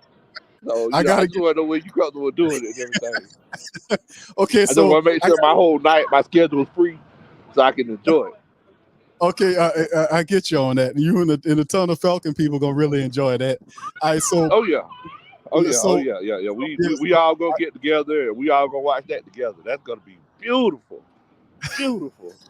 A lovely day. It's gonna be beautiful, boy. We gonna love that. You gonna do it this week or you gonna? Well, I gotta order the jersey, and then when I get the jersey, I'm gonna do the broadcast, and then you give me the script, and then we'll go online. We'll broadcast it and do all the stuff, Lo. Oh, okay. Oh, you get a jersey. I thought you were just getting a shirt. You getting a jersey. Man, A shirt. Yeah, I might as well get a shirt. I can get a shirt, something cheap that I can throw away. Nah. You go ahead and get a jersey. I don't want to get the jersey. Can I just get this? Okay, Lord, I picked the wrong button. Kind of got up out of there. So, man, Pops, welcome on in, man. Let's talk about it. Oh my goodness. Son, I hate to say it. I think our season's done. I don't see us getting to the playoffs. I see the same problems with the defense cropping up. You got quarterbacks running straight up the middle, free and clear. And Ritter had his shares of big runs, and they just run straight up the middle, avoiding sacks. I don't understand how the defense is letting the offensive linemen turn them out to open up the inside for them for long quarterback runs. And this happened again. It's been happening for the past 2 or 3 weeks. Last week it was Minnesota's quarterback, basically a rookie, ate the Saints' meal, ate their lunch up the middle of the field. Scrambling quarterbacks has always seemed like it's been, especially this season, our worst enemy. We can't get they didn't have to punt one time. Not once did they punt. Except after when they scored. But as for getting them off the field, we didn't do it. Is the defense getting too old? I don't know what the kind of answer to that. I don't see them having the ability to scramble around. You got these high-priced guys, but they don't seem to have the speed to get to the quarterbacks or run behind them and catch them if they slip past the line of scrimmage. But I'm just I'm trying to be optimist, but I just don't see the playoffs right now. We only got 6 games left. And then Detroit's coming in. I think they lost the last time they played, so they're gonna be mad as hell. And I can see the field opening up. I mean, nothing seems to change. I think Harold Carmichael is a dinosaur, and they need to change him. He needs to go. And Dennis Allen is also a dinosaur. He needs to go. I can't understand how Miss Benson hired somebody like him without doing a check to see who's available to take. I mean, these guys are dinosaurs. I mean, they script plays that don't even work in the league. I mean, it's time out for that, man. The people need to be replaced, including Dennis Allen. He needs to be replaced. I didn't see any offensive fire in the eye. They didn't have any fire in the eye. What is his name? Kamara had some good runs, but they didn't get anywhere near the end zone. And when they got to the end zone, they scored. They failed to score again. It's getting to be a regular thing. That's why I hate to say it. I don't see them getting any to the playoffs. Not this year. They may win a few more games, but I don't see them making it to the playoffs. I'll be honest with you. Yeah, it's quite it's a pain in the butt is what it is, man. And the Saints had this and squandered it. 0-5 in the red zone is that is unforgivable in a matchup. That is trash, garbage. This guy's been on top of the team. It's been 6 offensive quarters, a 6 quarters period of game quarters that the offense hasn't scored a touchdown under Carr. I keep saying it because it don't look like he does not have the ability. He is definitely delusional. And obviously he has to go back and look at the film, because how do most pick six occurs? Because the quarterback is staring down the person they're not supposed to do that with. You're supposed to look the safeties off. When you know that because the idea is they're studying your eyes. You're supposed to look elsewhere and even pump fake to that direction to throw them or freeze them until you can go back to where your guy is. This guy snaps the ball, stares the guy down. Jesse Bates sees it, picks it, and runs it all the way back. And he's talking about he made a good play on it. Plus, he wants the Saints family members to sit up there and continue to support this nonsense. We're not supporting this dude. Is over this $150 million for a dude. I just listen. If it's an effort thing, it's a whole nother thing. But the reason why this team is struggling is on the field with Derek Carr. He is not getting it done. He's not seeing. He's not and it's the check downs, the fact that he's not seeing the field completely. It's the fact that he's staring guys down. He's been doing it the entire year. Tonight he got in trouble with it. It's just a comedy of errors that how bad this guy is playing football in this system, which is traditionally a QB friendly system. For him struggling like that is I could tell you it's the pressure of the contract. That's what it is. It's the pressure of the contract and the fact that the heat is on him to perform and the team is struggling. You can no longer sit up here and say, because based on what happens with Tampa Bay, who owns the tiebreaker on the Saints, because the Saints very well, you lose to Minnesota. Saints going to be on a quick 3-game winning streak. I give them zero opportunity to beat the Detroit Lions next week. Zero chance of beating them because they can't get out of their own way. And the defense only surrendered 17 points today. The defense held. They surrendered 2 touchdowns and they made them kick a field goal. That's 17 points. If it wasn't, that's it. Everything else was Derek Carr. The pick six that ultimately helped them win the game was on Derek Carr, who just says that he made a play. He just made a good play and he just was fast at the jump. No. You threw the ball to the guy. You studied him with his eyes, and he probably won't even see that. And the cold-blooded part is the people that's supposed to be his coaches. They're not going to tell him that, and they need to go too. We don't need people to sit up here and protect an expensive quarterback that's making mistakes that a rookie makes. It's rookie mistakes this guy is making out here. He's making rookie mistakes. That's what upsets everybody. And the fact that he's making rookie mistakes and not admitting that what he's doing, whether he's crazy or ignorant, I don't care. The reality is that he stinks. And until we can get him to understand that he stinks and that he needs to change what he's doing, this is not going to go anyway. And then you trying to get Taysom Hill in there and Taysom fumbling the damn ball in the red zone. Don't make any sense. They will march into score, and it's just what it is overall. It's a Dennis Allen team that's a low IQ football team. No disrespect to all these other guys, but I'm telling you, when you got a coach on top of the team that's not a real coach, that the guy is not a disciplinarian, the guy doesn't enforce anything, he doesn't want to make any changes to anything, and it keeps happening over and over again. He don't want to pull guys out and put guys in unless injuries occur. He makes excuses because he himself don't know what's going on. He himself don't know. That's why he keeps saying the same thing week after week, because if you know what's going on, you would fix it. It's the same thing about we got to fix it. No. It's enough of this. We got to fix the stuff. I'm looking beyond Derek Carr because they crazy. I'm looking behind Dennis Allen because he's incompetent. And I'm looking at Mickey Loomis, who hired this joker. And he is the focus should be on Mickey Loomis and what he does and what he needs to force changes here.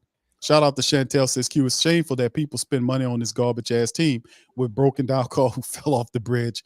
This is sad. Thank you. Appreciate that. Say thank you very much. Picking me up bringing me back to this world. All right, thank you, Chantel. Shout out to Yoshi's with the Uncle Ruckus. Yeah, I know Lowe was standing by. We made the bet, and it comes with a jersey or shirt. He says a jersey with a little script that I gotta say some crap about Rise Up that he's gonna probably put in there. It's a couple of lines of a text that he wants me to read during the season and all that, and that's what you get for sticking with this damn team. So we got Carson up here telling you we just need the Who Dat Nation, to ride with us, to stick with us. I just did that. I just did that with this. I'm not going to be negative talk. They ain't your friends on Twitter. No, bro. You can't run away from it. You want the money, the $150 million. You want to talk this positive nonsense. You want to see people happy. They know what time it is. They know that you garbage. They know that you up here staring guys down. Bro, they're not attacking your character. They're attacking your IQ because you're displaying rookie ass tendencies.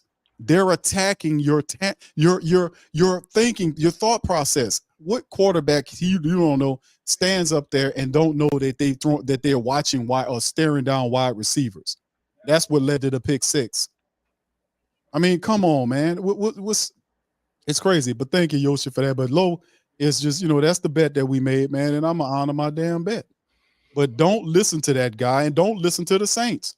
Don't listen to them if they come in there telling you that you need to stand behind that. I can't believe Carl sit up there and ask the Who Dat Nation, can you stick with us, or could you put, we know it's kind of tough, but just hanging there with us. I just did that.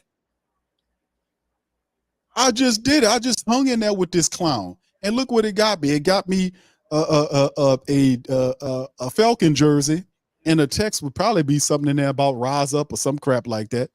That's what the hell I got to do, sticking with these jokers. I picked them to win. And then I got to stick it. Just go on, stick with us. Stick for what?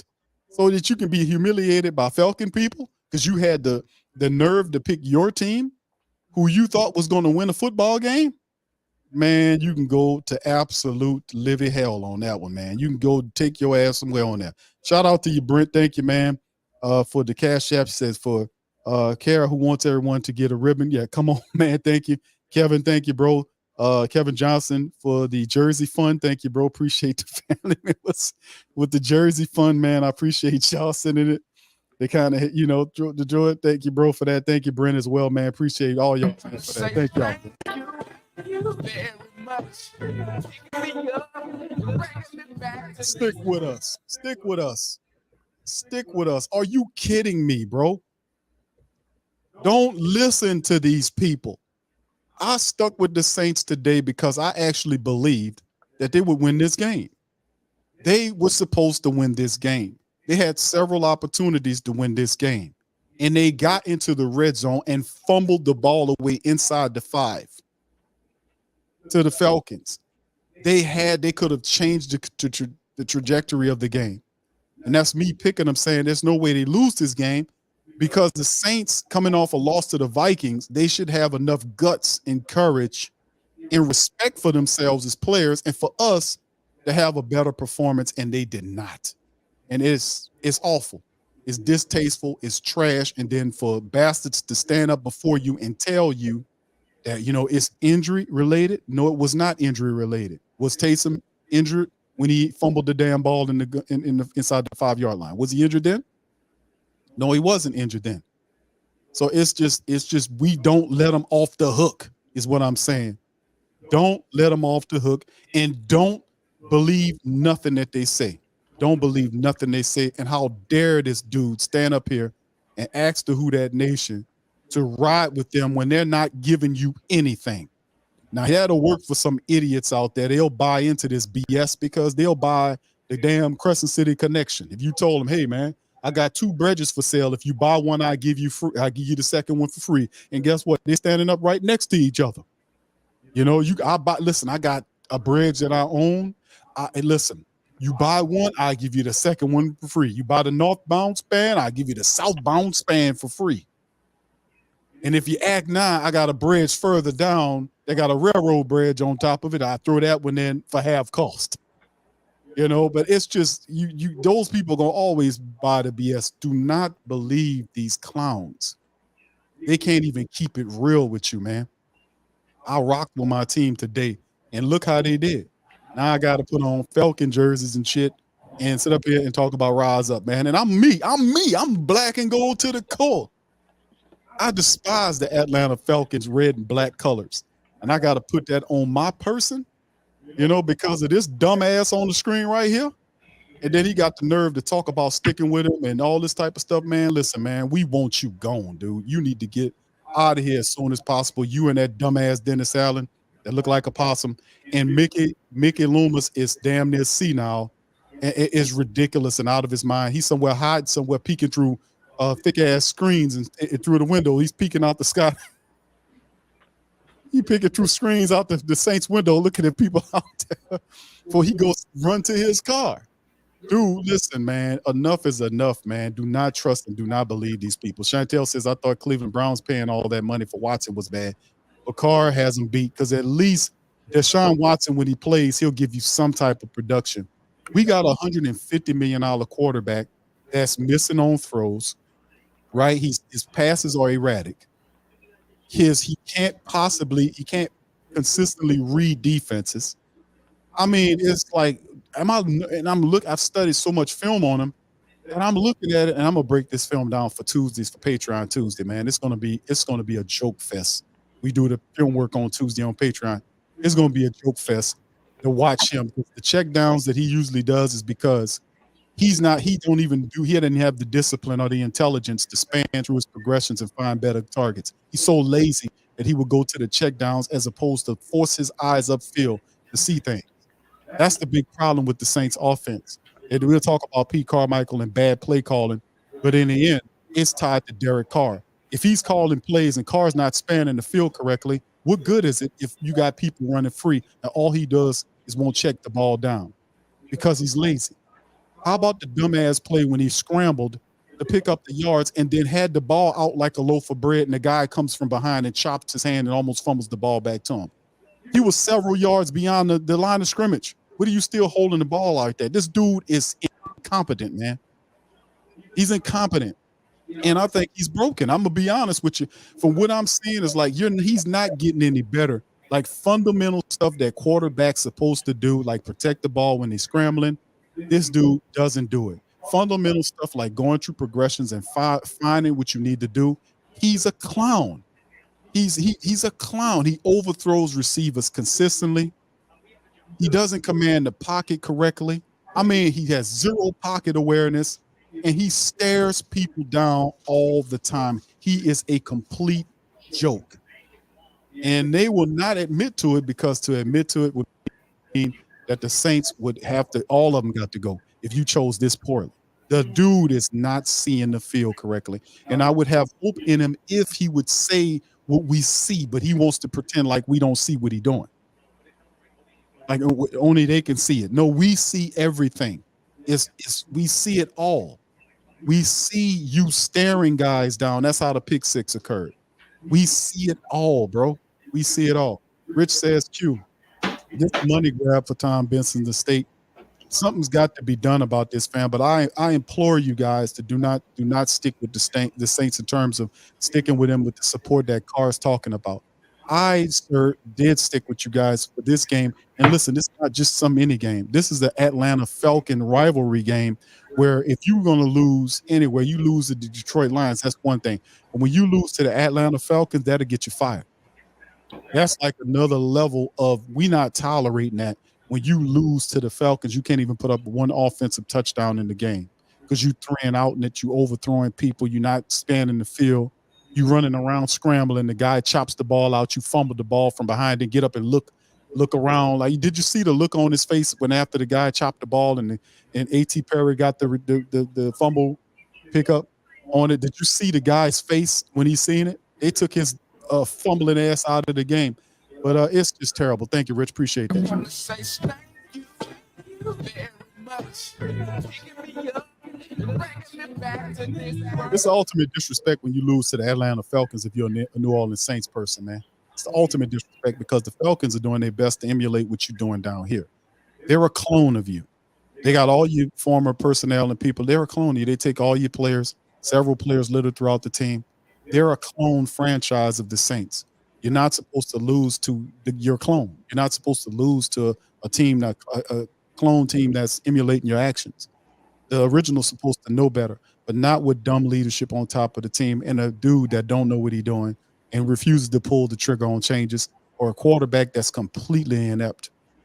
I mean, the dude is completely, he got the challenge, but it's a major mental block on this dude. And I don't have any faith that I think he can make it through this mental block. The pressure that he is under now, since he's the Saints quarterback that they putting on him, is too much for him to shake back from. Pops, let's go ahead and get your last thoughts on his before we get out.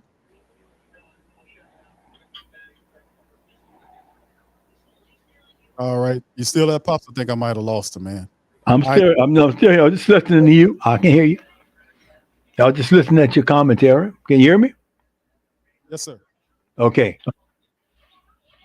Yeah, I'm not sure what's going on with Derek Carr. Is he blind? Is he colorblind or something? Maybe they need to have his eyes checked. Make sure he's reasoning up. Send him to a psychologist, somebody who can look at him and find out if he understands the game of football. You're playing the top position there on the field, and you want to go force the ball deep, even though the team knows that the other team knows that's all you got. He's just forcing the ball downfield, and it burned him. It cost him this game. He got burned. That's the score we lost by. Because we had the game pretty much in hand until he threw that deep ball and the kid picked it off. You there? Yeah, I'm not hearing you. You there, son? Yeah, I'm here, Pops. I'm here. Something went over my mic, but it's ridiculous, man. At the end of the day, it's awful, man. It's awful. Yeah, I'm just, like I said, it's very frustrating. I'll be honest with you, I don't think he's going to work out. Like I said, I already put the season on hiatus again because he's too inconsistent. And good a team as Detroit is, the Detroit secondary are going to eat him up. They're going to throw him on the ground, sack him a few times. They're going to beat the hell out of him. Oh, he's got no confidence. He doesn't have any confidence. Let's make it worse. You can't be inexperienced like that. Play inexperienced if you have experience. Maybe there's a reason why the Raiders sent him to the Saints, let him go to the Saints. Because he's doing some of the same things here that he was doing in Las Vegas when he was their, champion. When he was their quarterback. I'm sorry, when he was their quarterback. See, the same thing. And we can't have inconsistent playing, and the defense is getting worn out. They were back on the field constantly. You take them down for a few, you can't get nothing in the end zone, and they just got worn down. The running game wore them down. Big, they were getting gashed big time. They were tired, probably. So like I said, I don't know what the Saints are going to do, but I don't see them making the playoffs this year or even getting a winning record. I don't see them beating Detroit. If they do, it'll be a surprise to me, but I don't see them beating Detroit. You know what I'm saying? Right. Yeah, I get it, Pops. I think in the end, man, it's sad. It's very disrespectful for Carr to ask for who they need to have his back. To talk about him being a guy that we need to give him some getting to giving him some help. And I think it's totally disrespectful because we were giving him the benefit of doubt tonight and it didn't work out. So once again, I'm gonna play this again for the family members to hear what he said. Once again, this is truly ridiculous to me to hear this idiot say this. But Jamie says all that mess garbage all that mess garbage talking on the podium Dude needs to be put back in concussion. Something wrong with this man. I want to Thank say you. thank you very much. Picking me up and bringing me back to this world. Thank you, Jamie. Appreciate it. Garbage. That is a good one, man. I have to put that up with some of the other ones. Yeah, because he's full of garbage. Yeah, ain't no doubt about it. Shout out to garbage. Yeah, he ain't garbage. He's garbage. That's the new term when you talk about something that's just that's awful.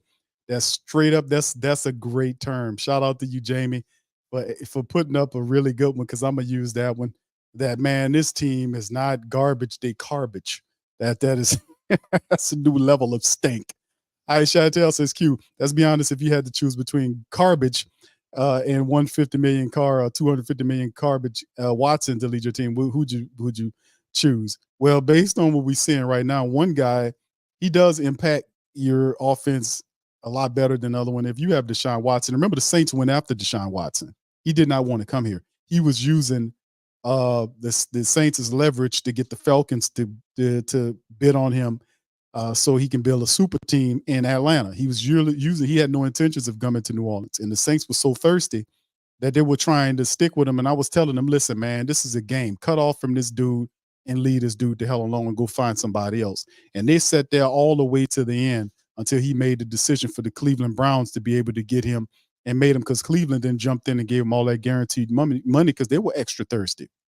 And it actually worked out crazily because they're winning despite the fact that he is there. They're winning with backup quarterbacks, running game, all this type of defense.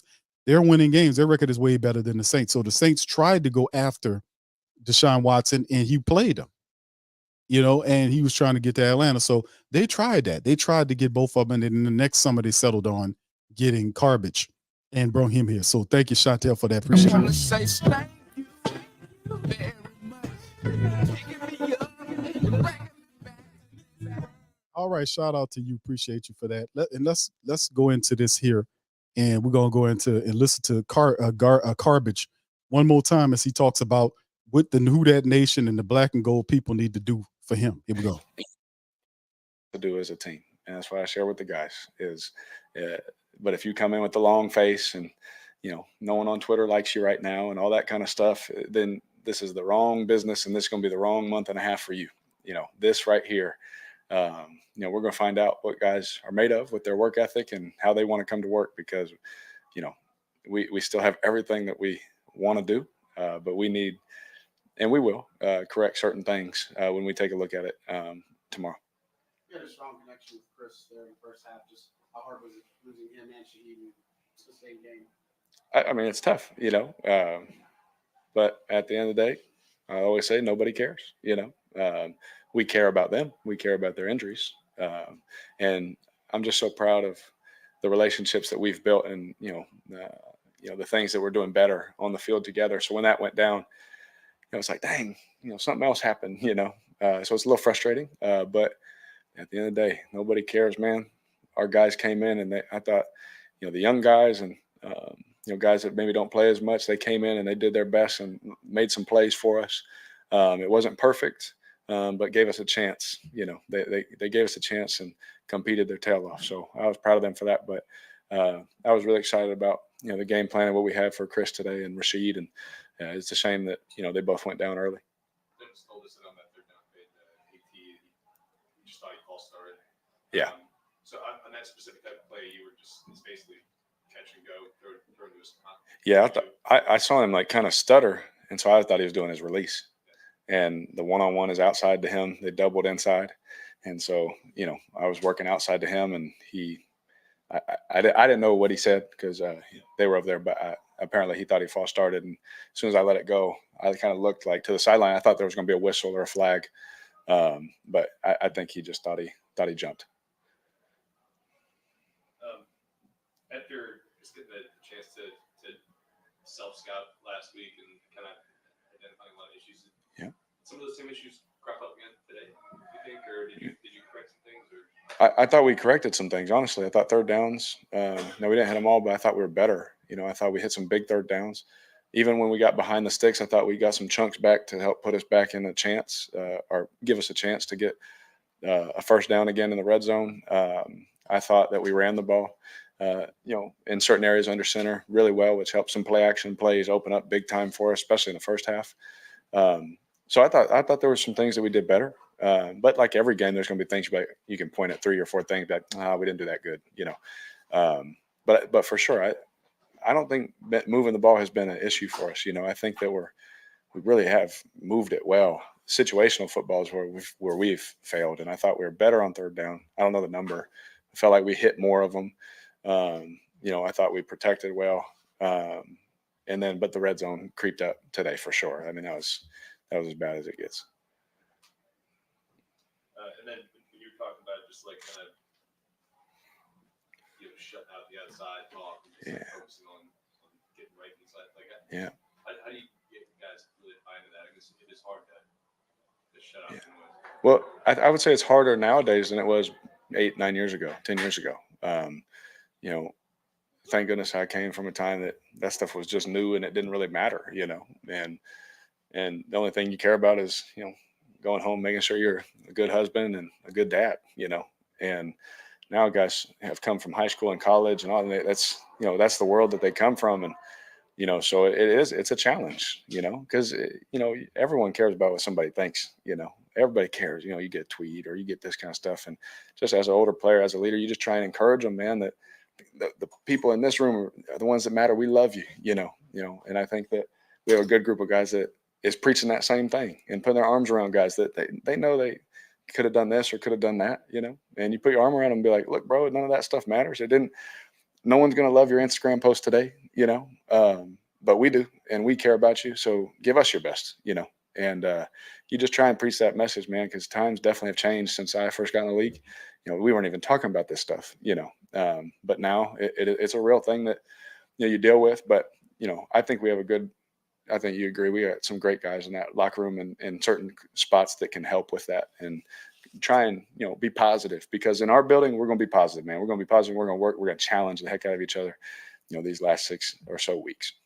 Derek, I apologize if this already been asked. You're good. Are you surprised about the inefficiency in the red zone coming out of the bye week? Yeah, and I think we were running good plays, and then we'd get hurt with a penalty. We talked about the interception. Jesse's playing the single high, and he comes out of the post, leaves his responsibility, makes a great play. And you don't expect that. You take the snap, and he's there, so you think you have a chance, and all of a sudden he shows up. And that you don't expect that. I thought he was going to walk in, and he made a great play. And then Taysom's fumble, we count on him all the time. We don't expect that to happen, and we're going to keep counting on him. He's one of the best players in the NFL. And so we're going to keep counting on him. But I really thought we were running good plays, I just think the penalties, and I don't know exactly what those were, off the top of my head. I know the holdings and the stuff on the side and all that, but I didn't see them firsthand, and I'm not going to comment on them, ever. But it hurt us, and so I don't think it was like oh gosh, what do we do? I thought we were running good plays and moving the ball like crazy today. But we definitely got hurt by those things in the end. Do you feel like, talking to everybody, it feels like you can still get this thing back on track, but do you feel like it's getting to a point where time's running out? Well, yeah, I mean, we're just running out of games, we are. That's a fact. But what we need to do, and what Who Dat Nation can do for us, is just keep encouraging our guys, man. We're gonna come home, we're gonna go on the road, and when we come home, we're gonna need them, and we're all in this thing together, man, and we are gonna work like crazy to make it right. We really are. We're gonna give it our best. It hasn't happened at the same time yet, but if and when it does, it's gonna be a beautiful thing. And so I'm not gonna stop working. I know our guys aren't gonna stop working, but we need everybody. We need everybody. Trust me, we're very frustrated too. Especially I hate losing, and so coming here and why and all those kind of things. No one planned on it happening like this, but this is where we're at, and so. I just challenged myself that I'm not going to get so frustrated that, I just shut off or shut down and things like that, man. I'm going to be super positive, and I'm going to encourage our guys until the bitter end, and I believe this in everything in me that, we still have time left. Time may be run out, but we still have time left. And so I'm going to look at it that way. Thank y'all. What a joke. Derek Carr wants the Who Dat Nation to keep encouraging them. And I say no. I don't. I'm not going to say that you should do that. I'm not going to tell you what to do, but I'm just going to say, from my vantage point, is that I supported the Saints. I picked them to win the game. I even bet my dog Lowe, who's the Atlanta Falcons man, that the Saints will win the game. What did that get me? Calling on the Saints to get a victory, which they should have won, and they fumbled it away and embarrassed me and the entire Who Dat Nation to the point where I got to put on the Falcons jersey and say "Rise Up" or whatever it is. And I'm a black and gold guy. It's absolutely disrespectful to him, from him to say that to us, for us to give him, or he calling for us to have more support for him, and he completely stinks. It's awful. It's trash. I don't like it.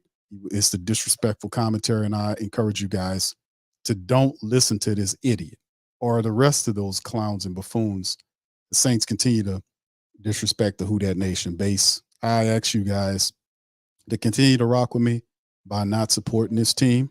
I'm asking you guys to pull back whatever tickets that you have, and I need the entire Who Dat Nation to listen to me on this. We really need to focus in on, we need to get on code with each other, get on code as much as we can, because they're not going to turn this loose. They're not going to get rid of this guy without pressure from the outside. So I'm going to need the family members who support, who still, because I'm not spending any money on them. I have not spent money on them in a while. And for those who are still buying jerseys and hats and going to the games, I'm going to ask you to stop doing that. I know you love to do it, but I'm asking you to not look at yourself, look at the whole of the team. We need to do this together. I'm calling on the family members to not support this team. It is only economic boycotts that are on code that will force them to get rid of these people. It's not you going there supporting the team, going buying the high-ass nachos and the concession stand garbage and all this kind of stuff. And the renovations of the dome, all for the beautiful renovations of the dome with the $300+ million, the taxpayer funded money to turn around the dome so they can make billions of dollars on the inferior product and disrespect us like this. I'm calling on those who are still spending money with this team to stop doing it until they show you better. And I'm not talking about with one game here or there. I'm talking a collection of games that see that they finally know what they're doing. I don't think at the end of the day that they will make a change willfully. You're going to have to force them to. You're going to have to force them. And the way you do it is just by getting on code with others like me and not spending any money as a collective with these people anymore. Draw back and not buy their BS. If you want to buy Saints merch, find people like myself that have Saints merch for sale and buy shirts like Fire DA or shirts like No Excuses. That's available in the merch. Stop giving them your money. Do something else with it. Save it. Put it in your bank. Keep it there. Buy some presents. Christmas coming up. Get ready. Bless them. Bless the churn or yourself with the paper. Don't give it to these people no more because they don't deserve it. They're not listening to you. They refuse to listen to you. And we're going to show them what sports is. You hear what Carson up here talking, and they believe like that. And let me tell you the mindset of these players. A lot of these players, they don't care they do care to a degree, because if you get on code, which a lot of times they don't think you will, because so many people are so off code, is ridiculous, because they're extremely selfish. They only care about themselves. They really do. But then complain about how high stuff is.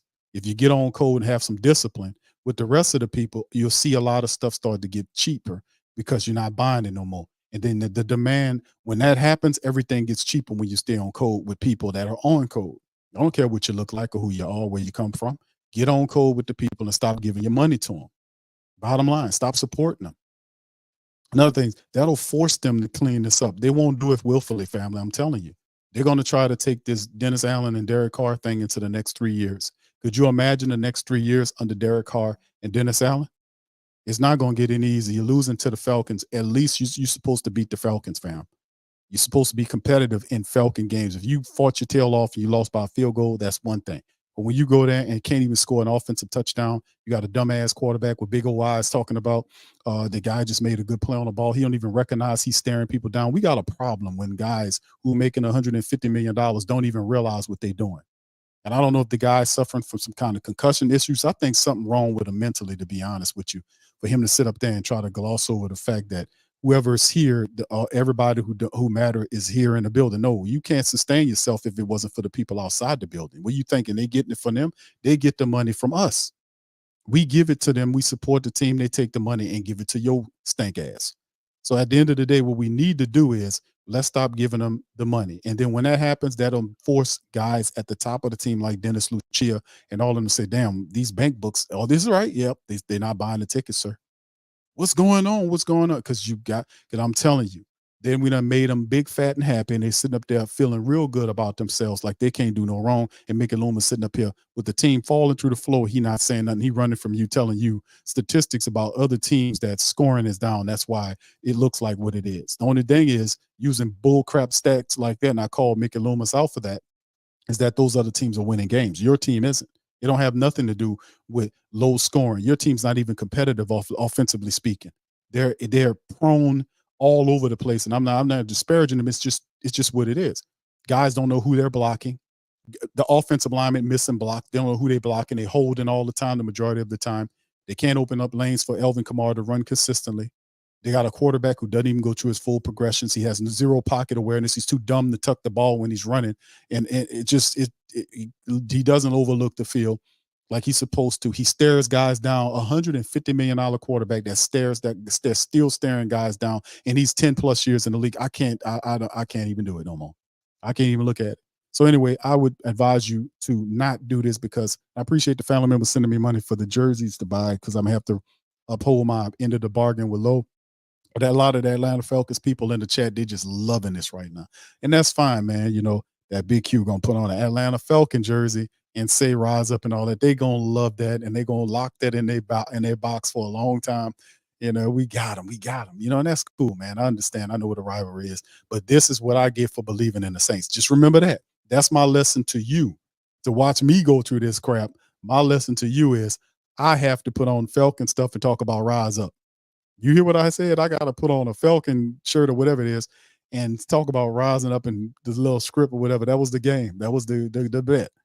So, you know, that's my thing. You don't have to go through that, but I do. And that's my testimony to you of what Derek Carr sits up there talking about. We got to ride with you, right? You got to just keep on supporting us. Now, I'm not supporting nothing. I'm not supporting junk if these guys are not doing what they're supposed to do. Dropping passes, can't even block properly, missing tackles. I mean, no, the schemes are poor, unimaginative, can't do anything with Taysom. It's the same old garbage. Oh, no. And then they don't want to give you any change. They just want to keep you. No, maybe that would have worked 20 years ago, but that's not working this year, man. We a lot smarter than that. We more disciplined with our currency nowadays than what we was back in the day. And it's finally see people getting on code with that. So rock with me on that. Please do. Anyway, so with that being said, I'm going to get out on that. I appreciate the family members for chiming in on this episode of the show. That's all I got today, family. And listen, man, I'll pop back up here on Monday. We'll talk about some more Saints stuff we'll hear, because they'll have an opportunity to go over the film, and they'll still lie and make excuses, and I'll be there to call them out. So with that being said, listen, I appreciate everybody for chiming in on this episode of the Watch Party, man. Much love to you guys. Appreciate y'all kindly for everything that y'all doing. Appreciate the Jersey fund. I appreciate the Jersey fund. Brent says, for Carr wants everyone to work hard between the 20s. Yeah, he wants everybody. Thank you, Brent. Appreciate you. Thank you, Kevin Johnson. I appreciate all y'all, man, for the super chat and the cash apps, man, for the Jersey fund. All right, so I'm going to get out of here, man. Appreciate y'all. I'm going to holler at you on the flip side. Much love. And I'm about to say go Saints, so I'm going to say go Who Dat Nation. How about that? Much love. Peace. Yeah. Boogie like Benson, I'm a who that. Long as I'm living, I'm a who that. Lose or winning, I'm a who that. Sports Coma, yeah, this is where we do that. Where we do that, where we do that, where we do that, where we do that, where we do that. Boogie like Benson, I'm a who that. Sports Coma, this is where we do that. Welcome. Somebody please better help. Running this thing like Elf. I thank God every day I'm not a Falcon. Go to YouTube Live with Big Q and the guys. If you ain't ride or die, the bandwagon get flipped. Been marching in, that was way for the ring. I was yelling out your shame for the championship. Fucking on town, duck down. Falcons pluck, get shut down. Panthers ain't much touchdown. The vision really belong to us now. So much hate on the Saints, you could probably tell. Ever since Bounty Gate hit the NFL, when things seem fishy and you probably smell the crooked referees or Roger Goodell. Yeah, fucking like this and I'm a who that. Every day I'm living, I'm a who that. Lose or winning, I'm a who that. It's the Sports Coma, this is where we do that. Where we do that, where we do that, where we do that, where we do that, where we do that. Boogie like this and I'm a who that. It's the Sports Coma, this is where we do that. You're listening to the Sports Coma with Big Q and the guys on the PRO Media Network.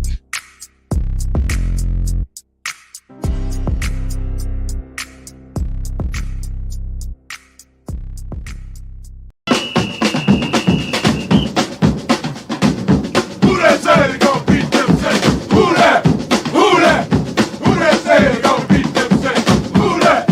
Who that? Who that say they gon' beat them Saints? Who that? Thank you for making Saints Central your black and gold home for the New Orleans Saints.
WhoThatDaily.com. That's right, the WhoThatDaily.com. Your one-stop shop for everything New Orleans Saints, New Orleans Pelicans, LSU Tigers, even the top flight boxing news. So if you're a Who That, you're looking for a place to stay up on your team, WhoThatDaily.com is your site. The WhoThatDaily.com for the sport Who That in all of us. That's right, the Pro Shop is the platform's store where you can go and buy all the latest merch to support the platform. Available at the Pro Shops, we have dozens of hundreds of products available for you and your family. Unisex tees for men and women, hoodies and sweatshirts, tank tops, kids and baby items, long sleeve tees, mugs, pillows, wall art, bath bedding, face masks, phone cases, stickers, bags, fanny packs, socks, hats, and many other items. Please feel free to check out the Pro Shops. The link is in the description section below. And remember, it helps the platform continue to grow. So check out the Pro Shop and Who That too. HomeBistro.com. Freshly prepared, home-delivered, restaurant-quality gourmet meals delivered straight to your home. Choose from over 50-plus gourmet meal options cooked by world-class chefs and delivered frozen, ready to eat within minutes and no commit. Welcome to the one-shop gourmet food delivery, specializing in affordable options to eat right and feel great. 100% satisfaction guaranteed. Every ingredient is handpicked to the highest standard. And why you should buy from HomeBistro.com? Restaurant quality, made with natural ingredients, delivered right to your door. Overnight shopping is available. Diabetic, paleo, heart health, and vegetarian options to eat. Doing business since 1999. Courteous, knowledgeable, and professional support. Complete PCI compliant SSL security ordering, and great meals. Choose from some of my favorite dishes: the Mediterranean chicken with orange honey sauce, the charbroiled chicken romesco, or the grilled chicken breast with sweet and spicy vegetables. No matter what you choose, you can't lose with HomeBistro.com. Eat great, feel good, and save some money with HomeBistro.com. Hit